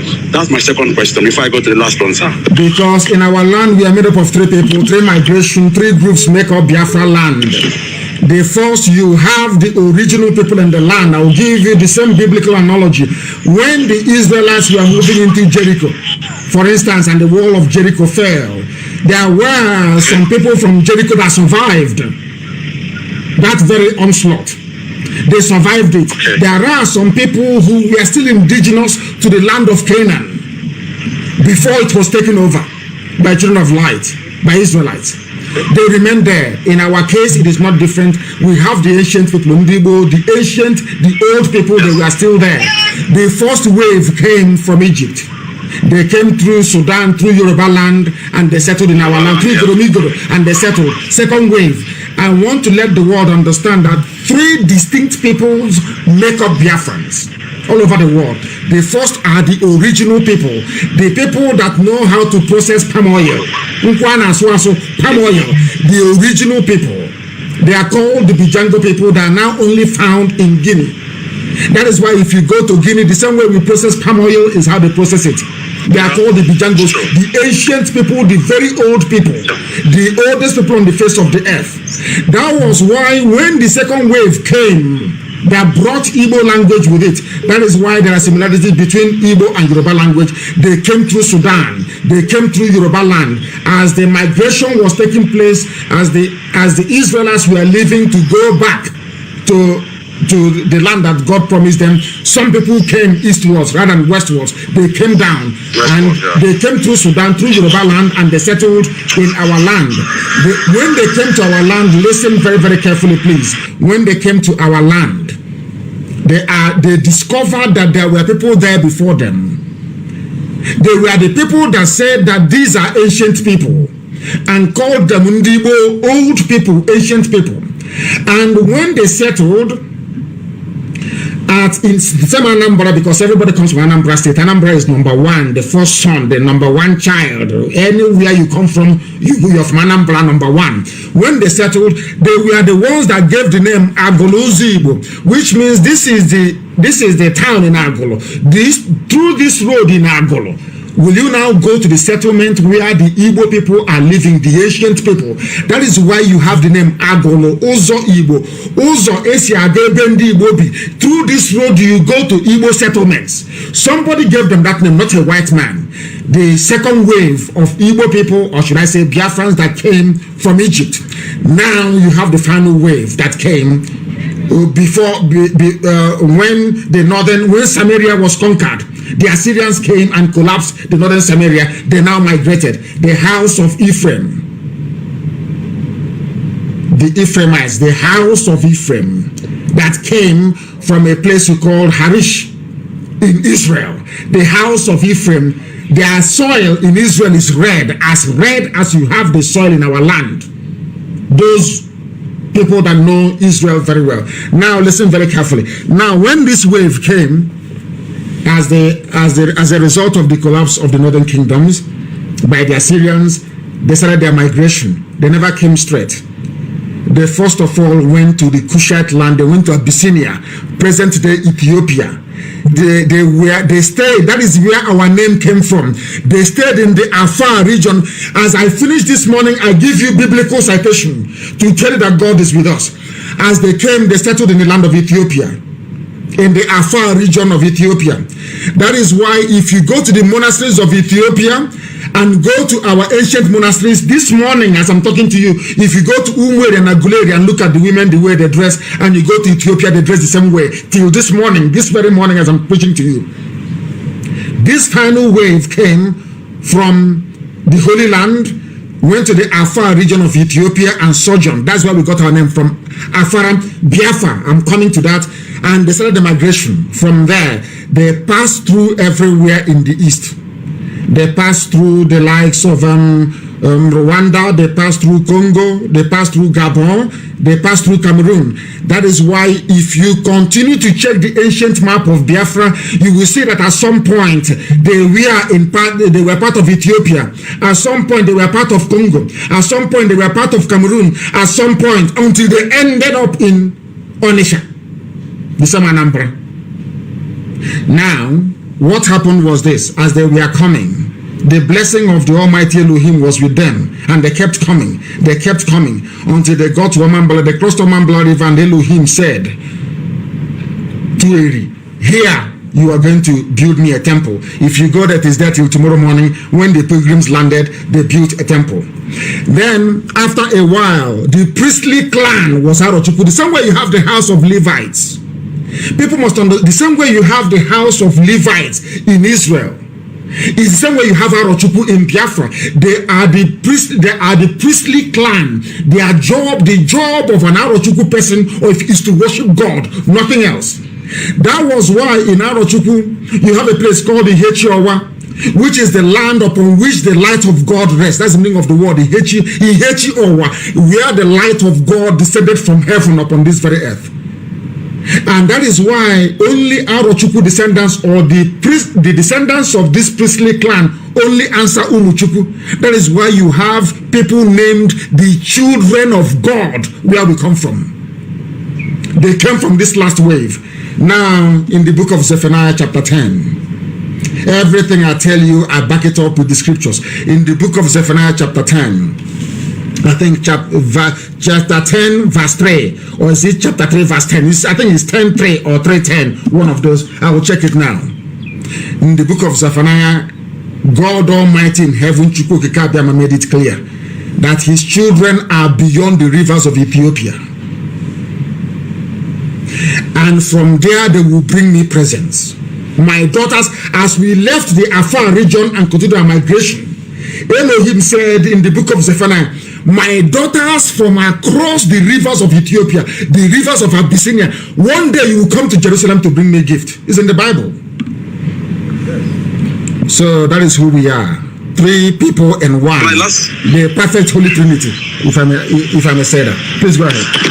Okay, thank you, sir. Then my last question is, where is the Ark of God domiciled? Is it in the blessed and holy land of Biafra, or in the land of the Prince of God, which is Israel, or with the kleptonomians as they used to, as we know them with? I think that the Ark of the Covenant rests in Ethiopia, in the Actum region. That is my belief, the original one. Because when the house became corrupt, when the house of David became corrupt, because of course David gave birth, or they said slept to the Queen of Sheba and gave birth to the Menelik dynasty of Ethiopia, the Amhara dynasty of Ethiopia that later became Ethiopia. And when the son was being smuggled out of the palace, the priest, they said, this is a legend, the priest of the holy house took the original Ark of the Covenant and gave it to him to take to Ethiopia for safekeeping. And they built a fake one and left at the temple. The reason why I believe is that if you go to a place called Aksum in Ethiopia, I think in the Amhara region, you will see that the Knights Templars, these are they claim that the servants of God, the Knights Templars came to Ethiopia. What would they be looking for in Ethiopia and building a church in Ethiopia?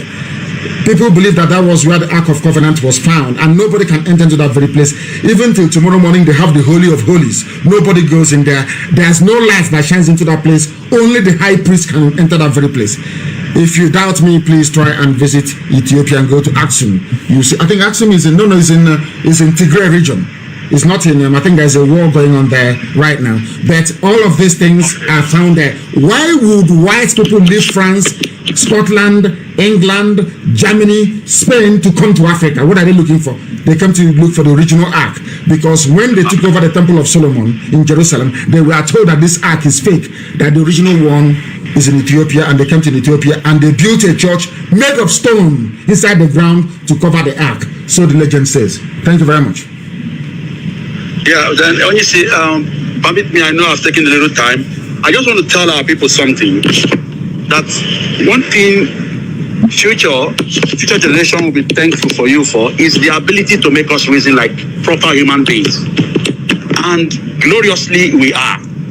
The issue of the guy in the creek, the pig in the creek, is whatever stuff they're using him for.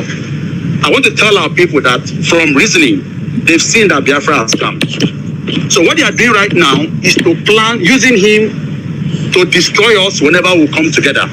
But I want our people to remain resolute and formidable, just the way you've always taught us. This is just my little advice for my fellow Biafrans. They are irrelevant. My dear brother, thank you for your call. Very, very incisive. These people are irrelevant. Anybody can make noise from anywhere, but they know. Had I announced a Biafra Republic, believe you me, every aircraft in the zoo will be over our land. They know. These are irrelevant, inconsequential, hungry people. They're irrelevant. Do they know what this family, do they know what the name of IPOB? They don't know who we are. When you're inside IPOB, you take it for granted. Any day you leave, you see the importance of IPOB. Or that day, your eyes will open very clearly. You know that these are truly just children of God. Thank you very much for your call this morning. Very incisive, very enlightening. I want to close by saying this morning. If you have a book, please, if you have the Holy Book, the Torah, go to, or Bible, go to Zephaniah chapter 3, verse 10. Zephaniah chapter 3, verse 10. Everything I tell you is biblical. I don't come and concoct anything. Everything I tell you is fact, scientific, proven. From King James Version, Zephaniah chapter 3, verse 10. From beyond. Beyond means after Ethiopia. From beyond the rivers of Ethiopia, my children, my suppliants, even the daughters of my dispersed people, even God knew that he was dispersing us. Even my daughter from beyond, now Africa, for those who don't know, I'm talking about Africa now, not Europe. God said, even after Ethiopia, from beyond the rivers of Ethiopia, you will come to bring me gifts. You will come to worship me. From where I have dispersed you to. This is according to the Bible, that your thieving, criminal, Pentecostal pastor can never teach you. And my good friend, Reno Omokri, I want him to understand what I'm saying this morning. Everything we say is from the scriptures. That Elohim, God Almighty in heaven said, my children are going to come even beyond Ethiopia, the rivers of Ethiopia. Those outside, where I have dispatched you, are the banks of Omambala River, in the blessed land of Biafra. From there you will come. You will remember that I'm your God, and you will bring me blessing to my house. That is what Elohim said. And that is the reason why Biafrans are the only, anywhere you see traces of light-skinned people, if you're coming all the way from Ethiopia, draw any map you like. Those of you that fly Ethiopia Airlines, or well, draw any map you like. If you're coming anywhere you see light-skinned people, you know that they are Biafrans along the way. That is why in the north of us, there are all dark-skinned people all around us in West Africa. We are the only people who are light, naturally, not by mixing with anybody. The dark ones we have amongst us are the ancient owners of the land, the ancient people, those who own the land. Then the second wave came from Egypt, and the final wave came from the northern part of Israel, from the land of the Ephraimites, in the blessed land of Israel. And here we are today, 3 people in one, the perfect Holy Trinity. Let me repeat from the book of Zephaniah. If you want to prove as to where you come from, the final phase, from the book of Zephaniah chapter 3 verse 10. Go to Arochukwu today, you see how light they are, how fair they are in Arochukwu. That tells you that they are from the final wave that came.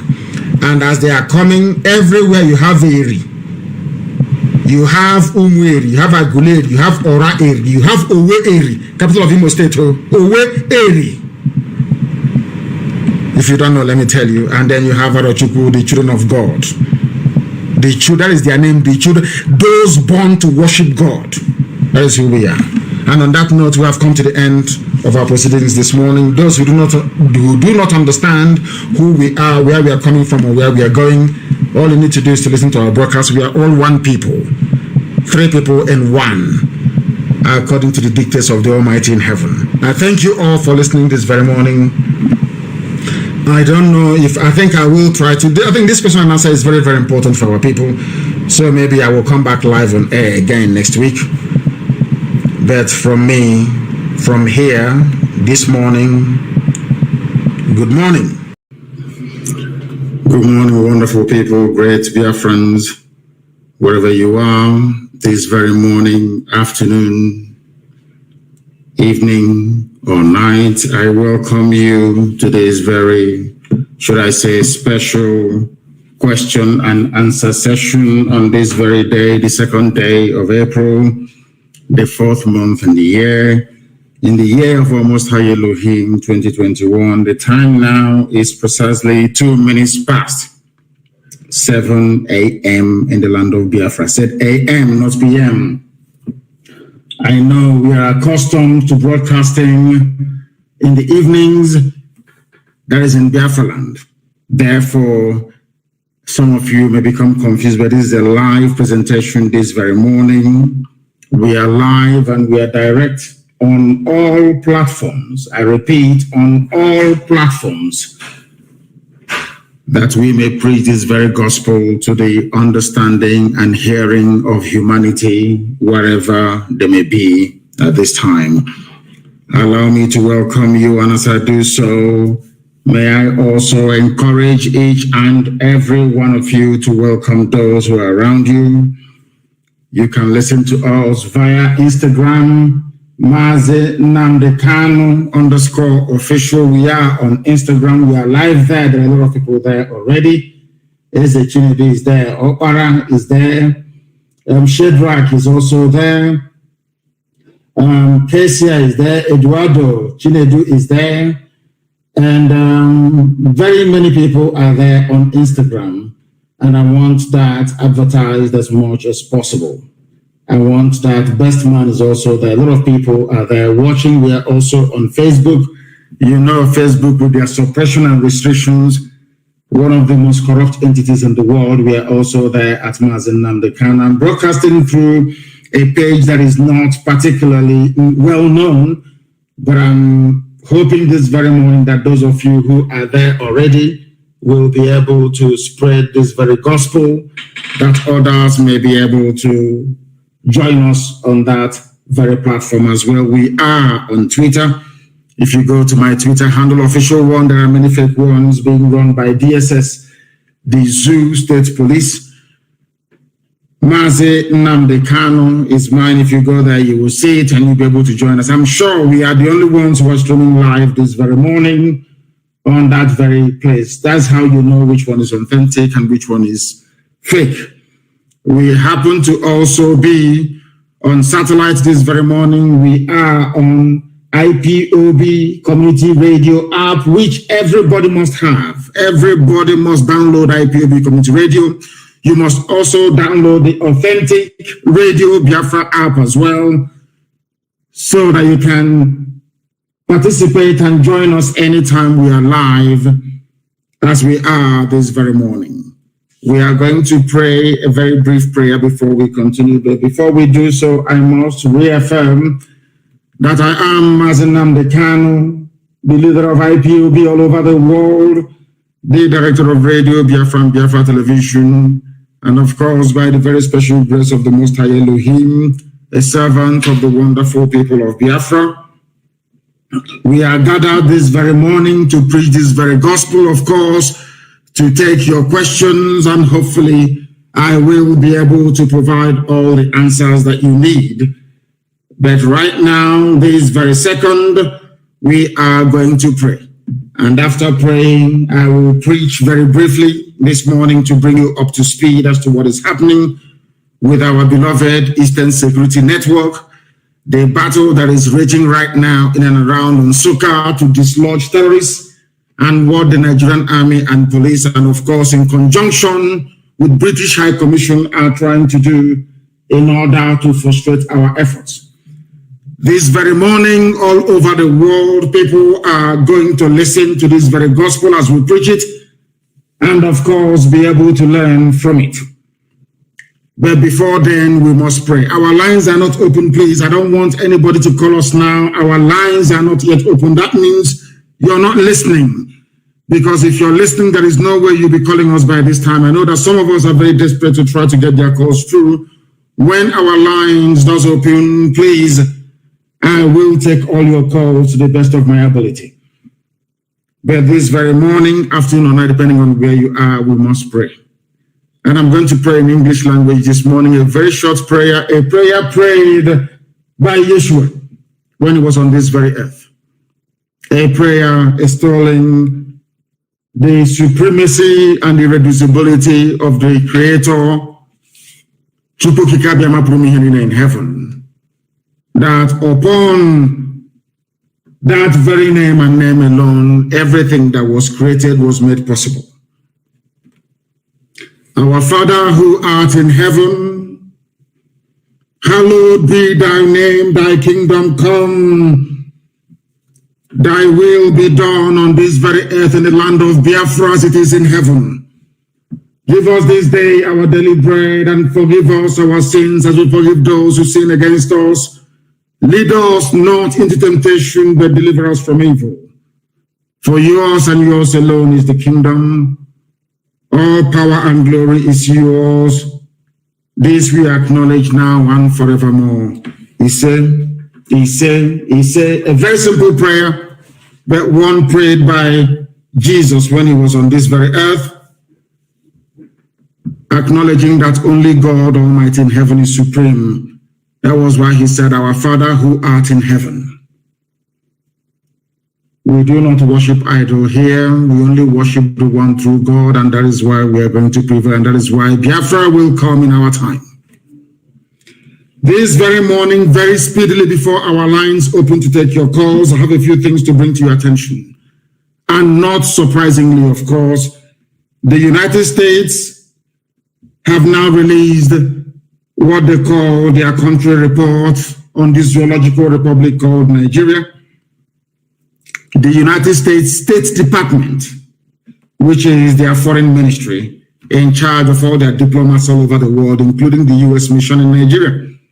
The reason why I'm touching upon this very briefly this morning is to bring to your awareness, or should I say, to bring to your attention once again what I have been saying all this while concerning the duplicity and complicity of most foreign missions in Nigeria. I told some of you, but you never listen. The thing about we black people is that we do not listen. We do not reason. We always fail to engage our brain cells each time we are pondering a very complex subject.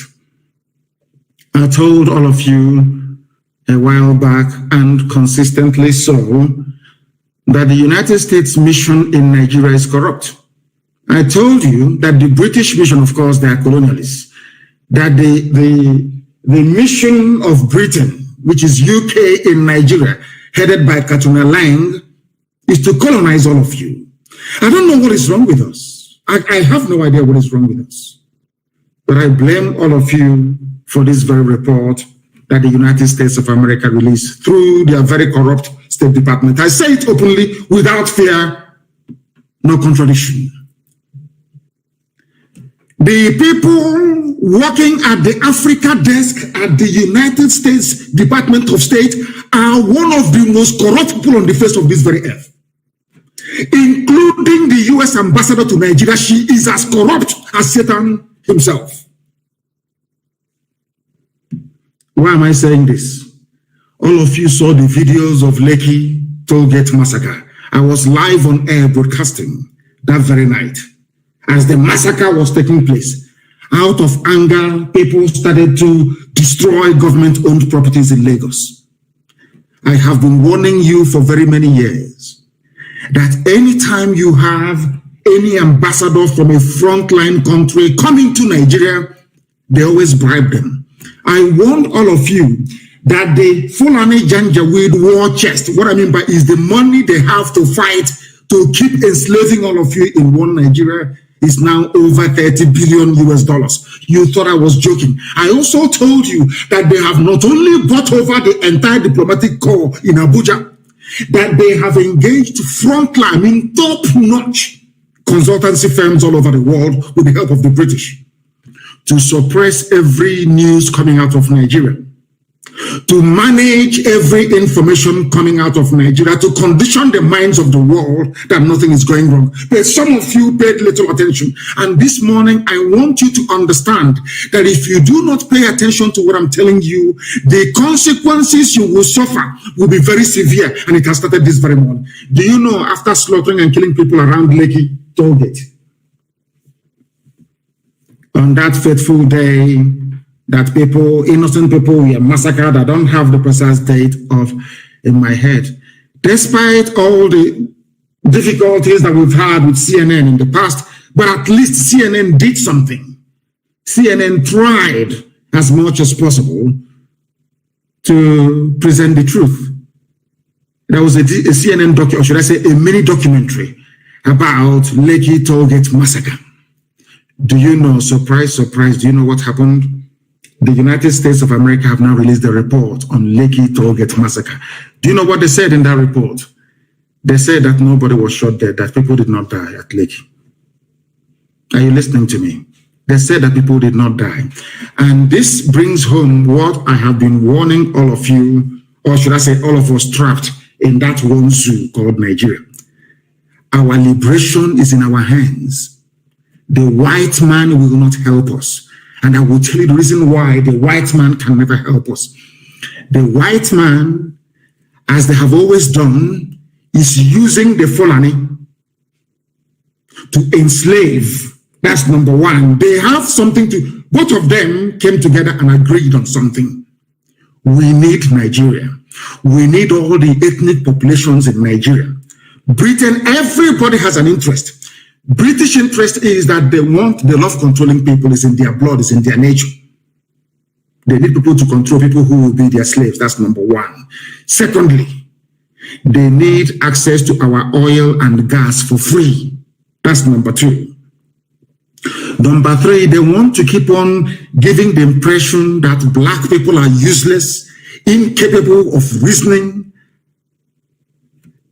that we black people deserve to be controlled by white people. Understand what I'm telling you this morning, please. It's very, very important, because in time to come, the same way I'm reminding you this very morning as to the consequences of our stupidity, I will also go back and tell you, remember there was a day that I preached this very gospel live on Radio Biafra. I repeat, Britain wants to control you because they feel that they are God. They are white and you are black, you are nothing. That's number 1. But because some of us are, did not have the benefit of sound or decent education, you may not appreciate what I'm saying. But in the fullness of time, you will come to understand. You will come full circle into the realization that what I'm telling you, what I have always told you, is the truth. And I preach it without fear before any idiot, regardless of how powerful you may think you are. What am I saying to you is this. Britain is in Nigeria because of oil and gas. They're in Nigeria to control you because you're black people. They are also in Nigeria to try to use it as an influence to control the entire black race all over the world, because they believe that Nigeria is populous. They have a lot of people in it, over 200 million people. And if they control them, perhaps they will be able to control black people all over the world. Because 1, they see us as black people, we are niggers, we are nothing. That was why they named you Nigeria. Nigeria means land of niggers. That is what it means. An area occupied by niggers. A derogatory slur word, which people in their infinite stupidity have failed to change over the years. I may digress this morning, but please pardon me and try to follow my chain of thought and what I'm preaching this very morning. America is there because of Halliburton, because of ExxonMobil. They are there because of Texaco. They also need oil and gas. Some of you may remember or may recall when Trump assumed power, that was in about, I think, 2016 or thereabout. He said something that most of his friends go to Africa to make easy money. But he is not one of those people.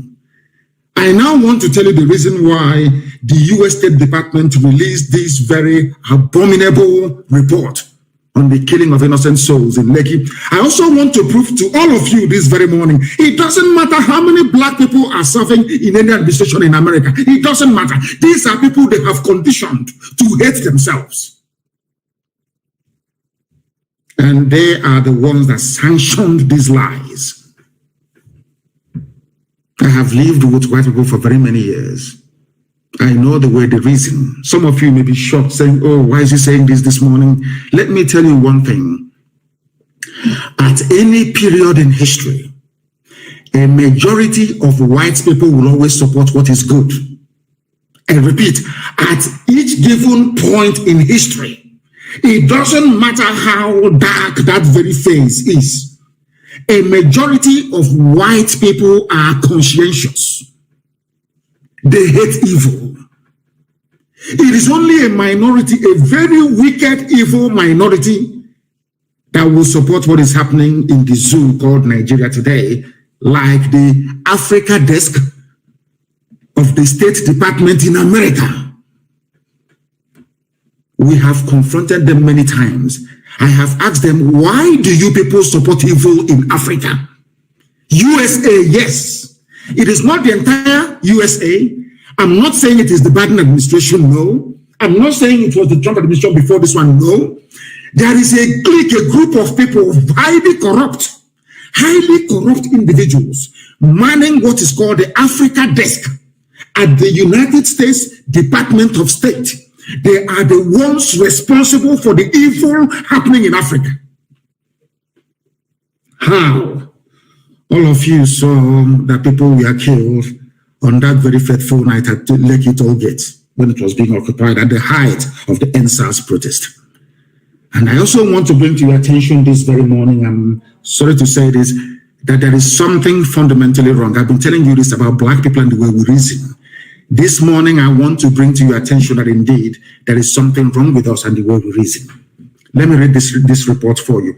It was only the Nation newspaper that carried it in the zoo, saying that United States of America disagrees. They do not agree that anybody was killed at Lekki Toll Gate. Can you believe such a thing? Who was responsible? I'm not even blaming those in America. This is something I've been telling you all the time, but none of you do not want to reason. You don't want to understand. I said that the report they are given in America is compiled in Abuja by the U.S. ambassador and her team. It is anything they feed Washington that Washington will publish. And she is a woman.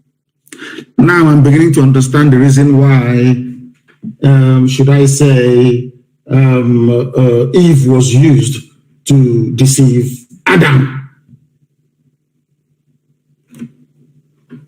I never knew that women can be this evil and wicked. 2 women.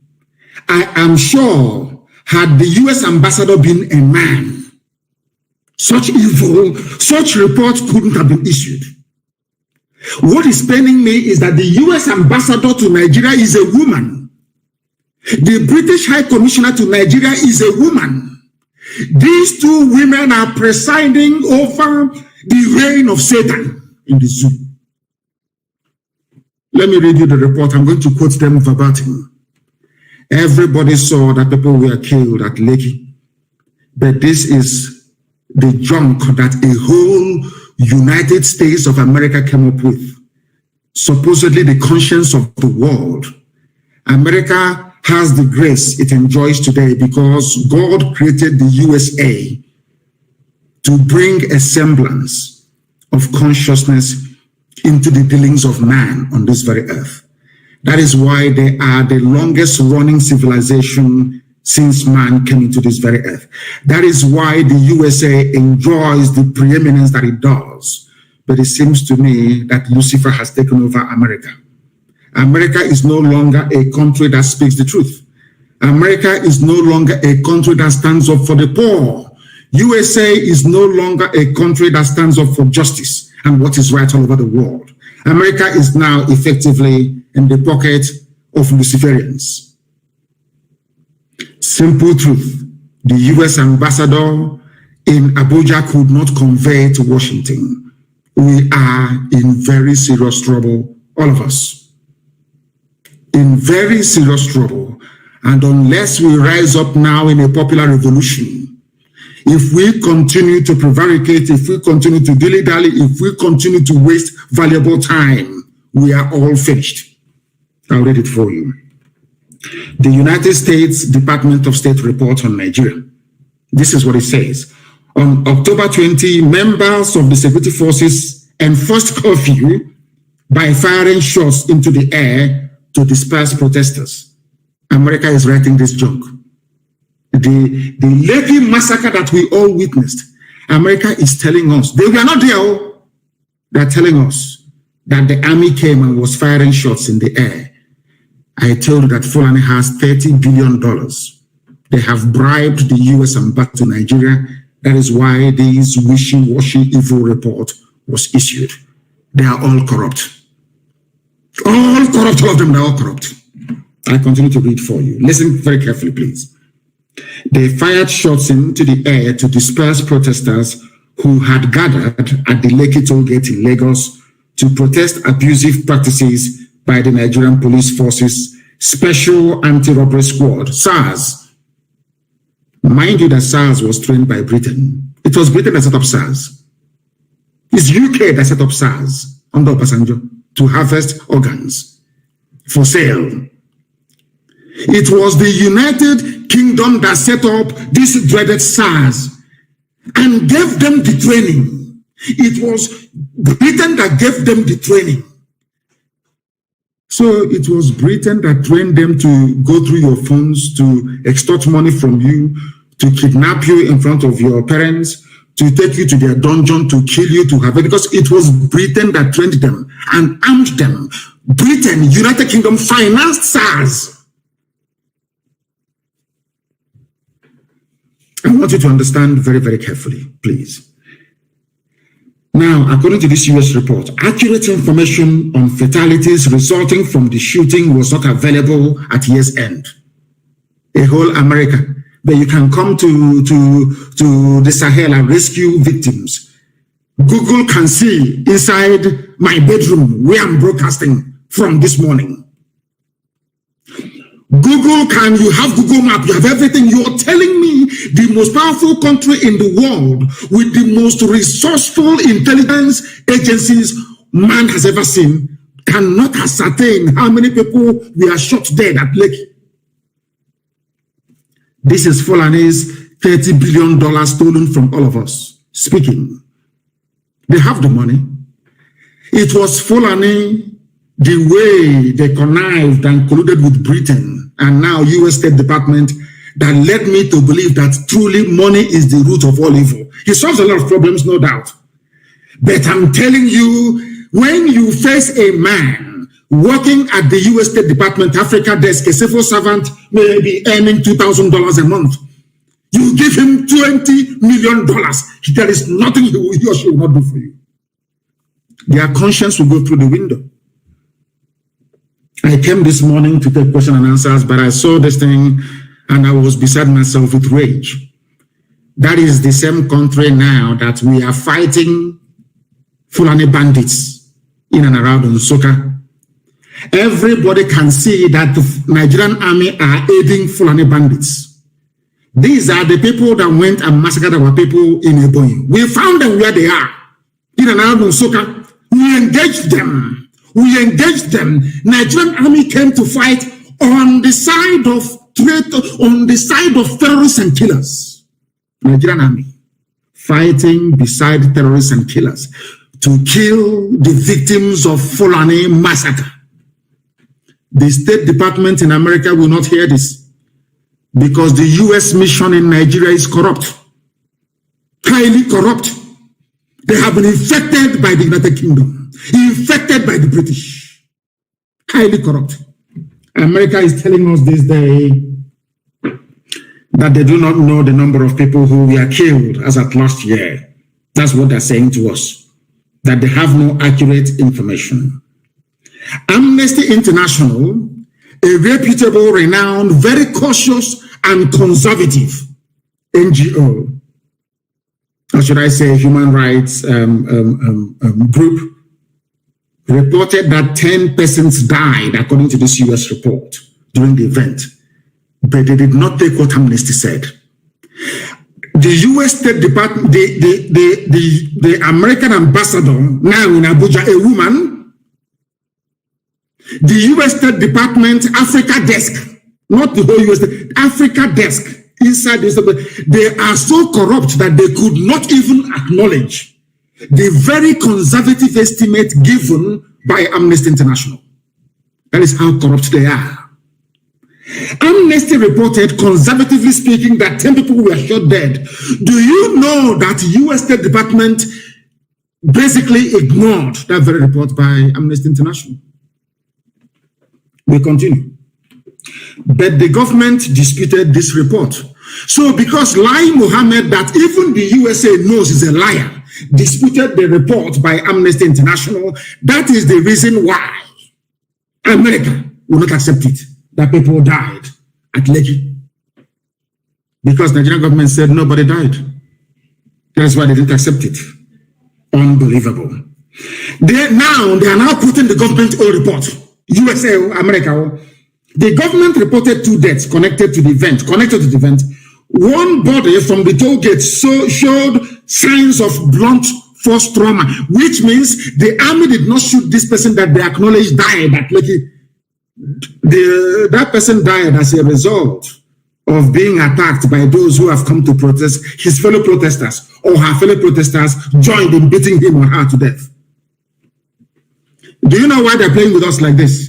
This is an example of what they do when they come for their so-called election observance, electoral observance. When they come, they will see blatant fraud. They will go to Kanu and they will see that 8-year-old, 6-year-old kids are voting. They will see all the violence against Biafran people right across the zoo. They will see ballot snatching, ballot box snatching, and all the rest of the crimes that's associated with electoral fraud in the zoo called Nigeria. They will write and say, the election was free and fair, bar for a few incidents of minor violence. I want to let people understand that if you're from any ethnic group in Nigeria, be you Duduwa, Biafra, or Kwararafa, Middle Belt, or wherever you come, even Hausa, that have been swallowed by Fulani, you must rise up to assert your right. You must rise up now to fight to be free. You remember over the years, during the time of John Campbell, America had a bit of conscience. They were in Lagos and in Abuja writing at least accurately, or should I say objectively, to the best of their knowledge about what is happening in the zoo. The more the years go by, the more the Fulani succeed in corrupting as many people as possible. They have corrupted AFP, an independent news gathering organization. They now issue fake news. They now fact check the same fake news that they issued. They are the ones to issue it. They tag Biafra or Ipob to it. The same AFP would now do fact check on fake news that they themselves released. They have bought over Facebook. All of you are aware of that. Very soon they will take over YouTube, and of course they are about to take over Twitter. Because each year, black people in Africa, every year you fail to act to be free. The more deeper the hole that you're digging for yourselves. We can never ever be free. I'm just telling you now, unless by some miraculous fate or divine intervention, the conspiracy, when I was reading this report, I was so shocked. The level of conspiracy to emasculate Black Africa, the level of conspiracy to ruin us as a race of people, aided and abetted by fellow Black people. Shocking. America said, they acknowledged, they didn't even acknowledge, they said, Amnesty said 10 people were killed, Nigerian government said only 2 were killed, and out of those 2, 1 suffered the signs of trauma, which means that person was not killed by the army. A second body from another location in Lagos had, from another location, look at how America is lying for Nigeria, from another location, not at Lekki Toll Gate. Should I continue this broadcast this morning? Or should we go back and start prayer and fasting, asking God, what did we do wrong? Why this level of humiliation? Why did you create a people? Did you create us to be servants? Did you create us to be... What did we do wrong? What is it about Black people that you hate us so much? What is it? What have we done? I'm asking God this morning that blatantly, a country like USA, I think what we need to do is, I don't know if we're allowed to take the US State Department to court in America to justify this very report. I don't know if their laws allow us to do that. I will ask my secretary if there is any law that can allow us to challenge this report in a court of law in America where all the evidence will be made manifest. They are telling us that the USA is telling us that Nigerian government said 2 people died.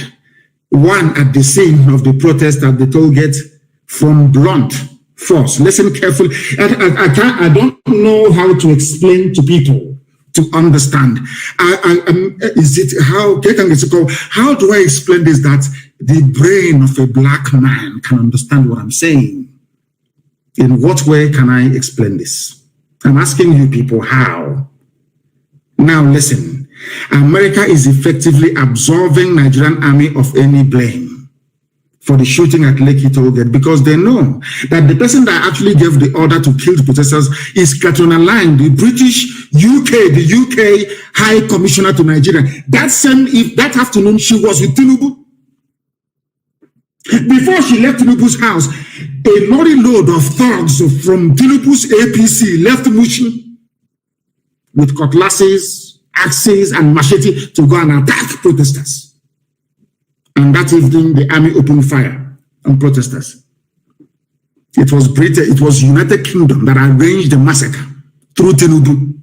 We all know this. All of you listening, you know that because you are black, because some of you are highly idiotic, you cannot stand up to face or speak the truth. You all know what Tinubu did. Everybody knows this. Now, USA is siding them. Britain have now managed to convince, United Kingdom now managed to convince the USA to side with evil. That is what I find, that a whole USA, of all people, America, the hope of a common man on this earth, at least in a temporal form. Everybody looks up to the USA as the policeman of the conscience, the guardian of the conscience of humanity. Look at how they are behaving in Nigeria. And the ambassador is a woman. I never knew that women can be this wicked. I never knew. I thought being mother, no, I'm not sure they have any children, that being women, they will have that, you know, that motherly instinct, that empathy, to empathize. Everybody, I felt rather very foolishly that these two women will see the victims of the slaughter by the Nigerian army as their own children and do what is right. But because of money, Fulani has given them money. Because of money, they are now writing what is in essence rubbish to justify the killing of other people's children. Two women responsible for this nonsense. The government reported 2 deaths connected with the event, but the army did not kill any of them. The one found where the army stormed died of trauma, which means if it were the army or if it were to be the army that shot him or her dead, you would have seen bullet wounds on the body. The one that had bullet wounds was recovered where the army did not go to. Do you see how they are consulted? Basically, Nigerian consultants in America wrote this report for the State Department and just published it. And we are all black people in Africa. Every day we claim we are suffering. Every day we claim that our quality of life is so poor. Every day we claim we're impoverished, but we are the ones responsible for bringing this mess on top of our heads. This type of nonsense couldn't have happened in a place like Japan because the Japanese people are one people, one culture, one value system, one social configuration.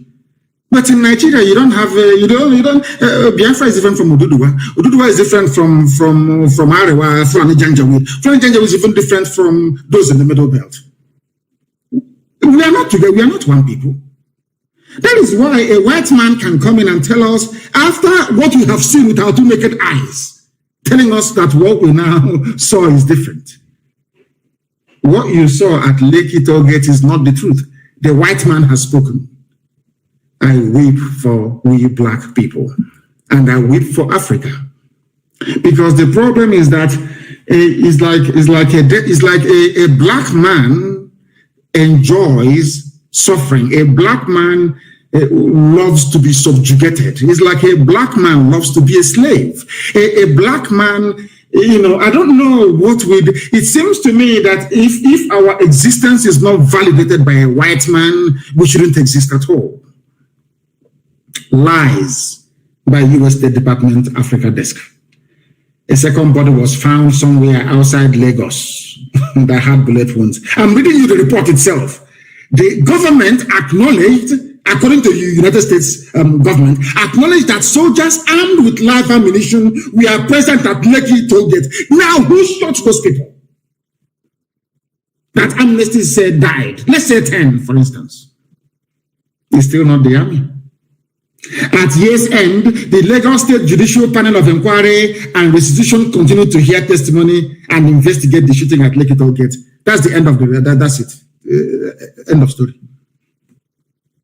And let me tell you how evil these people are. I want to tell you how evil the Africa desk at US State Department. I want to tell you that these people are demonic. They are demonic. They are possessed by loose. They are demonic. Satan is working with them. There's another section called disappearance. I'll read the report for you as well. In August 2019, to mark the International Day of Disappeared, Amnesty International issued a statement calling on the government to release immediately hundreds of persons who had been subjected to enforced disappearance and held in secret detention facilities across the country without charge or trial. They are talking about Biafrans airlifted from Obibo, but they cannot say it. Because if they say these are Biafrans airlifted from Obibo being held in secret detention facilities, the world will ask questions regarding Biafra. So they never mention any names. Are you following? Now, they just gave only one paragraph to this. What the Nigerian Army, Police, DSS are doing. This is from America. Only one paragraph. Now, they now proceeded to say, criminal groups, this America, criminal groups abducted civilians in the Niger Delta. They never mentioned enough. They never mentioned Fulani bandits kidnapping every day. Every day, the first place they jumped was Niger Delta, which is Biafra land. They cannot say Biafra, so they say Niger Delta, because the idiots that call themselves Niger Delta don't understand the divide and rule mentality that these people are using to cage them in their ignorance. That is why Ogoni has not been cleaned. Nobody can ask, why is it that Ogoni land has not been cleaned after all these years? They fail to understand one simple fact. If you allow yourselves to be divided, it makes it easier for your enemies to conquer you. If you're a conquered people, why would they clean Ogoni land if you're a conquered people? Now listen, the one paragraph to what Nigeria is doing, kidnapping, locking up people and executing people extrajudicially. Now they say criminal groups. They never refer to Nigeria as a criminal group or kidnapping people. No, not at all. Once you're kidnapped by the Nigerian state, you are a victim. You are gone. America will not look for you. It's even better as encouraged. United Kingdom are the ones encouraging the Nigerian government to do it, to put fear in people so you cannot fight for your right. Now listen, they said criminal groups abducted civilians in Niger Delta, the southeast. Have you heard them now? And the northwest. What Fulani bandits are doing in the Middle Belt, in Benue and Plateau, America did not mention it all. I want you to remember again what I told you before about the $30 billion war chest El Rufai and his team they have at their disposal to bribe anybody bribable in the world. Let's say you are Biden. Are you going to say no to a $1 billion bribe from Nigeria? The answer is no, you will take it. You will take it. I don't care who you are, you will take it. That's what they're doing. Do you know America said that people in the southeast are kidnapping people and abducting them for ransom? I want the US ambassador to tell me the day that any group from the east, I mean Biafra land, kidnapped anybody and said pay us ransom. Where? What date? They don't have any. But we are here. They said we are bandits. Do you see how they lie? And this report, because it was written by white people, you know, they see we black people as liars, and so sometimes with some justification, of course. Because this report was written by white people, it is gospel. You understand? Nobody can question it. It's by whites now. You're a nigger, you're black. Who's going to listen to you? Nobody. After all, as their warped reasoning convinces them, you're black because God hates you. That's why you're black. That is why every other race can climb on top of you and do whatever they want to do, because you're black. And moreover, you hate yourselves anyway, and you cannot reason or think properly. America is now saying Niger Delta, Southeast, which is Biafra land, and the Northwest, not Northeast, where the rages, where Fulani banditry is in abundance, often to collect ransom payments. And I want to ask the US ambassador, when did you hear that anybody collected ransom in the Southeast? Or South for that matter? When? Where? When? In the last year? This is your yearly report. When? But you have put us here. So when diplomats are reading this all over the world, they say, oh, there are bandits. Also, Igbos are bandits as well. Now, are you following me? Now, do you understand the game they're playing? You have to be intelligent to understand how these people play this game. Some of you may see it as just a report. It's just a report by a State Department, and you dismiss it. We are not dismissing it. We're taking it very seriously because we have no criminal groups in the East. None whatsoever. And nobody collected any ransom. None whatsoever.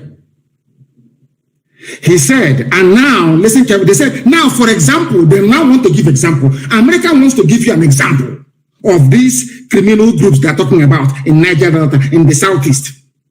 For example, they now gave an example with what is happening in Katsina State. Not in the Southeast. There is no example here of any kidnapping for ransom anywhere in the South, so-called, or Southeast. None. The example they gave was from the North.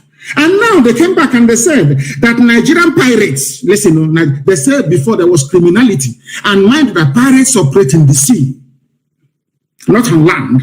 But when they were talking about criminal groups, they said that these criminal groups were based on the ground. Now, when they want to give us an example as to what these criminal groups may have done, they gave us an example with piracy in the sea. And piracy is being done by Fulani people in Nigerian Navy. They are the ones doing the piracy. These are Janjaweed, this Fulani, is naval, the zoo naval officers, the criminal elements amongst them who are doing piracy. Not any Biafran, but of course, US wrote it down. They said other parts of the country also experienced a similar number of abductions.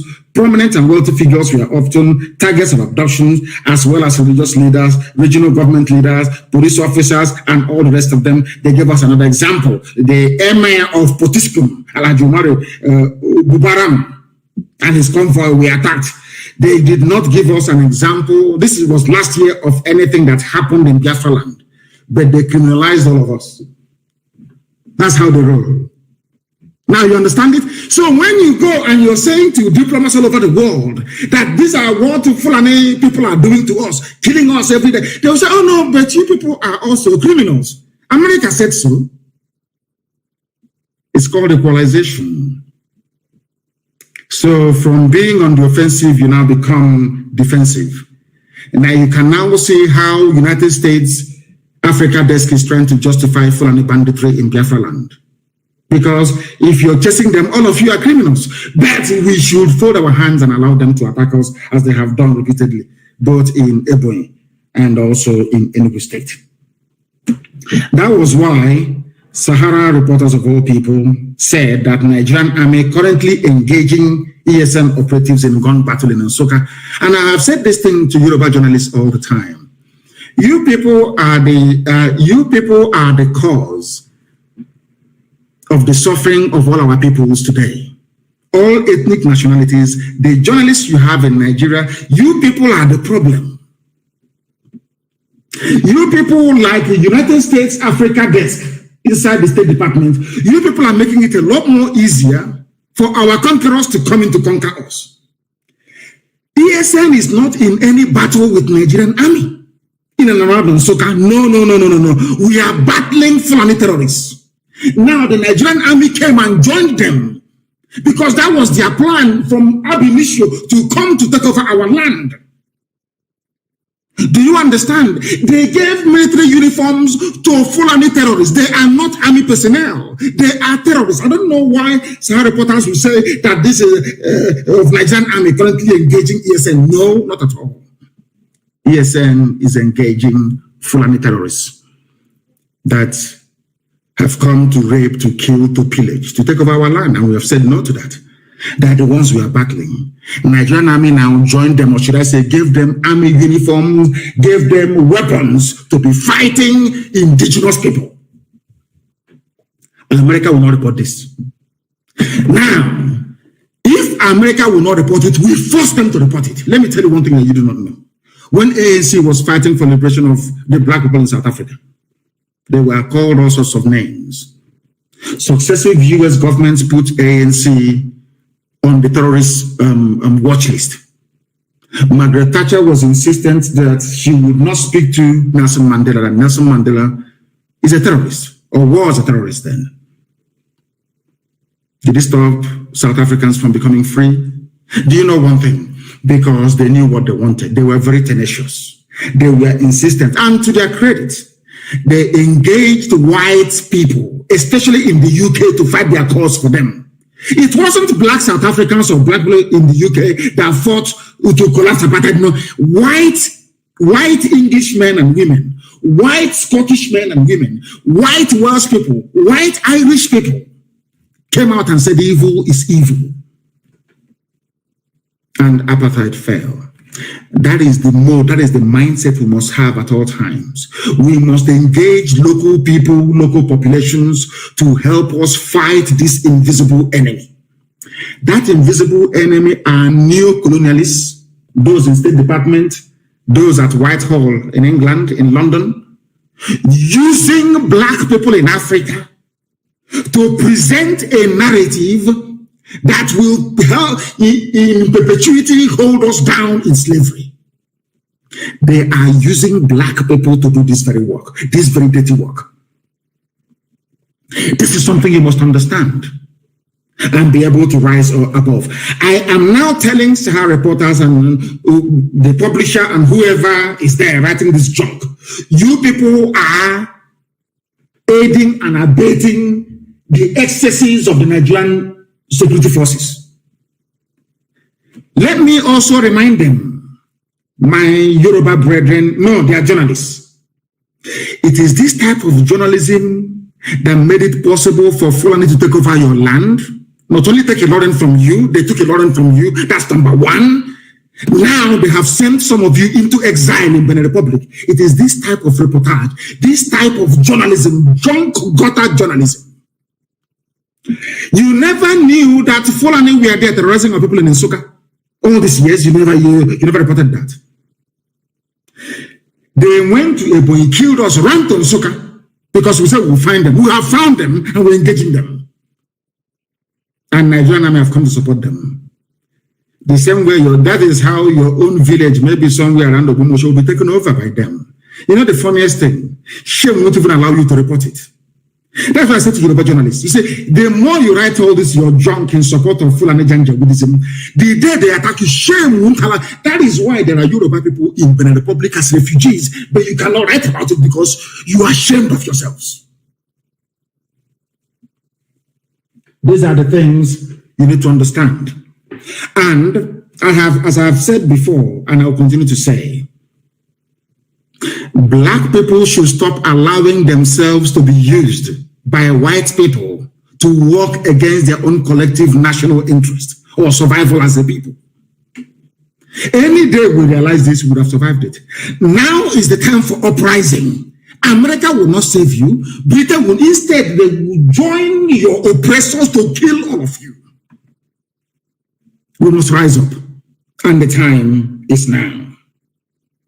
They said troops of the Nigerian army are currently battling gunmen suspected to be, we are not gunmen.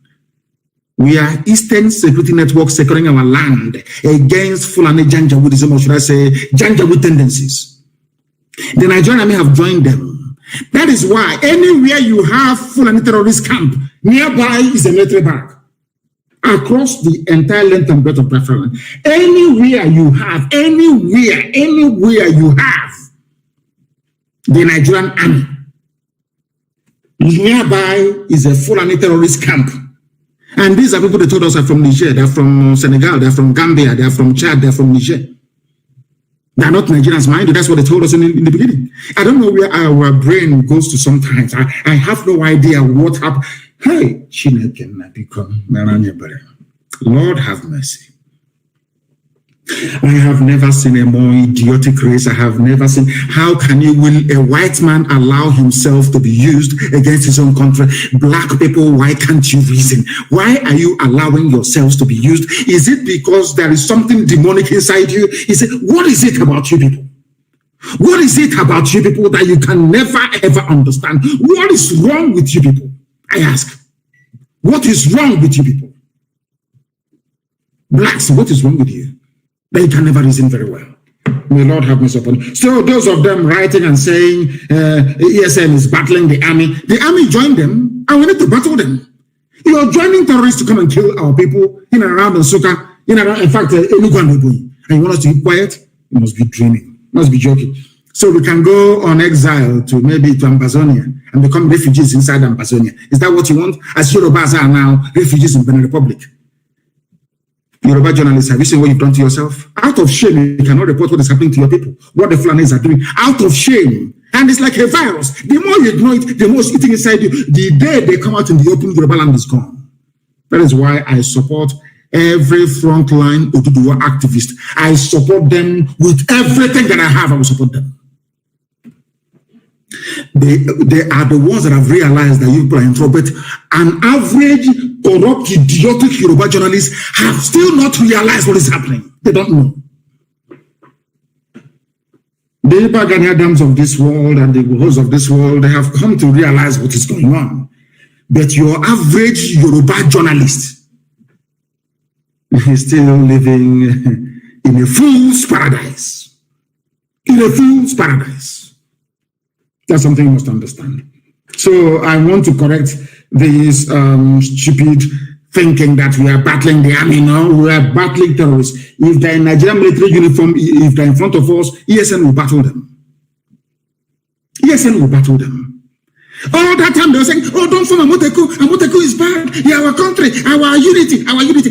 They were busy planting Fulani terrorists in Yoruba forests. You don't know that? Has it not come out now in the open? By the time they realized it was too late. Now Amoteku is incapacitated. That's idiot weak. He's saying he's forming a group to defend him. And he went to Nigerian police, the same people who are terrorizing and killing us, aiding and abetting Fulani Janjaweedism are the people that he engaged to defend him. 400 people, only 400. C41, he's C4I, stupidity is a disease. You heard Omahe crying. Saying, I loved you, I did everything for you. I was even against my people because of you. Now you have come to kill me. The same Fulani. And as I tweeted, the same thing Afonja said. I want Yoruba journalists to go back to history. Read about Afonja. The same idiocy, the same nonsense, the same garbage you're doing today because Tinubu wants to be president. The same thing Afonja did and you lost a Lauren. You are not ashamed of yourselves. If that cannot shame you, nothing on earth will shame you. You have no shame. We are not fighting anybody. We must fight this scourge called Nigeria. We must fight back with all that we have. Nobody is going to save us but ourselves. I'm telling you, nobody. America is gone. America is now a nation without conscience. That very grace that God gave to USA, they are misusing it. And they will take it from them and give it to China. Are you hearing me? Very soon, USA will no longer be the greatest country on the face of this very earth. Because they have now firmly aligned themselves with the forces of darkness. That's the purpose for which God made the USA. They are no longer serving it. They are serving the interest of darkness and evil. And you see what God will do to them. He will take it away from them. Unless they repent. Unless they repent. You are telling me in this day and age, America is absorbing what is in essence a dictatorship. They are absorbing the murderous tendencies of these scavenging invaders from the Sahel because of oil and gas. Oh dear. Lord have mercy. We are confronting Fulani terrorists from the Sahel and all their sympathizers in the army, police, and the navy with the help of the British. We must face them. And as I pray every day to Elohim, we're in your hands, we're your children, you created us. Ihechiwa is in the land of Biafra. The land where the light of God shines. That's the name of the word. Ihechiwa in Arochukwu. Ihechiwa. The land where the light of God is shining. Anything you like, you can do with us. You Elohim. Anything you like, you can. If you say that Janjaweed will take us over, they will take us over. You are God. Anything you like, you do with us. And I never knew who I was before I was born, or I gained consciousness maybe around the age of 4 or 5. I was aware of my surroundings. You are God. You made us. Anything you like, you do with us. But you're telling us that you created us so that we can become slaves to people who are now slaves to other people. Hi. Second-tier slavery. No, it's not good. That is why you must come to the rescue of your children. That is why you must infuse into our brains, into our being, a level of consciousness that will allow us to realize the danger that we are in and hurry up to extricate ourselves from it. We are surrounded by enemies. Not just Biafrans, Yorubas are also, they're also surrounded. Middle Belt is gone. Middle Belt was the one Nigeria. Are they not gone? They are gone. They are renaming towns inside Benue. They are renaming towns. They have taken over the whole of Plateau. They are now in Benue renaming towns after Fulani people. And all of you are there shouting, one Nigeria, our country Nigeria, our unity, our restructuring. Whilst they are eating deeply inside you, like a very dangerous disease. By the time they come to the fore, you become disemboweled. I'm telling you, they will cut you open. They will rip you apart. That is what's happening in the zoo. The sooner Nigeria ends, the better for everybody. You need to end Nigeria to make life better. Look at how what they have done in the army. You see how clever they are. Even the governors you have, they are the ones that put them in power. Everybody that you have, you call your political leader or Igwe or Oba, they are the ones that put the person in power. You now report to Fulani, Fulani will report to United Kingdom. You are a second-tier slave, not even number one. Fulani is number one slave. They know how foolish, how frivolous, how idiotic the Fulanis are. They are the ones to be used because they know that the Fulanis hate their own fellow black people in Africa. They know that very well. They did their research. These are intelligent people. We must be prepared to die for what we believe in, for freedom. If you're not prepared to die for freedom, freedom will never come. It can never ever come. It's a very expensive undertaking. Ask Americans, the original Americans, not these fake ones you have now. After Obama became the president, I knew that America would become irredeemably corrupt. America went to the dogs after the presidency of Obama, and it can never recover again. Because Obama is evil. Evil personified. I'm saying it live on that the whole world may hear. Obama is evil. And America will regret it from generation to generation to come. Now, I want to make this very clear to everybody listening. We are defending our land. We are defending our land against foreign bandits, foreign Fulani killers and murderers. If the army decides to join them, that's entirely their business. Some people are asking us, you know, those idiots, they used to ask us, where is their defense fund? Where is this? Where is that? Go to Nsoka, to the front line. You will see it in action. You're asking us all these stupid questions. You think we are as foolish as you are. Do you know that your Fulani friends came to Ebonyi State and killed over 20 people and ran to Nsoka? We pursued them all the way to Nsoka and we're engaging them. And you're just writing and yapping the rubbish because you are a fool. A third-tier slave you are. Third-tier slave. And in Saudi Arabia, the Nigerian government they're helping Niger Republic people. They build railway for them, they do everything because the dead Buhari is from Niger Republic, in whose name they are ruling you. Come on to come out and say that Buhari is dead. None of you. Not, my name is God forbid you people. You know, now I know the reason why. Was it Jesus that said in the Bible, from those who do not have, they will take and give to those that have. You know, black people have nothing, at least mentally. But they're taking from us and giving to white people. You understand it? Because our foolishness is beyond redemption. They're helping Niger. You see, it's in the news. Evacuation in Nigeria consulate. They are processing the one for Niger citizens first before their own people. And what's happening to them? They are slaves. They are housemaid. They are slaves in Arabia. Voluntary slavery. Black people without shame. We know we have no shame. That's why things are the way they are with us. And those of them saying, count us out of secessionism. We are indigenous people. We are aborigines. That's what they said to Yoruba. Now they are refugees in the Republic. You know, people are fools. You know, you can't reason very well. That's what they will say. Oh, we are on our own. We want to be on our own. Whereas Sokoto Caliphate, they claim are together with Hausa.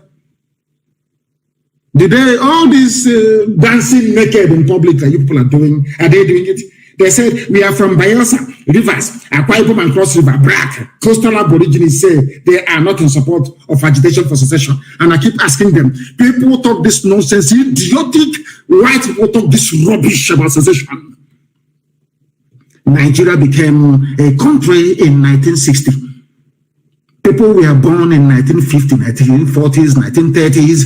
How can they secede from something that they're older than?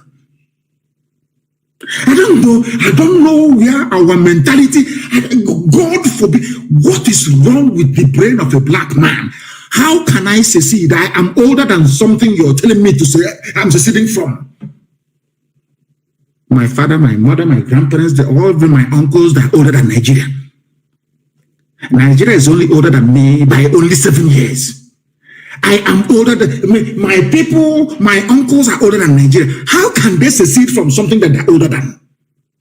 So who were they before this secession rubbish came into being in 1960? Do you see how you people denigrate yourselves? Do you see how you insult yourselves? Do you see how you make a mockery of your education? Secessionist. Seceding from what? Something a white man created for his own amusement. How about my grandparents? How about my ancestors? Where are they from? I ask you. I ask you, where are my ancestors from? I am seceding from something that was formed only in 1960. The entire cabinet of Nigeria is older than Nigeria. Who were they before Nigeria was formed in 1960? I'm asking you, talking about secession. I am asking a simple question. Can you answer it? You cannot answer because you're black, you're stupid, you're idiotic, you have no brain. You cannot answer it. Can you? How can I secede from something that was born in 1960? God have mercy upon your ignorant souls, you black people. You are a shame, you're a disgrace to even your own selves. Secession. Seceding from what? I'm asking you. Something a white man created, and you're not even ashamed of yourself to use the word secession. Mad people everywhere. Black. That's how they deceive you. The day they come to take your land, you'll be crying like a little baby. The history of Hausa people are there to remind you how not to treat the Fulani. The history of the Wagi people is there. The history of Nupe people is there. The history of the Bachama people, they are there for you to see, to learn from. You have history that you may learn. The history of Afonja in Yoruba land is there for you to learn how the Fulanis behave. But idiotically, you will never understand because you're black and you're useless. You are created by a white man. Nigeria is a product, is a racist product of a white man. You idiots, understand it for once.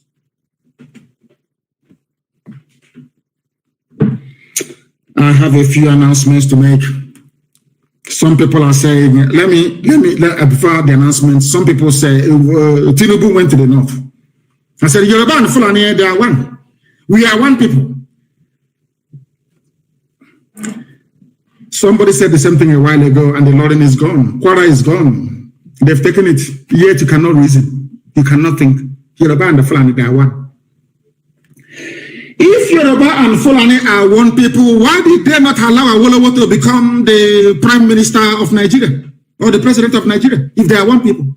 If they are one people, why did they not allow Abiola, who was even a very close friend of all of them? He was also a Muslim like yourself, Tinubu. Why did they not allow Abiola to emerge? They only allow the fool they feel comfortable with to emerge, like Obasanjo. Did Obasanjo vote for Awolowo? Why is it that I will never speak to Obasanjo until his death? Because Obasanjo voted for MPN. Obasanjo is a complete Fulani slave. He only found his courage a few days ago. He's a slave of theirs, and he knows it.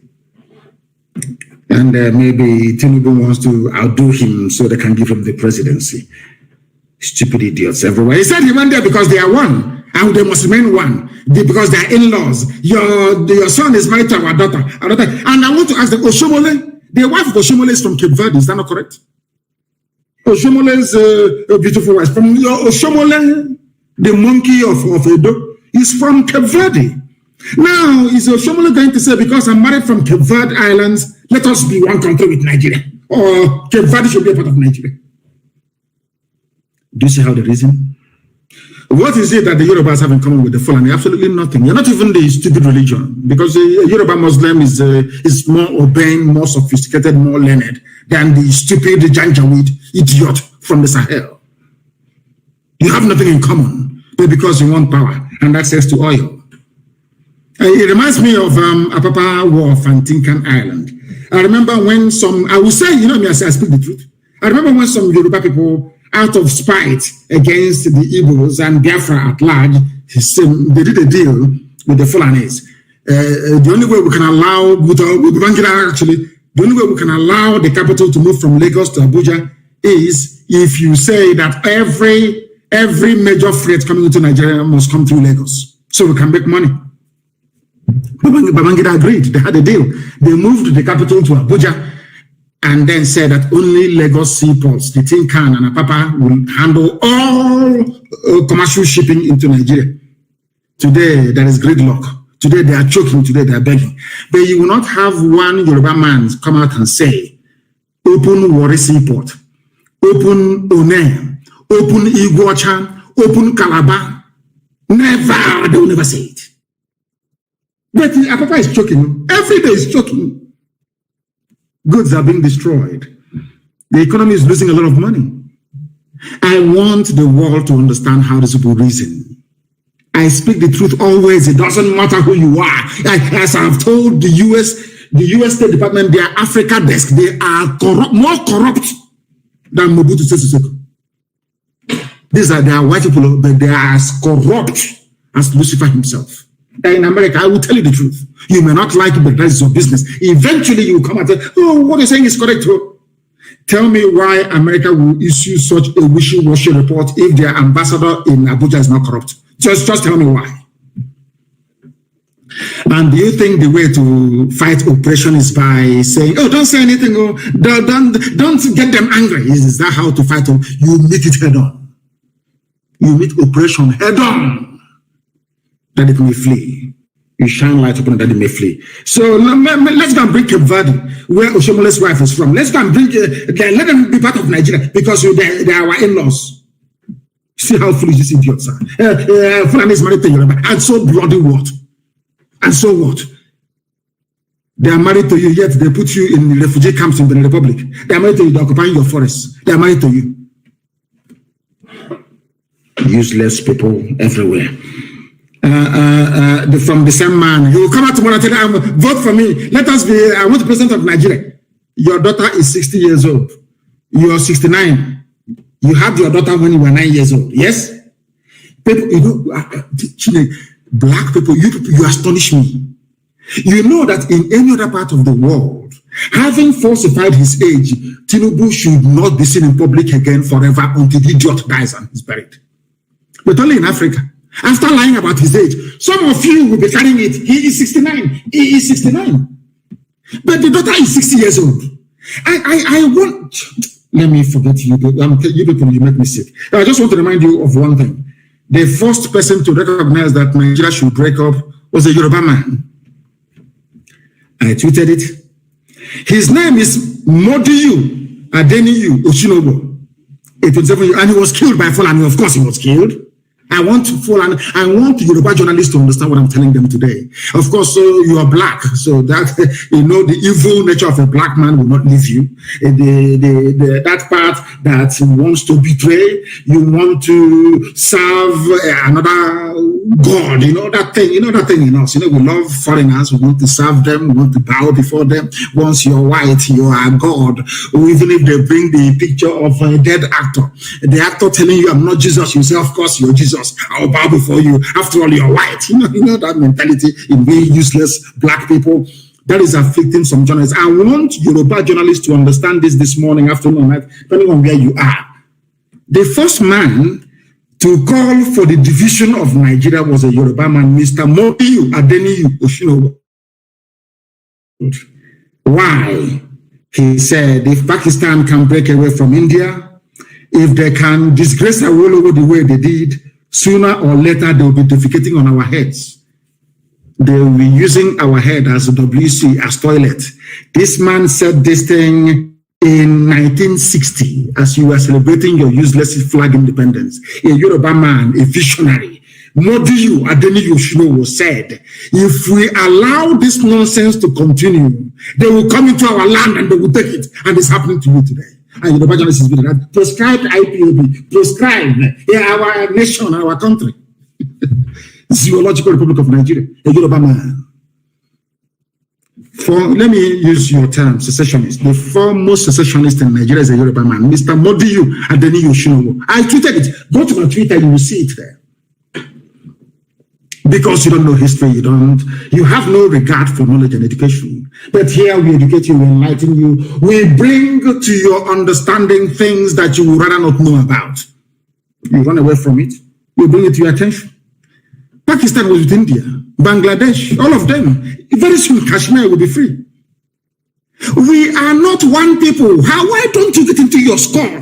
Britain had all of them together as one country, as one India. They said, no, we are not together. They said to the white man, with due respect, we are not the same people.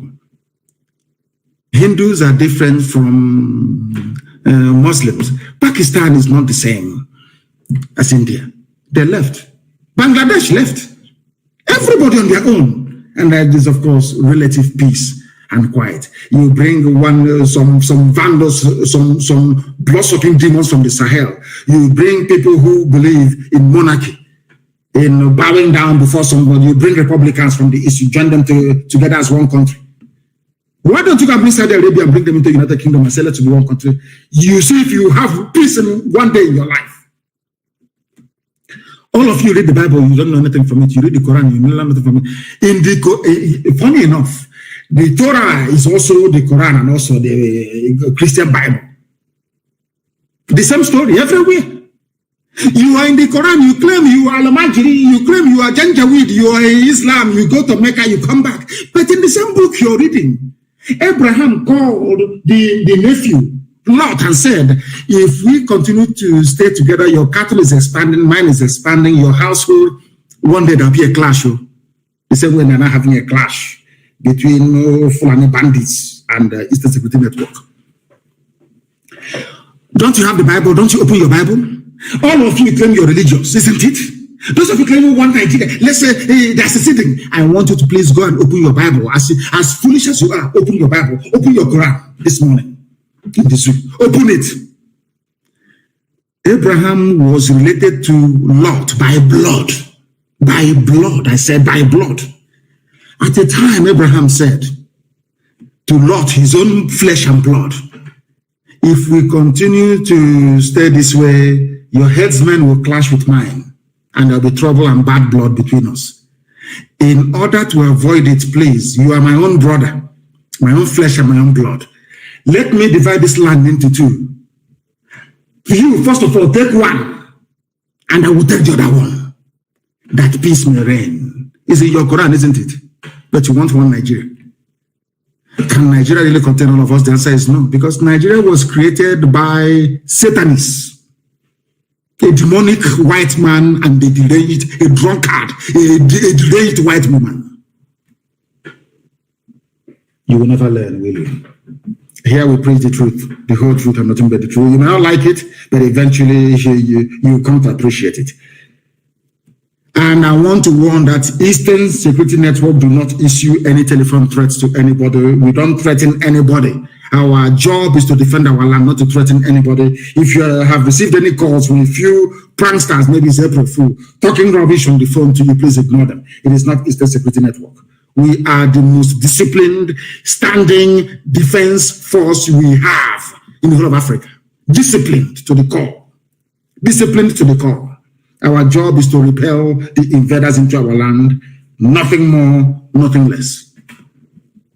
This US report reminds me of what the UK did. They profile you for destruction. Then when they profiled Biafrans, they caused the coup. That the reason why Nigeria is not going forward, so that they may slaughter us. The same thing they're doing to them, saying that there is banditry in the southeast. When they fail to say it's the Fulani people coming to kill us and running ourselves. And I want to make a very special announcement, please. Please, please, please, please, please. All those raising funds for ESN must remit such, because we are fighting. You can see we are fighting on multiple fronts every blessed day, defending our land. We need it. We need support and help every blessed day. Any bullet we discharge doesn't come back. We have to buy another one to replace it. It's common sense. You know, we are black people. I need to explain this so we can understand. We buy bullets to defend our land. We buy guns and everything. Any bullet you fire, that bullet doesn't come back again. You need to buy another one. Just to have that in mind. If you have raised funds for ESN, you must remit it, please. Or else I'll announce your name on air. And I don't want to do that. Once you have raised funds, please try and remit it to us. And you must not raise funds unless you are permitted or authorized to do so. And I also want to announce this very morning, we have a UK national coordinator. Her name is Mazi Slater. She will be assisted by her husband, Mike Slater. Our UK national coordinator is Mazi Slater and Mike. Two of them, should I say, our sister will run our family in the UK. When she comes to you, you must give her your fullest attention if you're a principal officer in the UK. We are a disciplined organization. If you're not prepared to take orders, you resign. We will gladly accept your resignation. You must listen to her. She is now the one in charge. I presided over a meeting, a handover meeting between herself and Dr.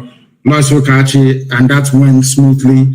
That went very well. She is now in possession of Ipob UK family, one of the strongest in the world. Before, where they went wrong, I have no idea. But I do hope that with the help and grace of God Almighty in heaven, Mercy and Mike Slater will do a very wonderful job to make sure that the British government understand that we want to leave the contraption that they created called the Zoological Republic of Nigeria.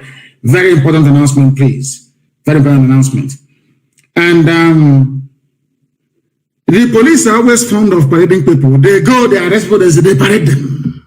They arrest, they parade. They arrest, they parade, softening our land for the invasion that is to come from Fulani Janjaweed. And I want to warn every governor, every person, every idiot in the East, that thing you're looking for, you will get it. All these people you are arresting, you must release all of them. All of them must be released. That thing you're asking for, you're going to get it. You will get it. Now, let me tell you something. Nigeria doesn't have the army to fight on 4 fronts. That is a fact. That is why Tinubu is begging them to recruit, say, 50,000 or 50 million people to go and join the army. If it is before, they would have sent or they would have announced operation or whatever rubbish and marched down to the East. They can no longer come. Because as I told them, once they move the bulk of the army from Bauchi, and from Kaduna into the South, every vagabond will take over every space you have in the North. They will have no home to go back to once they're defeated. You must understand this very clearly. That is why everybody must rise up now. There is no army in Nigeria. Stop being afraid. It is the journalists that is making you people afraid. The journalists in the zoo that are the ones making you afraid. And thankfully, their land has been taken over as well.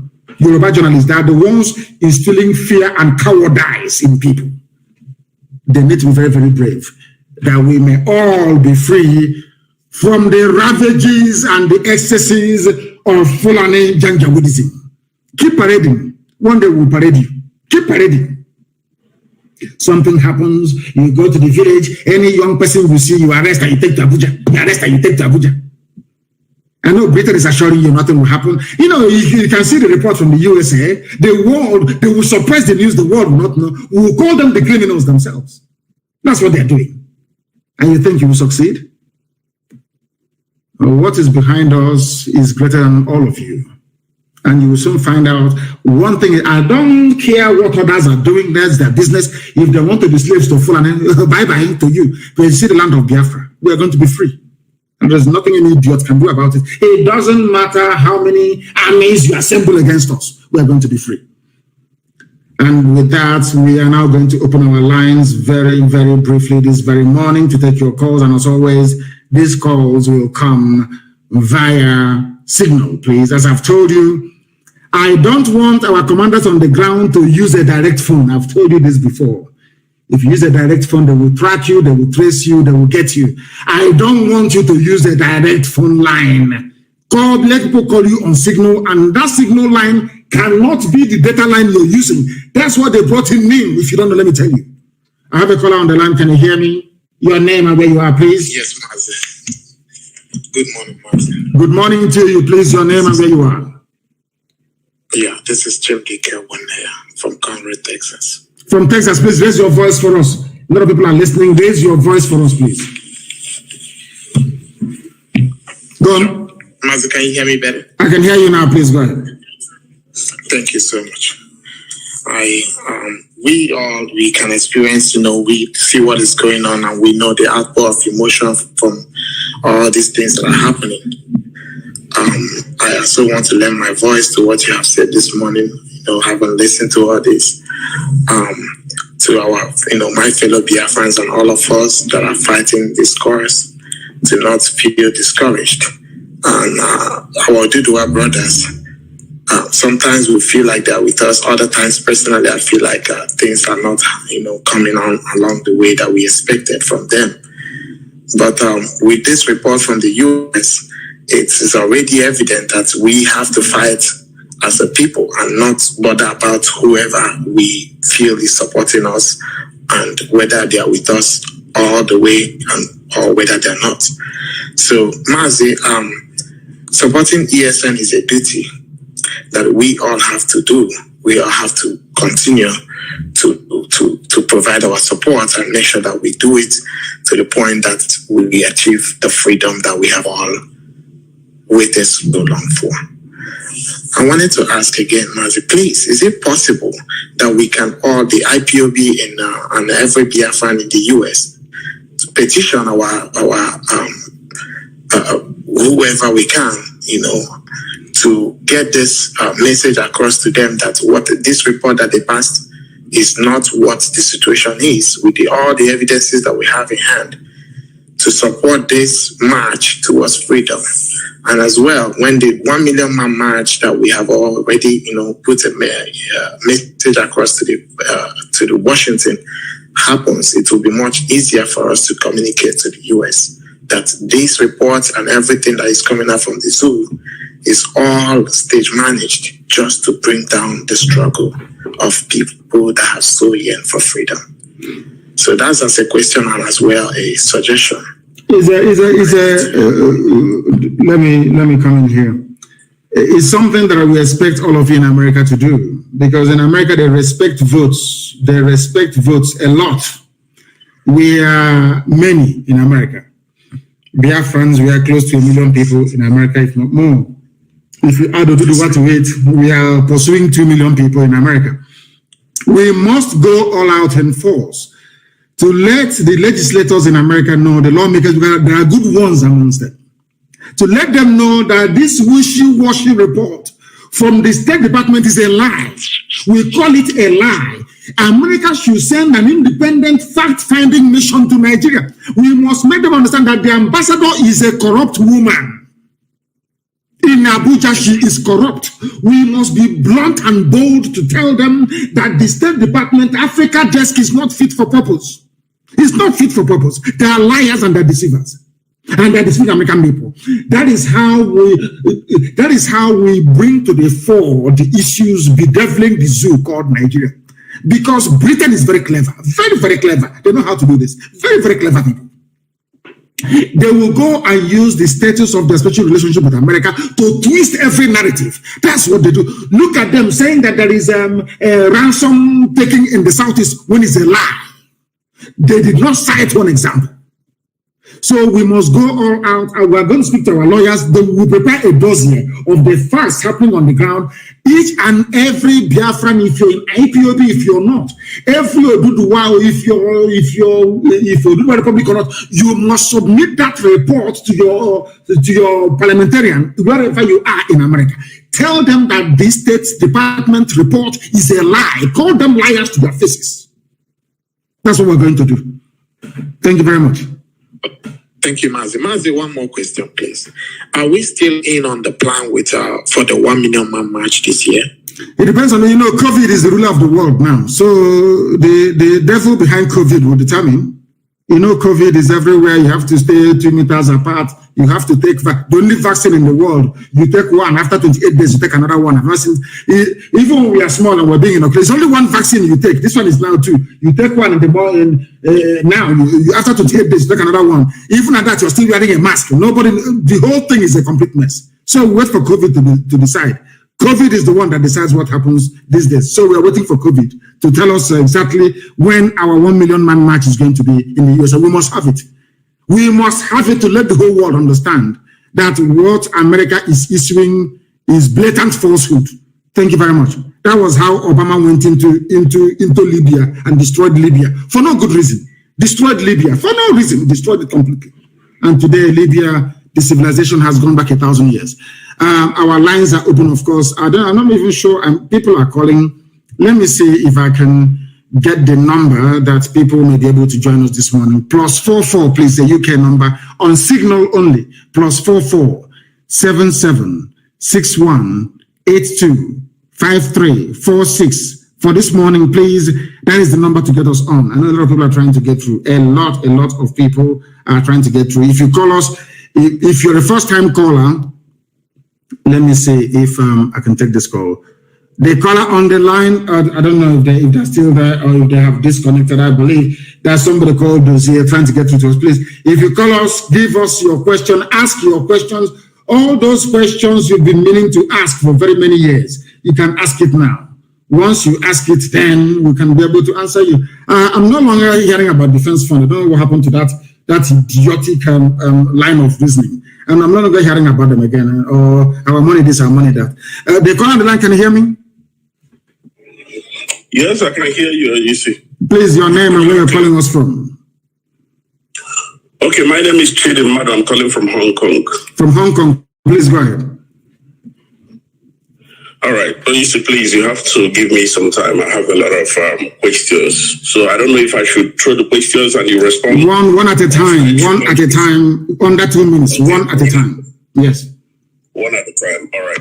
Well, first and foremost, I want to greet you. I want to thank you because whatever they said that you are, the people that said that you are a criminal, that you are this, you are that, all our enemies fighting you, I tell them that's exactly what you are, because if you don't have those qualities, there is no way you could have faced people like Rita and the Borg and all these people from all these years and still sustain, and IPOB still stand today, and we are still doing wonders. So I greet you so much. We were together when you were in Hong Kong in 2015 before you were kidnapped by the zoo. Yes. Now, please, my first question is this. Where should I start? Okay, let me start by capitalism in America. I'm talking about when Biafra is restored. Capitalism is a very wonderful thing, but it has become a monster in America that is about to swallow the whole world. You understand what I'm saying? I don't want to mention names about people that are doing whatever they are doing. Now, how do we checkmate it in Biafra to make sure that it doesn't become the monster that it has become in America? Should I throw more questions, or you want to address this? I want to address this. It's very simple. If you look at the model they run in Switzerland, in our land, we have the perfect balance, the perfect mix. That is, capitalism is about private ownership of property and to an extent profiteering, which means you do your business, and depending on the forces of demand and supply, you can either fall or you stand. So we're going to run a laissez-faire economy. We're going to run capitalism in Biafra because it's been there from time. People have been owning properties privately.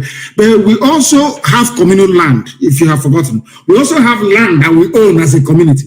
So nothing is going to stop us from also doing communal stuff. Basically, it's getting the balance right. If you go to Switzerland, it's there. Everywhere you have private sector participation, you also have state sector participation as well, or partnership that will help us move forward. We are going to get the blend right. Don't worry about it. We're not going to have this rampant, should I say, unconscionable capitalism where people will now build roads and charge us however much they like. That's not going to happen. The state will still participate in certain areas or aspects of our life, but in the main, we are going to be a capitalist economy. Next question, please. All right. Thank you very much for that, sir. I will take my time and listen to it again when the broadcast finishes. The next question is this. You said that there will be no guns in Biafra land, that even the police will not have guns, that we're going to run a society that will be gun-free in order to our society free of guns and peaceful. But let me remind you that in those days of during the time of Hitler couldn't invade Switzerland because most of the citizens have guns. What if we have a kind of who knows, you know? Yeah, we are doing it for the best, as what we think that is the best for our people now. But something might arrive tomorrow, or something might come up tomorrow that will rebel against the people, or be a threat to the people, that the people have to defend themselves, that their government may be kidnapped or hijacked. They don't know what will happen tomorrow. Is it not better for every citizen to be mandated to have a gun with stringent rules than to be defenselessly hoping for our government to defend us? What if something goes wrong in the future that will warrant that the citizens have to stand up, just like the situation that we find ourselves now? Now, yes, in a normal situation, when the zoo Nigeria breaks up, to the east, we are going to have our Amazonian brothers to the east. To the west, our Oduduwa brethren. To the north, we're going to have the Middle Belt or Kwarafa Kingdom, or whatever you call it. Even if you look at the history of Africa, we are not known for invading each other because we are tribal beasts by nature. We don't go outside the boundaries of our tribe to go and invade somebody else. Nobody's going to come to invade us unless Britain wants to come by air to invade us or to come by sea. So I do not see any external aggression per se, bedeviling Biafra. I may see foreign invasion. The reason being why we cannot have guns everywhere is this, is because we are a bit funny. Our people, we are a bit funny. If we have a police with gun running all over the place, the same zoo mentality will go into us. But we are going to have compulsory military training for every citizen. If you want the model that I would prefer, look at the Israeli model, for instance. When it comes to setting up our defense, we are going to adopt the Israeli model. Everybody is going to be trained. Once you live in the outlining areas where there are palpable threats, then everybody will be armed. But inside, nobody is going to be armed. That's what I'm saying. Only those who are legally required to do so, because we don't want dictatorship in Biafra land. I don't want tomorrow, maybe you become the prime minister of Biafra, you send troops to go to Ikotep and open fire. It's not going to happen because there will be no troops to send there to go and open fire on anybody. That is why they cannot have guns. But in all our outlining military posts, our garrison, in all the garrison towns, of course, are going to be guns. Our armies will be well equipped, but we are going to have more in reserve than the regular army. Exactly, is a good thing you mentioned Switzerland. In terms of the response of the populace, we have the Swiss response, yes, where everybody is trained to have a gun, but they are not. We have armories where citizens can go in and take guns once we are under threat. But if you are not under any external threat, then it's not going to happen. But if anybody thinks they're going to be the prime minister of Biafra and you issue order, when people are protesting, you issue order, go and shoot them, police barricade, all that rubbish will not happen. People are going to protest. If they're angry enough to burn down the government house, so be it. It is the duty of the government to listen to the people, not the people to listen to the government. It's not going to happen in Biafra land. Thank you very much. The next one, please, and perhaps the final one, so that can come in as well. Okay, all right. I don't even know which one to pick. Okay, let me go with this one. I hope I will still get you next time so that I can answer the questions. Now, this issue of all over the world, I don't know, this religion brought to us by whoever that brought whatever they brought, the Arabs, the Europeans, and all whatnot. What do you think it would be our way of office taking, like to take out of office in Biafra land? in my own opinion, I would prefer that we will use our ancient offer to take oath of office in Biafra land, because this Quran and this Bible have failed us in Africa, that everyone take oath with these things and still go into be as corrupt as they can be. But I think with our ancient offer, and every clan in Biafra land knows what offer is. I think with our ancient offer, it will work for us better for them to be honest in their offices. Let me add one thing so that you can address both of them, please. I would think that in Biafra land there should be limit to office, as in including parliament, because when people stay in parliament or in their senatorial or whatever offices that they stay too long, they start to build cabals that will make them to become very powerful and become dangerous to the people.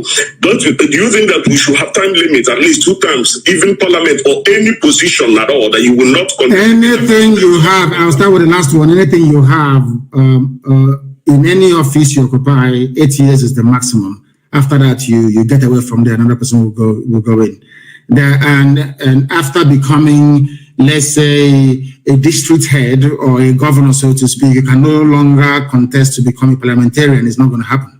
It will not happen. Once you serve, you've served. That thing you want to do it within 8 years. After 8 years, you get out, another person will go in. As simple as that. There is going to be a time limit. All this cabal building and all that rubbish. That's why anywhere I see it in IPOB, I dismantle it. There can never be any cabal in Biafra land. People are going to be judged based on their performance, based on what they can bring to advance our society, not by who they know. That is very, very critical, please. And I hope that is very clear. And regarding the oath taking, we are not going to impose any. Something of faith and religion is very deep. It has divided man from the beginning of time. People can decide to take an oath with whatever they like, but one thing I'm happy about is that we all believe in God Almighty, the creator of the heavens and the earth. Everybody believes in God, and our oath taking will be done in the name of God Almighty in heaven. Thank you very much for that. Thank you very, very much. I don't know if we have. Of course, we have a lot of people who are calling and calling and calling. Now they can. Once I accept, you can now call. Once I accept, you can now call, because a lot of people. That's the thing about Signal. You need to be accepted before you can place a call. Our lines are open, please. A lot of people are calling, and of course, the lines are being jammed, and understandably so. People are really, really desperate to try and get through to us. If you can't call, maybe I can call 1 or 2 people, because we have about only 20 minutes to remain live on. I think that may be the best thing to do. Only 8 years. After 8 years, you piss off from the office. That thing you want to do it within 8 years. The caller on the line, can you hear me? Can you hear me? They cannot hear me. They are doing something completely different. They are not paying attention. And that is what I don't like. There is always a time delay between here and wherever you are. Let me take this call. The caller on the line, can you hear me, please? Your name and where you are, if you may. For the last time, the caller on the line, can you hear me? No, they cannot hear me. She goes, they cannot hear me. Maybe they're waiting for the voice to come out. Once I take your call, please endeavor to speak. The caller on the line, can you hear me, please? Yes, sir, I can hear you, sir. Please, your name and where you're calling from? My name is Udenna Wachuku Anthony. I'm calling from India. Thank you. Please go ahead. Yeah, my question this morning, first of all, thank you so much for doing great job for all Biafran all over the world. And I pray may God to Chugo Kikobiama behold you and power you more to do until we get the promised land. My question is this, is how about our people who are in like Anambra, precisely for now, Anambra people who are campaigning for election and other thing. Do you permit our people to join them to do such thing, or you give our people order to leave from those campaign they are doing to face what we are focused for? We are focused on liberation. What stupid campaigning are we doing? What stupid, useless campaign? There are people who argued, and quite convincingly, of course, that we should participate in elections. for the simple reason that if we participate, then all these criminals that are imposing on us will not be there to make our life doubly difficult. Because right now in Biafra land, we are always fighting two constituencies. One is Fulani, in fact, three Fulani bandits from abroad, Fulani bandits in Asorok, and Fulani bandit stooges in government houses all over the place. That we should reduce the number of fronts that we have by making sure that we put people in power. But the thing is that you put them there, they rig the election, you talk, America will issue a statement saying that the election was legitimate. So we don't know yet. That debate is still ongoing, and DOS will debate it extensively with the Parliament of the People and then recommend the way forward. As for me, my recommendation is that we do not participate in any stupid electioneering in Anambra State. For now, for the time being, that is. Thank you very much. We are focused on freedom. I have another announcement to make for people who are living in India, because I know most of us are listening to today's broadcast. I urge every IPOP who are living in India to try as possible in April 11 to join in our broadcast, in our supporting of ESN. I urge everywhere, wherever you are in the Indians, Africans, Biafrans, and whatever you call yourself. You people know what Indians are doing to us because we don't have a nation. That's why we are sustaining our people. Police of Indians are killing our people. I urge everyone today to join us that very day to support ESN so that we get our home, so that we get our promised land. Thank you so much. And I use this opportunity to thank our leader in India here, Mazi Nnamdi, for great work he's doing. Thank you very much. Thank you very, very much for that. India is doing wonderfully well, I believe. Very, very critical. Somebody is saying it is very important that I call them. We shall see. We'll call you. The caller on the line, can you hear me, please? Your name and where you are. Hello, good morning, Mazi. Good morning to you. Please, your name and where you're calling from. Okay, my name is Eyufame Erumosele Ebiremole. I am in Gudomigodo, Biafra. Wonderful. Please go ahead. I want to thank you so much for all you have been doing. God bless you. You have been doing so much well. I have one question. Go ahead. Go ahead. We are listening. Go ahead. We are listening to you. Go ahead. Okay. Yes, we are going. Yeah, I can hear you. My name is Eyufame Erumosele Ebiremole. I am Igodo Biafran. I said, talk to me through the phone. Don't talk to me. Listen, talk to me through the phone, not through your listening device, because there's a delay. The speed of sound is about 800 something odd miles per second. So I'm very, very far from you.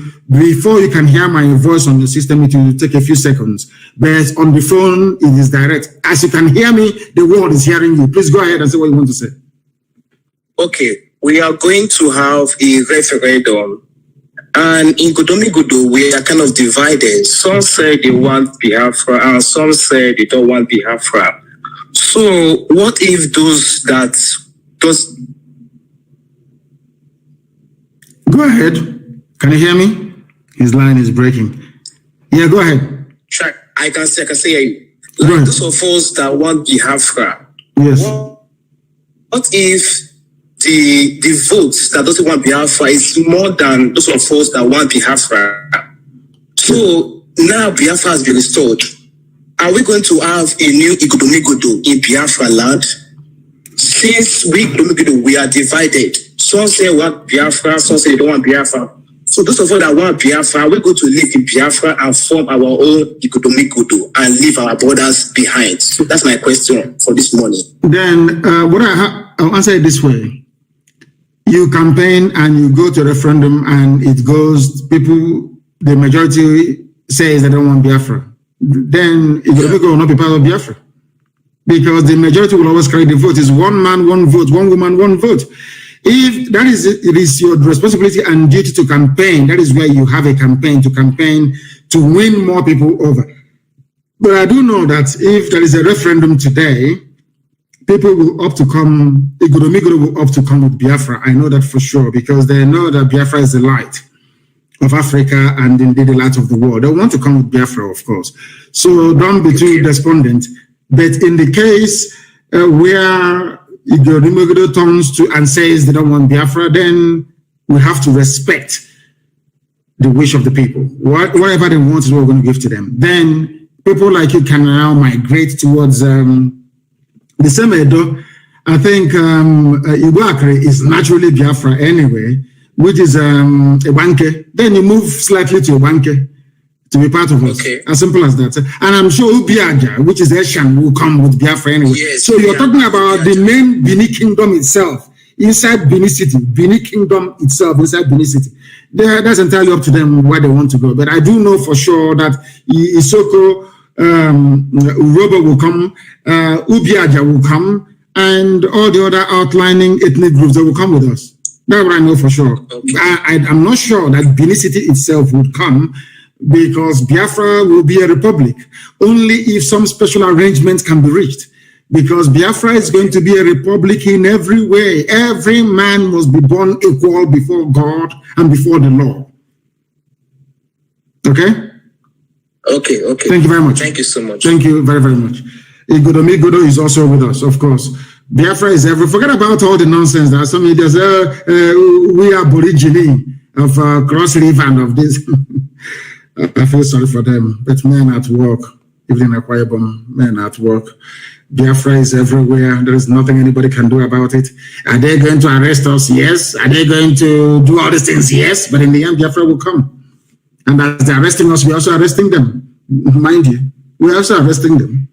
And in the fullness of time, we will see evidence of that. They call on the line. Can you hear me? Yes, I can hear you, Mazi. Good morning from India. Good morning to you.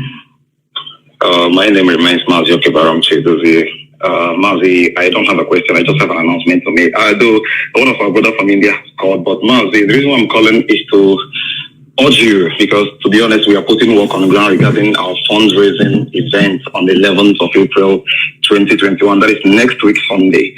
And Mazi, the fact is that we can't have that event without you speaking to IPOB or Biafrans in India. All of us are eagerly waiting. A lot of work has been put. Our brother that called thanked our national coordinator, Mazi Nnamdi. We are doing marvelously well to bring everybody of Biafran origin, all the communities of Biafran origin, we are reaching to them and make sure that everybody is involved in that event. Mazi, this event will mark the beginning of IPOB in India, because we want everybody that is a Biafran here to be an IPOB member. That is our target. So speaking to us that day, communicating to Biafrans, that day live will mark the start of whatever we are going to do from here. So it's on Sunday, the 11th of April 2021. We can't afford to not having you speak to us that day. That is all I have to say. And as well, I'm urging every Biafran individually, collectively, and otherwise to be part of that event. We have to get prepared, because this is the only thing. If we lose ESN, if ESN fails, we have failed.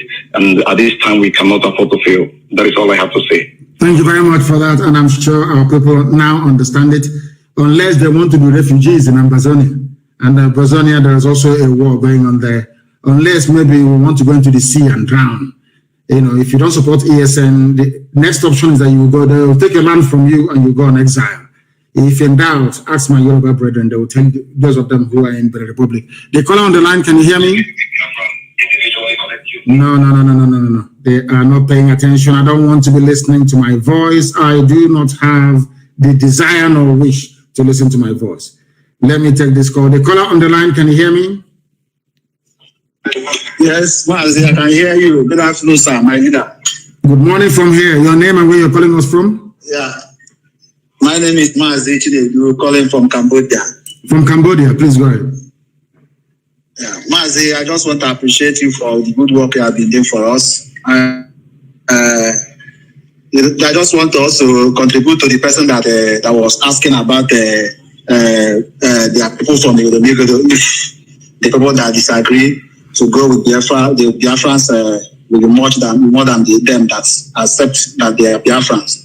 The truth is that even people from northern side of the zoo called Nigeria will be eager to join Biafra when the time comes. I agree with you. So I agree with you. We don't need to beg anybody to join Biafra. Even those who are saying that they're not Biafra, and we're even foreseeing people from outside Africa, outside the shores of the zoo called Nigeria, coming to beg to be Biafra. Just like the way we have it in America. Everybody is eager to go and be an American citizen. You see people jumping fence, climbing hills, and just to be an American citizen. So that is what it will be. Yes, it's true. We don't need to worry ourselves or bother ourselves about who will become a Biafran or who wants to be or who is not. Yes. So they should not worry. Just like you told them, all they have to do is just to campaign, sensitize them, tell them the things that they want to hear, let them know the truth. On that day, if they say that they are not Biafran, let them be. At a time, they will still beg to become a Biafran. So we are not begging anybody. So thank you so much for having you allow yourself for God to use you to liberate our people. So we will be praying for you, and we are also praying for ESN, and we are also praying for those unknown government who are making us proud, even though they are attributing their work to ESN, which we know that those are Pharisees. They are just making up things that are not worthy to listen to. So that is my contribution, Mazi. Thank you and God bless you. Thank you very much and God bless you. You even answered the question more than myself. You answered the Godomi referendum question better than I did, and I thank you for that. I thank you for that clarification, bringing clarification to what we are doing. I have a caller on the line, please. Your name and where you're calling from. Praying for you. They are also making the same mistake they have always made. Always made the same mistake they've always made. The same mistake they have always made. People are calling us. If you may not be able to reach us, then I shall endeavor to go to you. When your phone rings, then pick it up. The caller on the line, can you hear me, please? Your name and where you are. Hello. Yes, please. Your name and where you are. Hello? I can hear you for the last time. Your name and where you are. My leader. Yes, please. My leader, my lord. Good morning, sir. Good morning to you. I'm calling from Italy. From Italy. My Go name ahead. is Austin. Austin from Italy. Go ahead. Yes. My name is Austin. So I want to know myself where I come from Asia. Are we fully Biafra? Yes. I want to confirm from you. Ubiaja is fully Biafra. Ubiaja is fully Igbo. Go and do your research very well. For the name is Ubiaja, not Asian. Ubiaja is the name. Okay, I'll be doing my research. Yes, do your research very well. Thank you. I call you Lord. I call you Jesus. You are our Jesus. You're kind. Thank you very much. Thank you. Thank you very, very much. Thank you very much for that. When you call, please endeavor to switch off your systems and speak to me through the phone. If you can hear my voice over the phone, if I can hear yours, that means that the whole world is also hearing your voice as well. Brother from Ubiaja. Ubiaja is pure Igbo. They call it Asian. Ubiaja is the name. Please go and check. The caller on the line, can you hear me? Yes, the caller on the line, can you hear me? Yes, can you hear me? Yes, I can hear you, sir. Please, your name and where you're calling us from. Yes, my name is Mbada Tochi from Netherlands. I'm calling you because of what is going on in Ebonyi State. Yes, go ahead. So, the Umahi is trying to divert the attention of the people from what he's doing to our people there. He's actually committing ethnic cleansing. That's what he's doing. This is clear. I wish I can hear you louder because since I pick your call, I can't hear you very well. So, but let me just be saying what I'm saying. Say what you have to say. We are hearing you. Say what you have to say. The world is hearing you. Umahi is committing clear ethnic cleansing in Ebonyi State, and he doesn't want anybody to hear about it. Even the first time that channel television went to cover the news, he threatened them. In fact, he arrested many of them. He don't want anybody to hear about what he's doing in Ebonyi State. He connived with the local government chairman there, Mr. Or somebody, to do the job, and they are doing it. He's even importing many thugs from Ondo and some part of Hausa to come and clear the people. The people are called the Zar people. So, and yes, and he has failed. My dear brother, he has failed. He has failed. I hope he is not the one behind that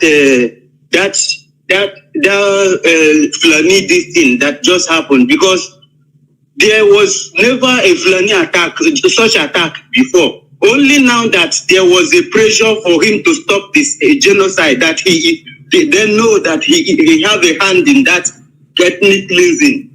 The international community was pressurizing him last week. He doesn't know where the pressure was coming from. All of the sudden, we heard that Fulani just went and attacked. You know, so, but thank you for all the whole thing you do there. I know, and I recognize that you defended our people there.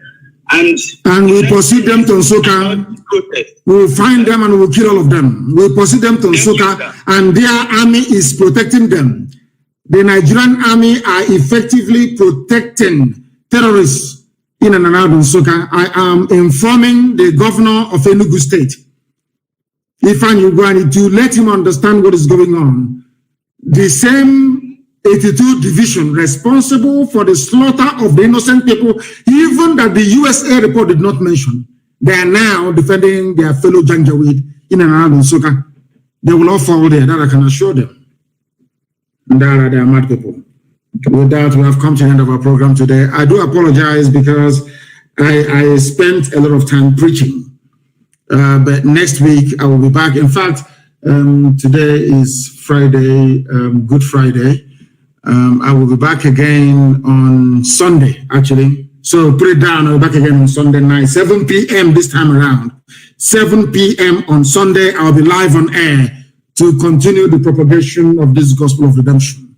Sunday, 7 p.m., I'll be back live on air. And then next week, Friday, permitting, of course, we shall be back again with our full question and answer session. I'll be back on Sunday. Please note it down everywhere. Our media, especially, note it down. I will be back again on Sunday. We will be on all platforms on this nascent Facebook page that I've just opened, which they are suppressing, of course. We'll be live again on YouTube, on Twitter, and on our apps as usual, including FM in Biafra land. Once again, I thank you all very much for listening. And I feel for those who have been trying to get through but couldn't get through. Next week, Friday, is another appointment. Please try and get through to us by then if you have an opinion or view to air.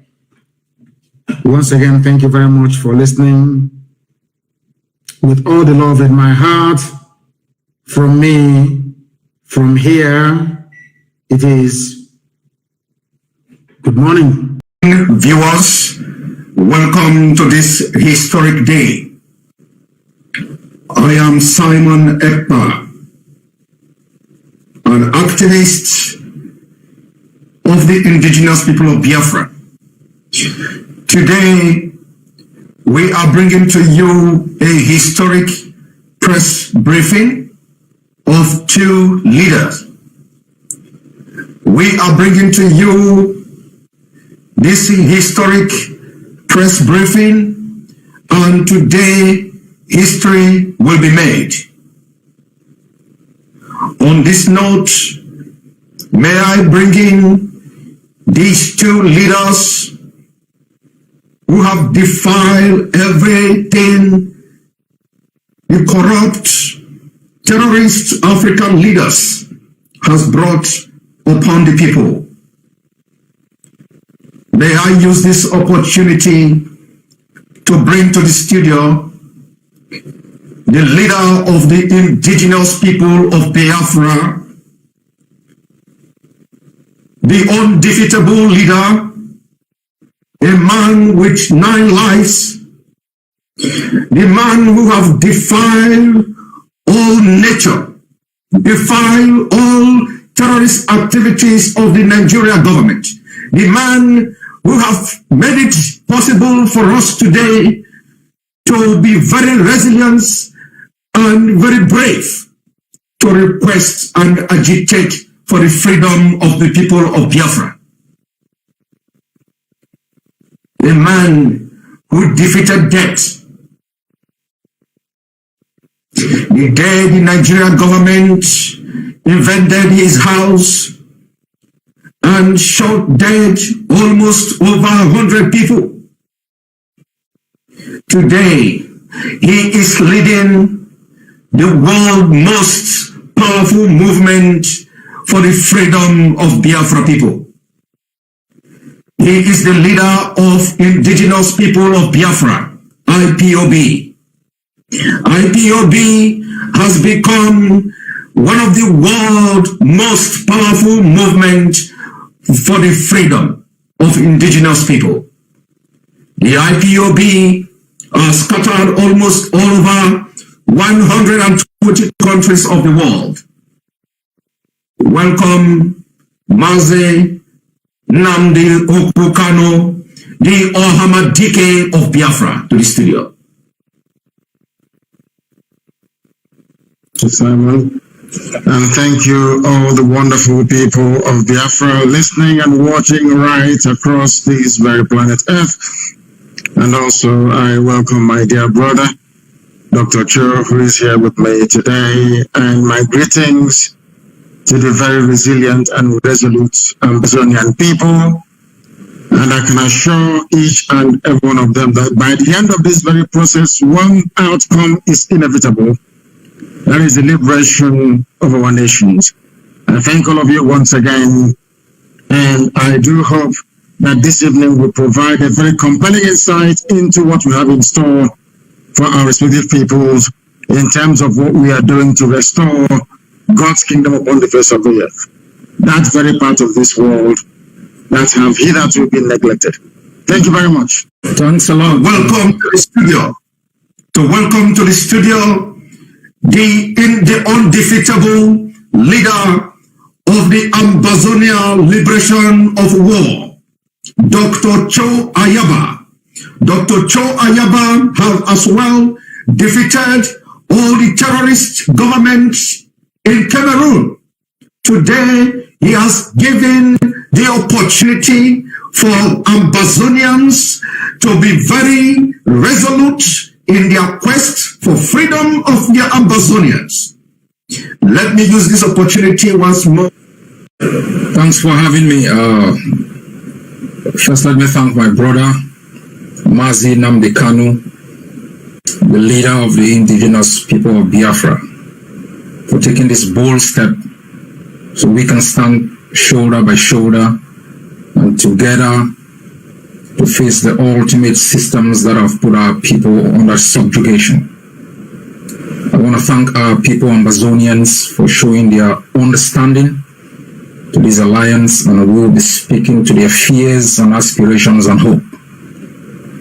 To the great people of Biafra who have suffered tribulations and torment, I think as your leader has said, you are the appointed generation, and you will see Biafra. Thank you.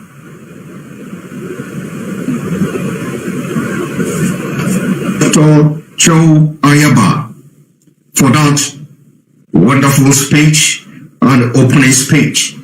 Now we are going to have a brief press briefing from both leaders. Like you know, this is a historic day as we move forward for the liberation of the Ambazonians and Biafra people. The generation of Ambazonia and new generation of Biafra on this day will make history. Let me use this opportunity to bring in the leader of the indigenous people of Biafra, Mazi Nnamdi Kanu, the Ohamadike one of Biafra. Thank you very much, great people all over the world, the wonderful people of Ambazonia, my own flesh and my own blood, my own kith and my kin. It is a unique honor and privilege to share the same platform with one of your leaders, the leader of war of Ambazonia, Dr. Cho Ayaba, who is here today representing the aspirations, the wishes and the hopes of Ambazonian people all over the world, and more critically, the leader of Ambazonia himself, the president who is incarcerated in a prison in Yaoundé. A man I hold in great esteem and admiration. Our hearts, our prayers, our thoughts And our hopes, of course, go out to him, and we do hope he will be released very, very imminently.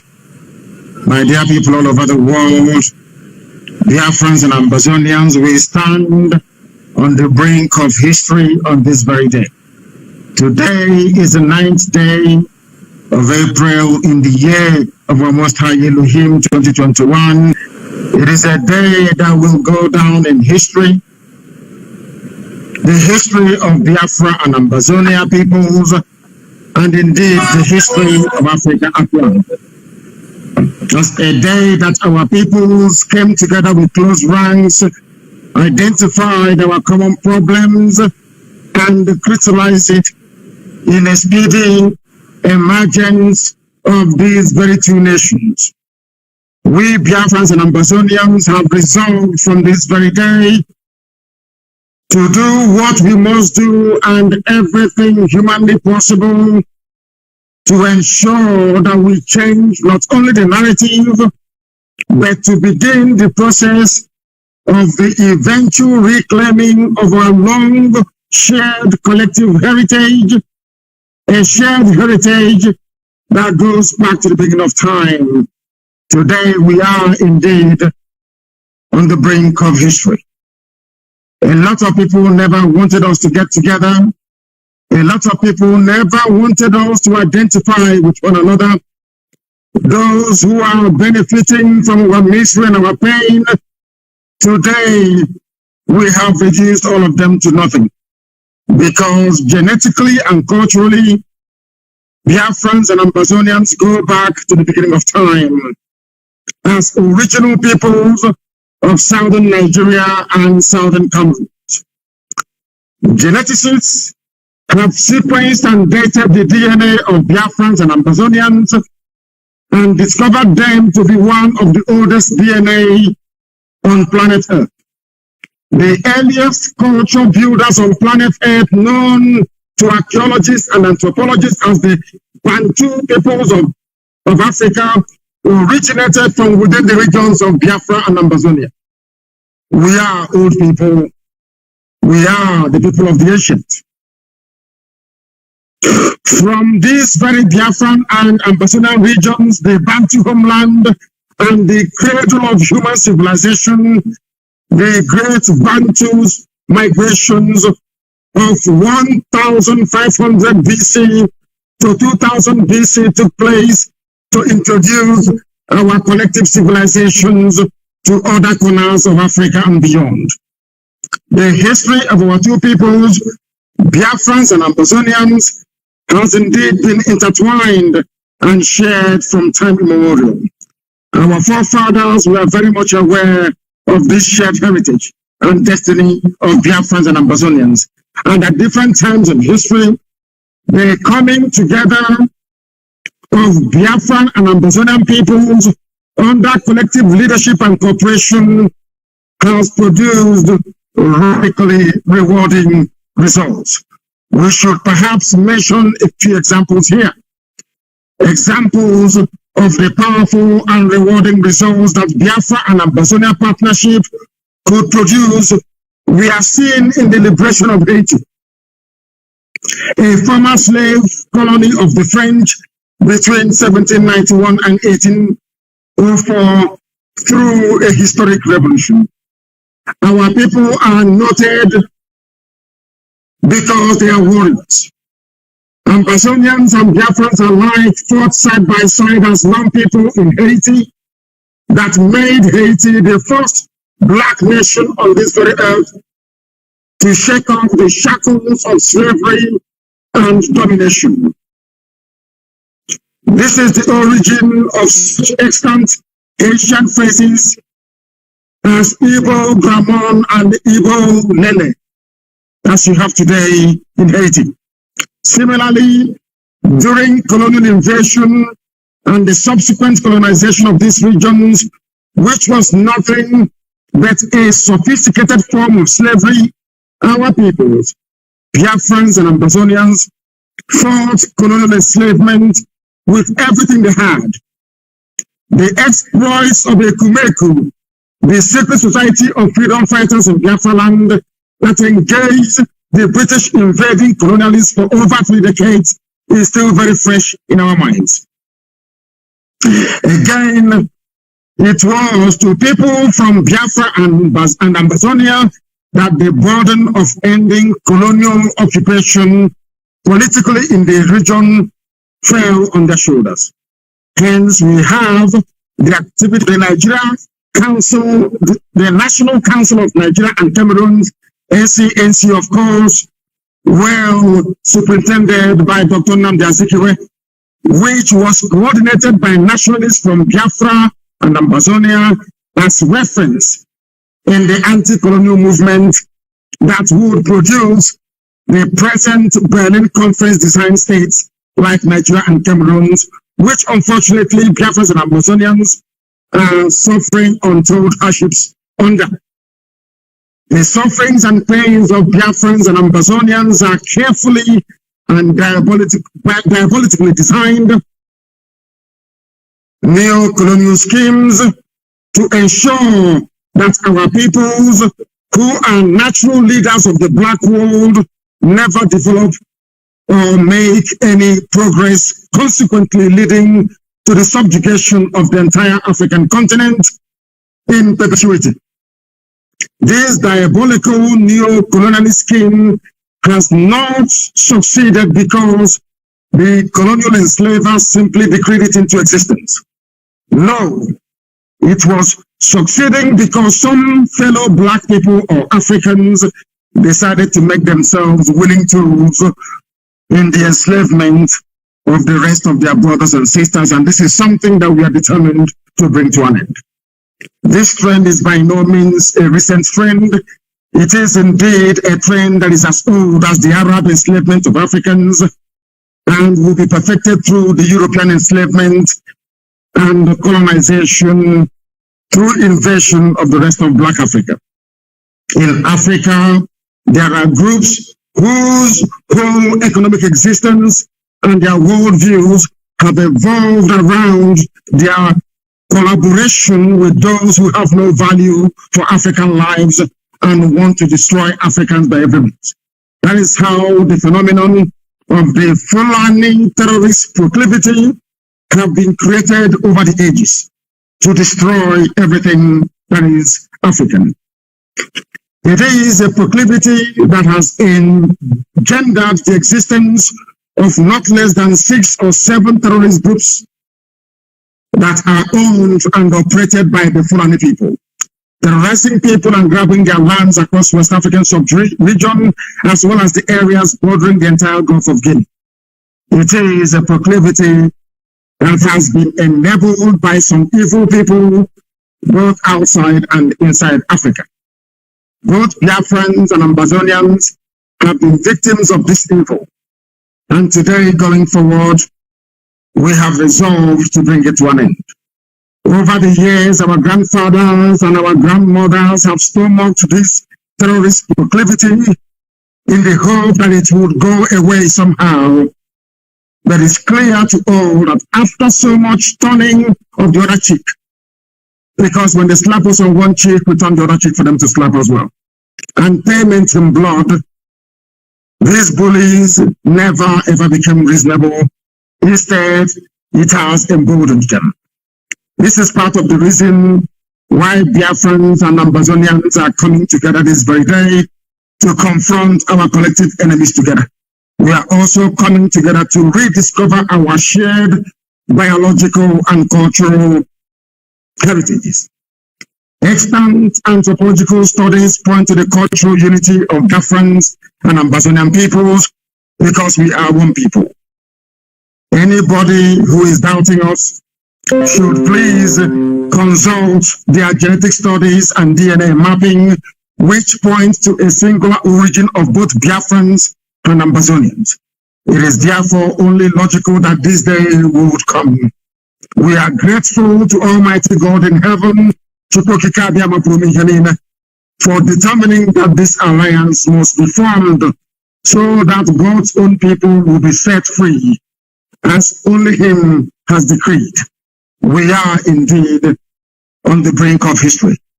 So far, even though our struggles for freedom have had different trajectories, Biafrans and Ambazonians have a shared destiny.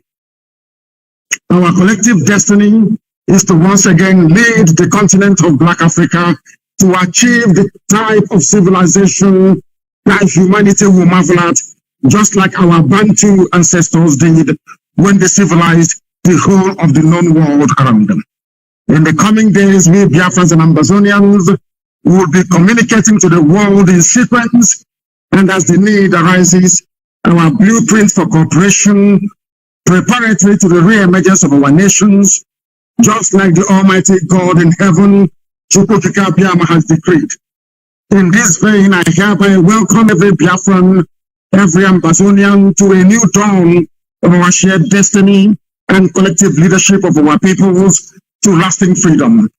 Long live the Republic of Biafra. Long live the nation of Ambazonia. Thank you very much. And now. Yes, sir, and that was a press briefing coming from our leader, Mazi Nnamdi Kanu, the leader of the indigenous people of Biafra. And let me use this opportunity to welcome the leader of the Ambazonian Liberation of War, Dr. Cho Ayaba. Welcome. Thank you very much. Thanks to my brother Mazi Nnamdi Kanu, the leader of the indigenous people of Biafra. We have assembled here today in front of our two peoples to declare our intentions to work together to ensure our collective survival from the brutal annexation that have occurred in our both nations. We understand the difficulties that both peoples, the people of Biafra and Ambazonia, have faced in the last 60 years. But we have been discussing in the past few months to ensure that our collective strength be brought together to be more impactful to ensuring that we do not bequeath to the next generation a more oppressed homeland than we inherited. The Ambazonia and Biafra alliance is critical in an area where Nigeria and Cameroon have established two autocracies that have used violence as a political tool to suppress our both peoples. Within Nigeria itself, you have in the north the Hausas and Fulanese who have cross-border relationships in Niger. In the west, you have the Yorubas with cross-border relationship into Benin. The people of Biafra have been denied access to Ambazonia. And we must recall that during the Biafran War of Independence, while countries like France, that is the highest investor today in Nigeria, provided support, countries like Ivory Coast, Norway, and others, the one country being ruled by a Fulani man that refused Biafra the opportunity to receive support to prevent genocide was Cameroon, because a Yijo, a Fulani man, preferred the domination that was exercised by the Fulanis from within Nigeria and Cameroon over the Biafran people. Ambazonia is the only access you have. And within Cameroon itself, while the people have relationship with Central African Republic and other countries, Biafra is our only closest neighbor with massive investment within Ambazonia. Biafra is also the place where thousands of our people have sought refuge and have been treated with great hospitality. And for this, I want to thank the people of Biafra who have taken care of our refugees, and I ask you to continuously support them. Going forward, we are going to work together in different areas to ensure that our both nations emerge from these exclusive servitude imposed by both Cameroon and Nigeria. In coming to this joint press conference, I understand the worries of Ambazonians, and I have taken time to brief other leaders to make sure that I can allay the worries and fears of our people. These worries and fears is rooted in history. We were part of the Eastern House of Assembly in Enugu. The one great difference is when our leaders walk out of that house, there were no helicopter gunships that mauled our people. Our people were not massacred because we chose to establish the capital in Buea. But in the last 4 years, we have observed with great dismay the rapacious policy of Cameroon, the tyranny of a system that is intended on governing Ambazonia without consent. And if I will be given a choice to make Biafra my friend or Nigeria my friend, I will understand that the state that kidnapped and rendition hundreds of our people, who were then locked incommunicado, subjected to torture, brutality, and sentenced to life in jail, it's not the people providing sanctuary to our people. If I will be given a choice between Nigeria and Biafra, I will recall the thousands and thousands of Biafrans who are part of our economy. I will recall history, and when we had a wonderful trade with Biafra, the port of Tico was vibrant. The port of Victoria was vibrant. So too was the port of Port Harcourt and Calabar.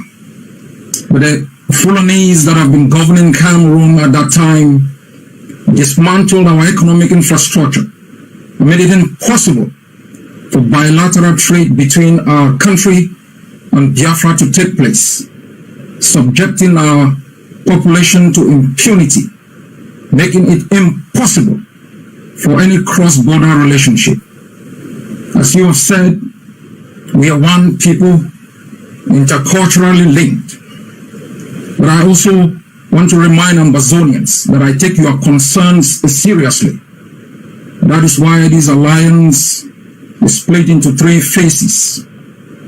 First, to ensure that both peoples are liberated from the tyranny imposed on them, and to establish within a transitional period methods of collaboration and cooperation to dismantling the economic blockade that have impoverished our 2 nations. And within this period, there will be massive consultations within Ambazonia to ensure that any treaty that will be binding between the 2 nations is approved by the Ambazonian people. This relationship and alliance is critical. Across the globe, nations and peoples and countries are coming together to ensure the prosperity of their people, to ensure the liberation of their people. The Biafrans have been subjected to genocide, ecological hazard, by a few greedy people who have hijacked an entire nation and make sure that they treated the Biafran people with impunity.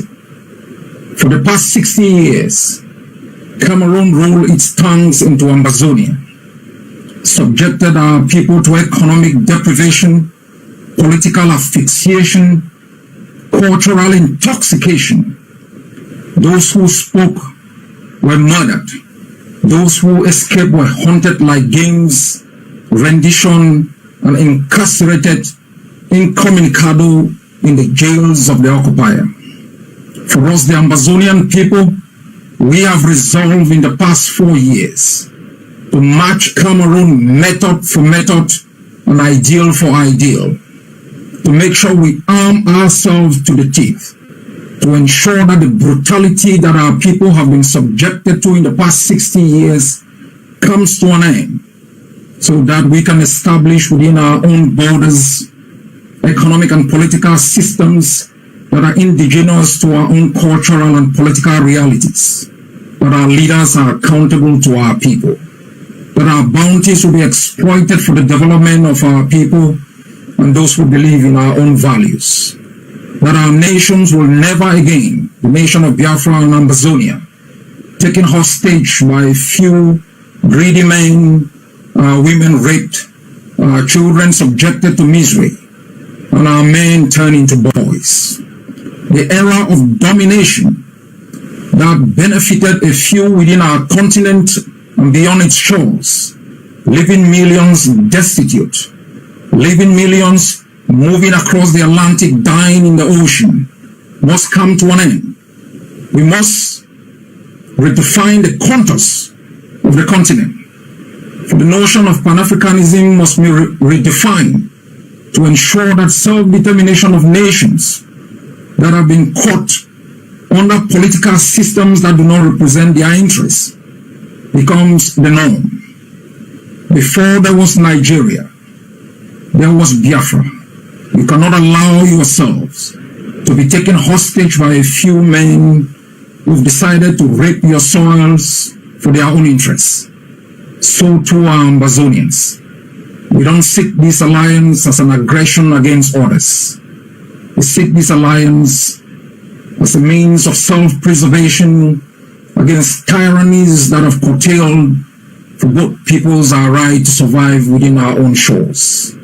We mean no evil to others, for everyone has a right to self-determination, and we are determined to exercise this for ourselves and for our people to ensure we bequeath to the next generation a better country than we inherited. God bless Biafra. God bless Amazonia.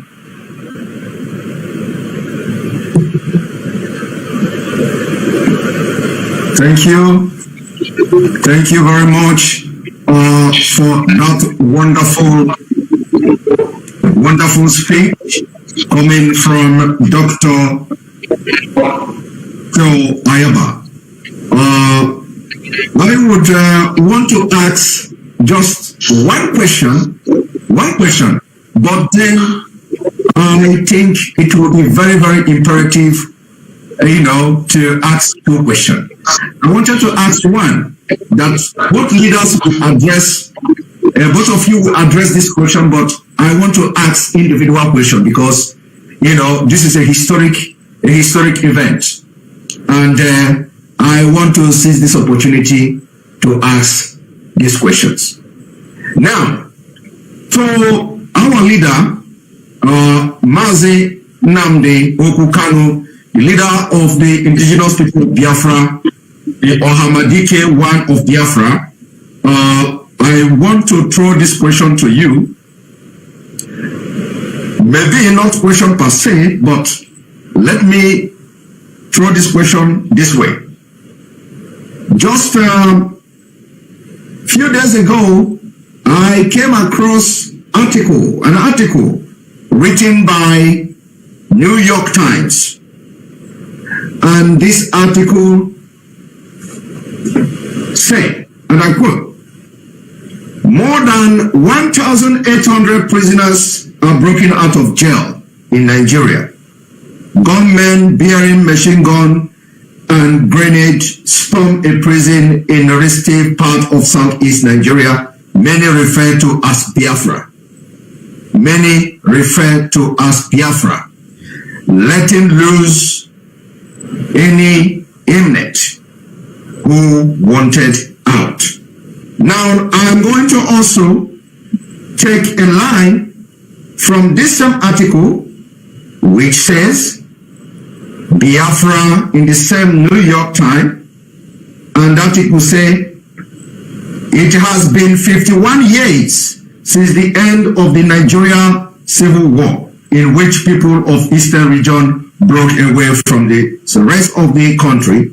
Biafra, the state they created, came to an end when its leaders surrendered after 30 months of fighting.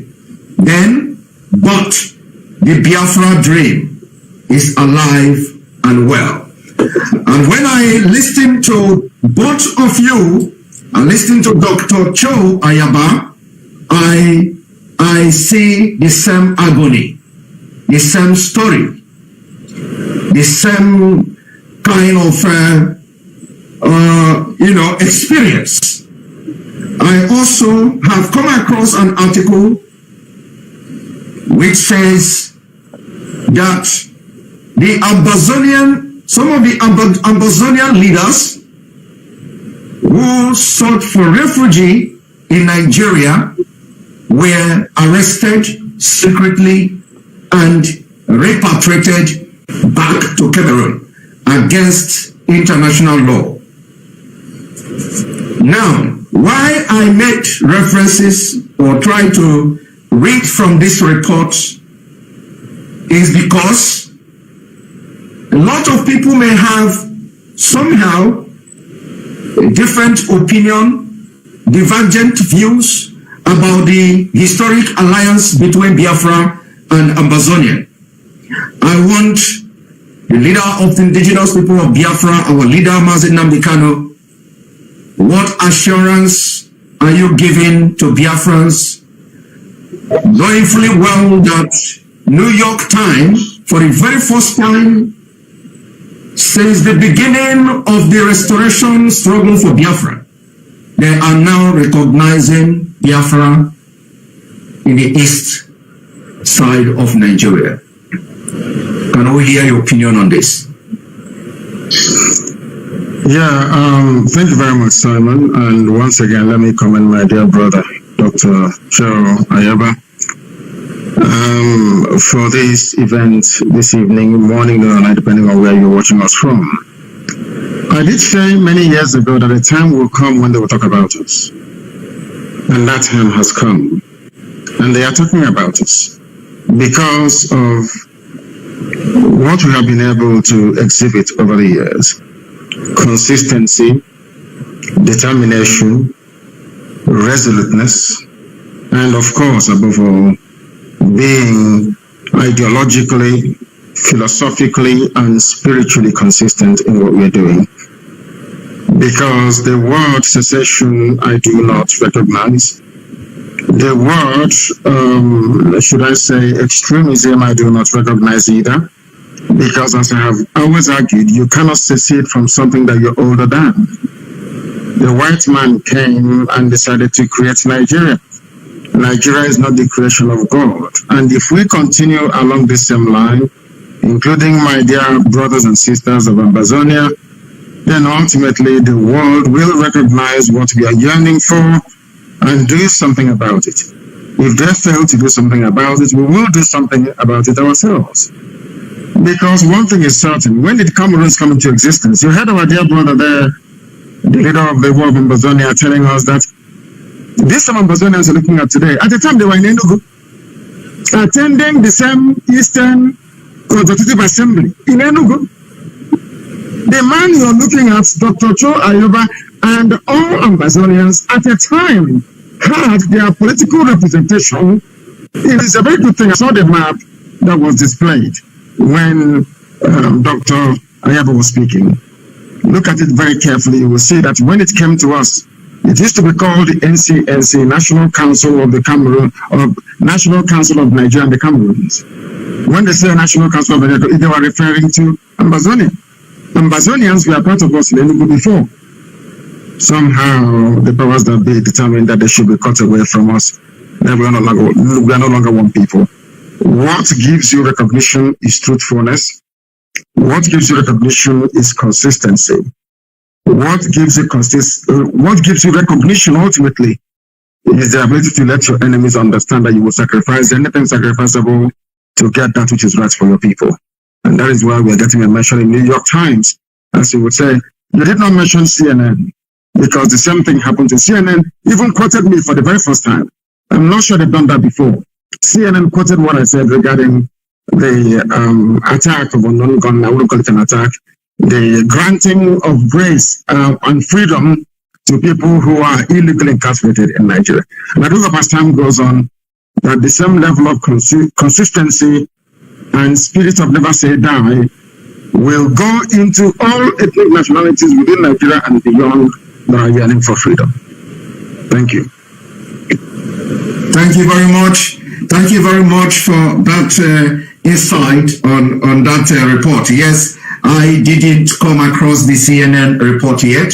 I'm going to look into that. Dr. Cho Ayaba, my question, or, I would ask you to make a comment, is on the fact that you have actually elaborated a lot here, the dividends, or what I should say, what await the Amazonian people, through this alliance with the Biafrans. We've also have seen how the Nigerian government illegally repatriated Cameroonians, Amazonians, back to Cameroon against the international law. And of course, what assurance, what assurance are you giving people of Amazonia that the alliance between Amazonia and Biafra is going to be more fruitful than ever having anything to do with Nigeria, considering the fact that they have type of nepotism and the same way I went to God to let this missile fall on Asorok. There is a rogue Chinese missile that went crazy. It has lost control and is falling back to Earth. The Earth's gravitational forces is pulling it down to Earth. And I am praying to God, and everybody should pray and fast that this out of control Chinese missile should fall on Asorok. Some of you don't know that black people are condemned by God himself. Another condemnation is the presence of Fulani Janjaweed in your lives. Everything I tell you is the truth. By the time you realize what Britain did to you by putting you and Fulani people together, to be too late. Because all of you, most of you will be in your graves. By then, they would have killed all of you. Those people talk about the world about genocide and pogrom and whatever, the Nazi and all the rest of them. I am telling you that Fulani is worse than than Hitler's Nazi party. Fulani is worse than Hitler. You see some of them, they come out and they try to speak English. Hey, he's this thing. That's how the trouble started in Rwanda. In all this was rubbish. Fulani is evil, beyond evil. By the time all of you Zoo morons realize it, it will be very, very late. Very, very late. Out of control Chinese missile in the sky. Please fall on Asorok. We are begging you. Fall on that very place, so that Yusuf Abubakar Muhammad will understand what he has done to himself. I believe in an eye for an eye, a tooth for a tooth, a bone for a bone, a life for a life. That was how we got to where we are today. That's a quote by Jenny Han, which I tweeted this very morning. The Fulani have taken over the political terrain of Nigeria. They have run the economy to the ground that now they are printing money every blessed day. You people, you don't know what you're in for. By the time Fulani is done with you, in your next life, if you have not land or you disappear. I'm telling you the truth. They are now printing money. They have destroyed the economy. And when you speak, they arrest you as they try to arrest Fadam Baka. There was something Fadam Baka said that is very, very pivotal that people don't understand. The first 24 hours of anybody being kidnapped is very, very critical. Fadam Baka opened his mouth and said, if not for what people in Enugu did when he was declared missing, that he doesn't know what would have become of him. Our problem is, you see, DSS, we must eliminate them. Army, we must eliminate them. Police, we must eliminate them in our land. We have vigilantes, we have people everywhere. We can guard our own land. Before the white man came, we had no police, we had no army. There was no war. Nobody was stealing anybody's goods. We are the only people in the history of man that had no army, no police. Everybody behaved themselves. Are you following me? We don't need DSS in our land. We don't need the army. If you allow them, they'll keep kidnapping people. They keep abducting people. They keep taking our students. That is something you don't understand. Anyway, let me stop complaining, because we are black. Reasoning is not one of our strongest points, is it really? This UG. Biafra land is going to be free from terrorism. And I'm asking whoever is the commandant of the barracks near Lopa, where you're holding those students, you must release them and let no harm come to them. Let no harm come to them. Abaribe stood shorty to court and defeated the Nigerian government. Gave them simple facts and figures. I stood shorty for Nnamdi Kanu, yes. But what were you doing in his house killing people? They all ran away from the court. Yet a whole deputy speaker has the guts to come up to be talking rubbish. And you're telling me that black people are normal. They are not. Our lines are now open, please. Our lines are now open. You know the number to call. Please try and republish. Mr. Oman Co. Try and republish the number for people to call, please. We are going to get us on Signal this very morning. And you're also going to be able to get us on WhatsApp as well. Signal and WhatsApp. People are calling already. If you call us now, we are going to take your call. I have a caller on the line. This caller, can you hear me? Your name and where you are, please. Hello, Mazi. Yes, please. Your name and where you're calling from? Good morning. My name is Nnameka. And where are you calling from? Nnameka. I'm calling from Indonesia. Indonesia, go ahead, please. Very briefly, go ahead. 1 minute, please. 1 minute, go ahead. Yeah. Mazi, there is something I want to talk about. Please, don't misunderstand me. Don't misunderstand me, please. I'll try not to. This thing has been eating me whenever I even listening to you.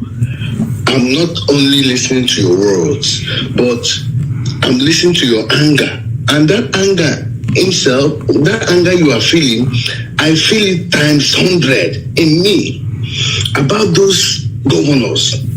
Look, they are killing our boys. They are killing our men. And when they finish killing those able men, who will be there to defend our land again? They are helping the fool and they are foolish. Those people, they are blind. So we need to teach one of them a lesson. I don't know what we need to, even though 10 people sacrifice 10 people for one person's head, it's okay. Yes, I'm listening. We're all listening. What you're saying is correct. Even though sacrifice even 5-10 people in one person, like that whole post of the woman, he's just claiming, he's just feeling pompous that he can do anything he wants, you know. So let us do something on this man, or let us do something on them, because our people are dying. People are dying. Look at, there is my brother from this thing sent me a message, say that there is one trailer brought Fulani, yes, and all of them, they drop Fulani between that what did he call the roundabout Enugu to Aba or what? I've not been there before. He said they dropped all of them around inside bush. Of course, yes. Yes, of course. Say they dropped inside bush. Yes. You know, so those people, and they are recruiting Fulanis in the north. In the north, they are recruiting them. Abuja is about to fall. They are entering into. You didn't read the headline? Abuja school shut down as truckload of bandits arrive in border town. God is going to destroy the zoo in such a way, as I told them. If you have not gotten anywhere, you're in Indonesia. If you have not gotten your Somalia passport, please, visa, you might as well go and apply now. Because as I told them, anyway, in fact, the zoo is, Somalia is even better than Nigeria. Go and check the index now. Go and check the index. Go and check it now. Is Somalia not better than the zoo? It is better than the zoo. I'm telling you. Wow. Thank you so much. Thank you, my dear brother, for calling. Thank you very, very much. Thank you. The caller on the line, can you hear me? I have a caller on the line. Please, your name and where you're calling from, if you know. Mazi, good morning, sir. Good morning to you, please. Your name and where you're calling from. My name is Ezemozoko. I am from Enugu State. I'm calling you from Jammu, sir. From Jammu, please go ahead. We're listening. Thank you very much, Mazi Nnamdi Kanu. In fact, you don't know how happy you have made me this morning for picking this very call. It has been a long time. But that is not what I am going to say here. For the first time you are picking this call, I want to appreciate you for being who you are today, teaching us to know what consistency means, and teaching us to know our left, our right from our left. What I am here to suggest is this. You have done, I think, right now what we am just suggesting. You have done the 95% of the work needed to restore Biafra. And our people know, everybody know. And our people have gotten this very message right. I want to suggest to you that I know very well that you knew that we here in diaspora, we are in millions. You are aware and you know. And you know that we got your back. So what I am saying in essence is this. If these governors who are ruling us don't want us to be free, or if they think that they have those who they buy with their money to come out and stay in the sun to vote for them, everybody know that they bought all those people. If they think that they are having more people than you control, than we the people want to be free on our own, then let us allow reform. They are not our fathers. God did not create them and name them our governor. It was Fulanese. It is their plan to keep us down, keep us bringing our goods from Lagos to Anambra, from Lagos to Enugu. Somebody who imports container from Germany here will rescue it only in Lagos. Thank you, Sir Mazi Nnamdi Kanu. Thank you, my dear brother. And everything you have said has been taken on board and will be acted upon as quickly as possible. I have a caller on the line. This caller, can you hear me? The caller on the line, can you hear me? Hello, Mazi. Good morning. Good morning to you, please. Your name and where you're calling from? My name is Samuel Walfo. I'm calling from Germany. From Germany again. Please go ahead. We're listening. The world is listening to you. Go ahead. Yes, Mazi, because please, I don't know how it is. We are going to, I think Biafran land, we need to, ESN need to come to the border. The time is getting, these people are disturbing and they bringing the weed into our land and they be killing us. This border, see how we need to be bombing that their trailers. That anything they come to Biafran land, we need to destroy it. So please, I don't know how it is. It's taking a long time. I know you are trying everything and do everything possible. But by now, I think we are going to secure our borders. It's getting too late. What you're saying is correct, and we are doing everything we can to make that possible. And we are also speaking to our partners, I'm not going to name the place, to make sure that our borders are tightened up. And I must be very frank, you know me, I'm a very frank person. I like what our Yoruba brothers and sisters have been doing so far, but they are not moving fast enough. They are not moving fast enough. I believe that any day our people, our brethren, our brothers and sisters in the Oduduwa Republic agitation movement begin to do 10% of what we are doing right now, the zoo is gone. You understand? Because what we need to do is to open a front also in the West. They must understand this very, very critically. This zoo army cannot be stressed in 3 dimensions. It's not possible. It is not possible. They should stop listening to their old idiots like Obasanjo and Tinubu and rise up unless they want to remain slaves forever and ever. They must do what we are doing. What ESN is doing in the East, there has to be a group that will do something in the West. And the zoo is gone. Yes. And then we'll go to our borders and defend it. And if the Middle Belt want to be part of what we are doing, they should also raise their men as well to come out and do it. If Fulani slaps you or one cheek, you turn the other side, he will cut off your head. He will not even slap you, he will behead you. That's something that this people must understand. Old mentality. We don't have that mentality anymore. Bible teaches us turn New Testament. You cannot turn the other cheek. The problem we are having right now, is that my Oduduwa brethren, they are very, very slow. They are too slow. You don't wait for everybody to come at the same time. Those who are more radical, those who are more militant, you go into the bush immediately and begin to harass these people. That's how the whole thing comes to an end. You will see that Fulani will capitulate overnight.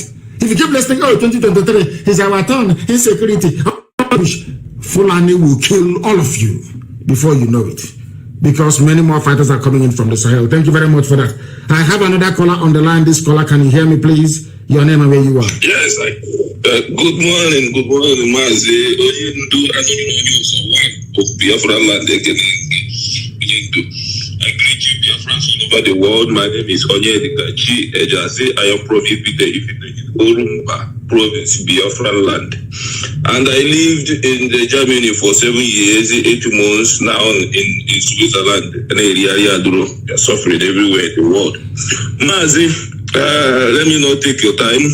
Mazi, it is time for we to block our exit, all our exit for these people to come into Biafra. We block all this our exit. It is time for full blown war. Let us do this thing once and for all, Mazi. We are dying every day. The more time we are wasting, more time these people are planning, bringing new strategies. Mazi, we have men. Mazi, men are ready to burn this wood out, Mazi. If we appear for complete remote, if I don't lie. We can't have these people sucking our oil and use the same our money for oil to fight us in our land. Mazi, because may God bless you, Mazi. And bless you too. Thank you very much. We are going to do all we can to stop it. You know that Obama's advisor is the lead consultant for Fulani Caliphate in Washington, D.C. His name is David Axelrod. He used to work for Obama. In other words, Obama is in support of the Fulani mayhem and carnage going on in the zoo because he is an Islamic extremist. Obama is an Islamic extremist. If not, he would not have allowed David Axelrod, his trusted close advisor, to be taking money that belongs to the people of the zoo to be lobbying for the Fulani Caliphate in Washington, D.C. People must understand this very, very carefully. Thank you very much, my dear brother, for your call. I have another caller on the line. This caller, can you hear me? Your name and where you're calling from, please. Hello. My name is Ebu. I am Yoruba. Yes, go ahead, please. Okay. And where are you calling from? You are Yoruba, but where are you calling from? You have from Europe. From Europe, go ahead, please. Is that what you mean? Yeah. Where are you calling from? Where you are calling from? Where are you phoning us from? You're in Europe, is that correct? Yes. Go ahead, please. But I'm Yoruba. You're Yoruba, thank you. Go ahead. Okay. I have been trying to reach you. I listened to your last, which was 2 days ago, I think it was. I listened to your last lecture online. Yes. And you were able, or a couple of days ago, you were able to trace the origin of the Igbos. Yes. And I actually expected you to be able to trace the origin of the Fulanis. The Fulanis are from the Middle East. They are the children of Edom. They've been supported by Saudi Arabia. It's not because they have money they are giving them. Yes. I was enlightened by this by an Ethiopian woman. You know the Ethiopians. Yes. I always look at them that they are proud. They don't want to be called Africans. And in my foolishness, I was like saying maybe they have Arab roots, and she corrected me. She was the one that put it in my mind to start with my research. Yes. She told me that it was an insult to her for me to say she has Arab roots. Arabs are the children of Edomites, not all of them. It was the Edomites that brought together, even if you read Psalm chapter 60 and Psalm chapter 83, it is there. The enemies of the Jews, the enemies of the Israelites. You look at Islam, go and look at the origin of Islam. You will know that it was the Edomites that combined all the gods, all the moon gods of the Middle East, about 350 of them, and gave it one name. If you go online, Sam Shamoun, he did a thorough explanation referring to Muslim books. Sam Shamoun, Islam is Baal worship. So the Fulanis are not Africans. They are not originally from Futagalo. They are from the Middle East. They are the children of Edom. Now, I went on archive.org. I looked into the books there, and unfortunately, many of the books I should have downloaded, online books, you don't find them anymore, because anywhere they are, any torturing people in their country, they cover up. They don't want the thing to go out. The thing they are doing with us now with our constitution, that nobody else is allowed to own gun, only the federal government. Now they are distributing to terrorists. I don't believe we have a government. I believe we are being ruled from Saudi Arabia. They are bringing in terrorists, and Saudi Arabia is the one that wants to Islamize us. Saudi Arabia is always behind terrorism. Not only Saudi Arabia, anyways. You have other places too. So if you would be able to tell the people about the Fulanis, they are not Africans. They are from the Middle East. They are the children of Edom. There is a book still online. I hope they won't take it off now that I mentioned it. Who is Edom? Who is Esau? Edom, written by Andrew Weissman. You will know who they are. Their mission in life is to eradicate Christianity and to destroy the Jews. That is their mission in life, because they are still whining about the firstborn right. They want to eradicate the Jews and destroy Christianity and bring in one world religion, which is going to be Luciferianism. Islam is Luciferianism. This is what their mission is. They want to take off Jesus and replace him by Muhammad, take off the Bible and replace it by the Kanzaragba, which they now call Quran. It is Kanzaragba, book of incantations. You will find some incantations in the book. Okay? And they want to replace Yahweh with Allah. Allah is the moon idol. Go look at it. Sam Shamun. Islam is Baal worship. Thank you very much, my brother. And thank you for your enlightenment. As you were talking, I was listening to you because I have the capacity and capability to multitask. As you were speaking very eloquently and eruditely, I was also busy trying to research some of the things that you were saying, and I can confirm categorically that some of the assertions you have brought up this very morning can be corroborated, of course, with scholarly works done by people that I have been able to look at. They have two origins, as with most people. They settled in Senegal. They are not indigenous to Africa. You are absolutely correct, 100% correct. These are the lowest of the low, the children of Lucifer, that came from somewhere around the Levant. I don't call it the Middle East, I call it the Levant region because that is the proper name. They came from there. I don't know what they were running from or what was pursuing them, but they find solace at the foothills of the Futajalon where the vultures were gathered. And today they are behaving like vultures. And we must get rid of them. Thank you very much for calling us this very morning. I thank you for your call. I have another caller on the line. This caller, I don't know where you're calling us from, but give us your name and where you are, please, if you may. The caller on the line, can you hear me? Hello, can you hear me? I can hear you loud and clear. Yes, I can hear you loud and clear. Your name and where you're calling from? My name is Omelihu Nnadi. My name is Omelihu Nnadi. I'm calling from Iguacha. From Iguacha, the land of the little Hitler that thinks that he has arrived. Yes. Okay. Joking. We shall see.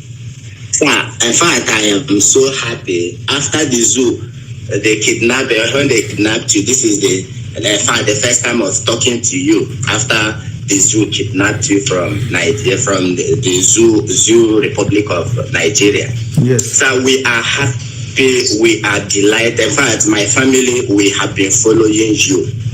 Sir, God will bless you. You say? I'm not afraid of any person, be it man or woman. In fact, in this land today, Nigeria themselves, the zoo knew that you have reached open their eye. What you promised them that Somalia will be better than Nigeria today is in the history. We can tell anyone that Somalia is not better than Nigeria. All the zoo knew how to do is to kidnap. But kidnapping our students, I am from Abia State. Kidnapping our students cannot help the matter. Nigeria has been totally destroyed. So we are behind you. We are behind you. No enemy, no force will hinder what the Lord has destined for us. Biafra must come. My father told me something in the past. Before my father died, he told me categorically that even if he is not alive, that we should not allow Biafra to die. He told me before he died. And then somebody now telling me that it is not achievable. Why won't we in this our generation achieve Biafra? We must surely achieve it. So any day you want to declare Biafra, I personally will stand behind you. Come what may. Just that there are some things I don't want to discuss. I'm a media director. I have my page running. And sir, we are behind you. Thank you. Are behind you, and there is no going back. At all. We must achieve our. This is what God. Biafra is older than Nigeria. We must achieve it. Older than Britain. Biafra is older than Britain itself. It's a land of the ancients. In fact, they are tired. They are tired. They can do nothing. They cannot hinder our country. Our country has been a disease, so we must have it. It's our land. Fulani, for this gender week, they cannot come and take our land. It's not possible. I cannot allow. In fact, the last time, if not for security, the last time I went home, these people came to my village. In fact, I sent some of the picture on WhatsApp the other time. Jordan, you did not follow it up. They came to our village. We know what we did to them. I may not disclose it on air, but we treated them well. We caught them in the middle of the night, around 11, 12 in the midnight. Our youth, I asked them to come out. Boys came out with their arms. And then we entered into the forest and fished them out. Even before all this Eastern Security Network, around the end of last year, we did all those things. They cannot come to my village. I'm from Bose. They cannot come and go free. We don't tolerate nonsense. We don't. So we caught them, we treated them well. And then if others can hear what we did to them, those people cannot come. I assure you. So, sir, we are with you. Thank you. No second. Thank you very, very much. Thank you very, very much. Thank you for that.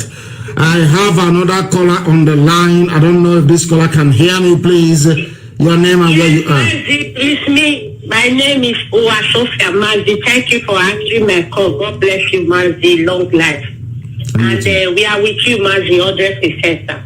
Sir, let me not take your time because I always call. You know, I know people, they don't call. They just keep quiet. Fulani is near, it's very close to Auchi, sir. From Niger to Auchi, I don't know, it's 300 naira. Somebody called me day before yesterday. 300 naira from Niger to Auchi, 300 naira. They give the Islamists before. This time, we just colonize them, other 2 hours, all of them. Sir, please, why I call you today is that we want you to tell us, we want you to declare Biafra, sir, on her, please, because we don't want to die for that useless flag again. We don't want our people to die for that useless flag. If we are going to start the revolution now, we will raise up our, even if we don't raise up the flag first, because we killed the useless Hitler. He said if they raise up the Biafra flag, there's somebody to come and tell the DSS so that they will pay them 30,000, they will kill the person. So we will not raise the flag, sir. Sir, just play Biafra, please, so that we will close our border, all our borders, so that we will know what we are fighting for. You understand? So that our people will not go and raise that useless Nigeria flag, that blood-split flag. We don't want it, sir.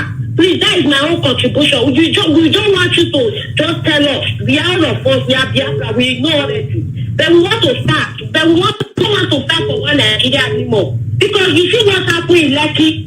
They keep them when they are raising the Nigeria flag. It's a useless flag. Sir, please, that is my own contribution. Please, I'm not, sir, you are my leader. So this is my opinion, because this governor that we kill all of us, They will just kill all of us because they are there. They are saying they are Hitler. They are the governor. So as our brother said, we can kill them. It's very easy. We will kill them. You see, when answers, in the answers, all of them were confused. Because everybody were in the street.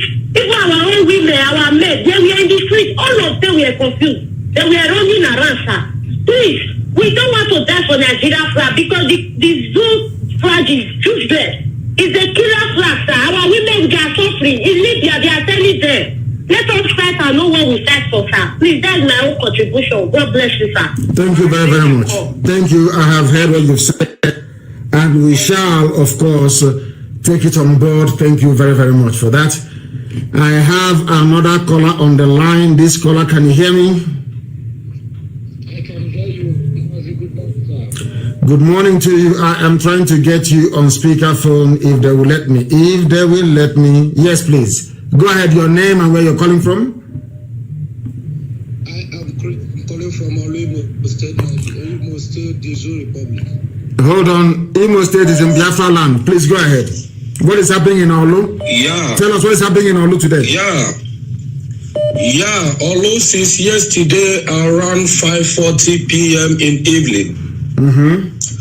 We have a very big challenge. It started in the morning. The zoo soldiers are patrolling from morning with their armored tankers, disturbing people's business, shooting guns everywhere without any notice. This is Nigerian army in Olu shooting at people, patrolling. No, all the Fulefus will not hear or see it.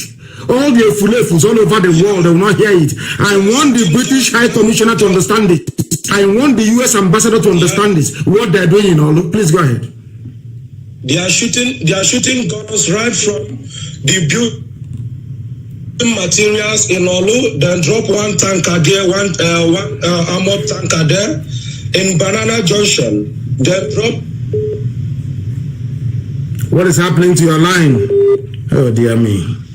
They are shooting at people. Go ahead. Oh no. Oh no. Please try and come back. The caller on the line, can you hear me?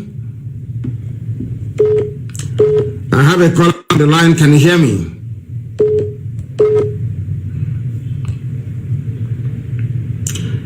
The caller on the line, can you hear me?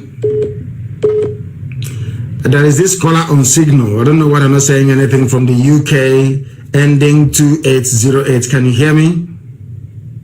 No. They cannot hear me. The calls are plentiful. Very, very it's just too much. The caller on the line, can you hear me?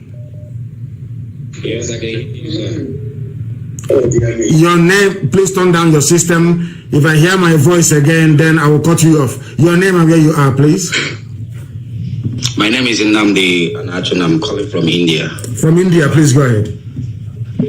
Yeah, there was a day you were making a broadcast concerning about the Muslim people, but most people don't know about the Muslim people and the things they have already invented in this life.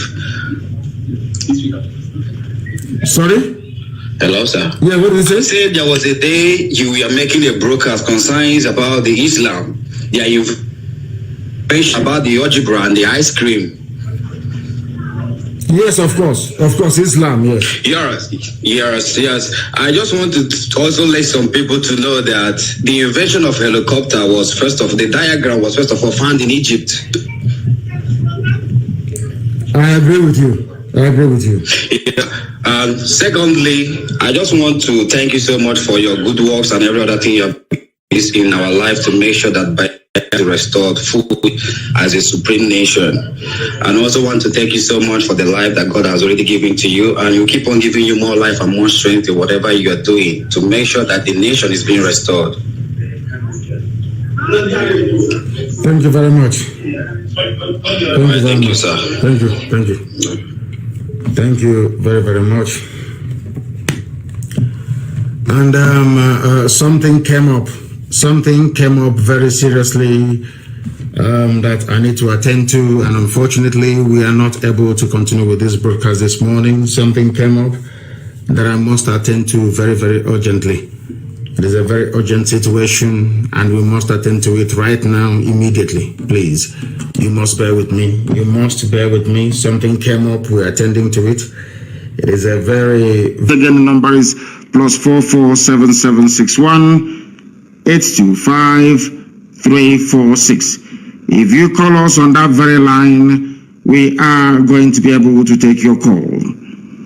It is very, very important that you try and call us this very morning to air your views and opinions, and of course to ask very serious questions, because before I came on air, I came across a very, of course, distasteful and idiotic publication as usual, and normally I wouldn't respond to idiots, but I want to use this opportunity this very morning to respond to, should I say, to the very foolish publication by Vanguard newspaper. I would have thought that by now they would have learned their lessons, but of course not. It is the Zoological Republic. They are doing all they can to try to suppress this very glorious, noble effort we are making to restore the kingdom of heaven upon the face of this very earth. Because this has been making the rounds, I think, since I think yesterday or 2 days ago. A very idiotic and, should I say, I wouldn't call it malicious because it has no significant effect upon what we are doing. A very hopeless attempt by DSS to try to change that which is right into what is wrong. The only reason why I am mentioning this today is because Vanguard newspaper had the temerity to publish it. It is called Change of IPOB's Registration Status. The headline reads, Change of IPOB's Registration Status vindicates our opposition group. And they are telling our people to disassociate themselves from IPOB, which is laughable, of course. These are people working for APC, working for the Zoological Republic, a non-existent group. I don't know how the zoo can take lying and deception to this new inglorious level. A group that doesn't exist. We have searched and searched for those they claim are their spokespersons, and they do not exist. They are called the Coalition of Southeast Professionals Network in Nigeria and Diaspora, a group created by DSS. They sent one idiot to go and do a video full of lies. And somebody even had the audacity to send such nonsense to me. And to my shock, horror, and surprise, even Vanguard newspaper of all people published this junk. Brown envelope journalism taken too far. Very, very sad indeed. Very, very sad indeed. The idiot did a video.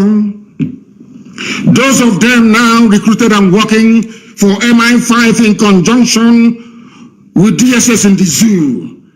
They came out to publish junk, or should I say to announce rubbish, that the status of IPOB was changed in the USA. That is what some idiots, all of these fools fathered by Fulani Janjaweed, before, during, or after the war, or maybe their parents. They don't know who we are, that we are whiter than white and whiter than snow. That is why if you are in IPOB and you have any blemish, once you are of a suspicious disposition, the devil will go into you and you will leave IPOB. We don't sack you, you will run away from IPOB. And the one then saw very clean and neat, unblemished, untouchable. They have sought ways to try to diminish what we are doing. They have not succeeded. They have recruited AFP. People, they paid money to AFP through one idiot that calls himself Tijani, that works for APC and Buratai, to be writing junk, and AFP will be publishing such rubbish because they need money. That is what they're using your money to do in the zoo, to try to deceive the world about what is actually happening in the damnable Zoological Republic. But we are aware of their tricks, and we are doing all we can to counter them at every point. The disappointing thing today is that a whole Vanguard newspaper published such junk, unverified news, brown envelope journalism. That is why Nigerians are blind. That is why the animals in the zoo cannot see properly. That is why their lives are idiotic and useless to the core, because of the brand of journalism that they practice. They think they can deceive people by lying. Here, we expose your lies and we destroy it. All of you working for the zoo, under your new Nigeria, under your constitutional or whatever force measure, that rubbish, you know it's never ever going to work. Not today, not tomorrow, not ever. Because the Janjaweed are in control of your lives. You want to bring such nonsense to us? I have a few questions to ask Vanguard newspaper this morning. Because Vanguard newspaper published this junk, and I want to ask them a very simple question. Because it is through cross-examination in a court of law that you determine those who are lying and those who are telling the truth. It is very, very sad indeed that after even all these years of educational enlightenment, black people, especially in the zoo, continue to behave like the wild beasts and animals that they are. Very, very sad indeed. A journalist, you sat down in your office in Lagos, doing nothing. Somebody brought you a piece of junk with perhaps 4,850 naira in a brown envelope. And you published such junk without even the benefit of going to ordinary Google to ask if what they're saying is correct or not. One idiot somewhere very close to a poultry in Suleja did a video and was circulating. Vanguard saw it fit to publish such rubbish through a group called CCPND that doesn't exist. People know that this very group doesn't exist. Yet people are there reading and digesting what is pure rubbish. I don't know what is wrong with black people. I don't know who did this to you. How gossip and rubbish attract your attention so much. Very, very sad indeed. Out of this very junk, because if you write good things about us, we talk about it. You write bad things about us, we also talk about it. To present some semblance of balance, that the world may know who the liars and the deceivers are. Change of IPOB's registration status vindicates our position. I'm going to open the line very, very shortly, please. Do bear with me. I want to deal with this very issue once and for all. A non-existent group. The journalist that wrote this rubbish for Vanguard, his name is Joseph Erunke, whatever garbage that name means. Joseph Erunke, E-R-U-N-K-E. He is writing on behalf of the Coalition of Southeast Professionals Network in Nigeria and Diaspora, a group created by DSS, the Nigeria Secret Police. They don't do anything in their useless lives, only to be abducting innocent people. Looking for those that must have said something against their useless, idiotic, Fulani Janjaweed presidency. They cannot stop terrorists.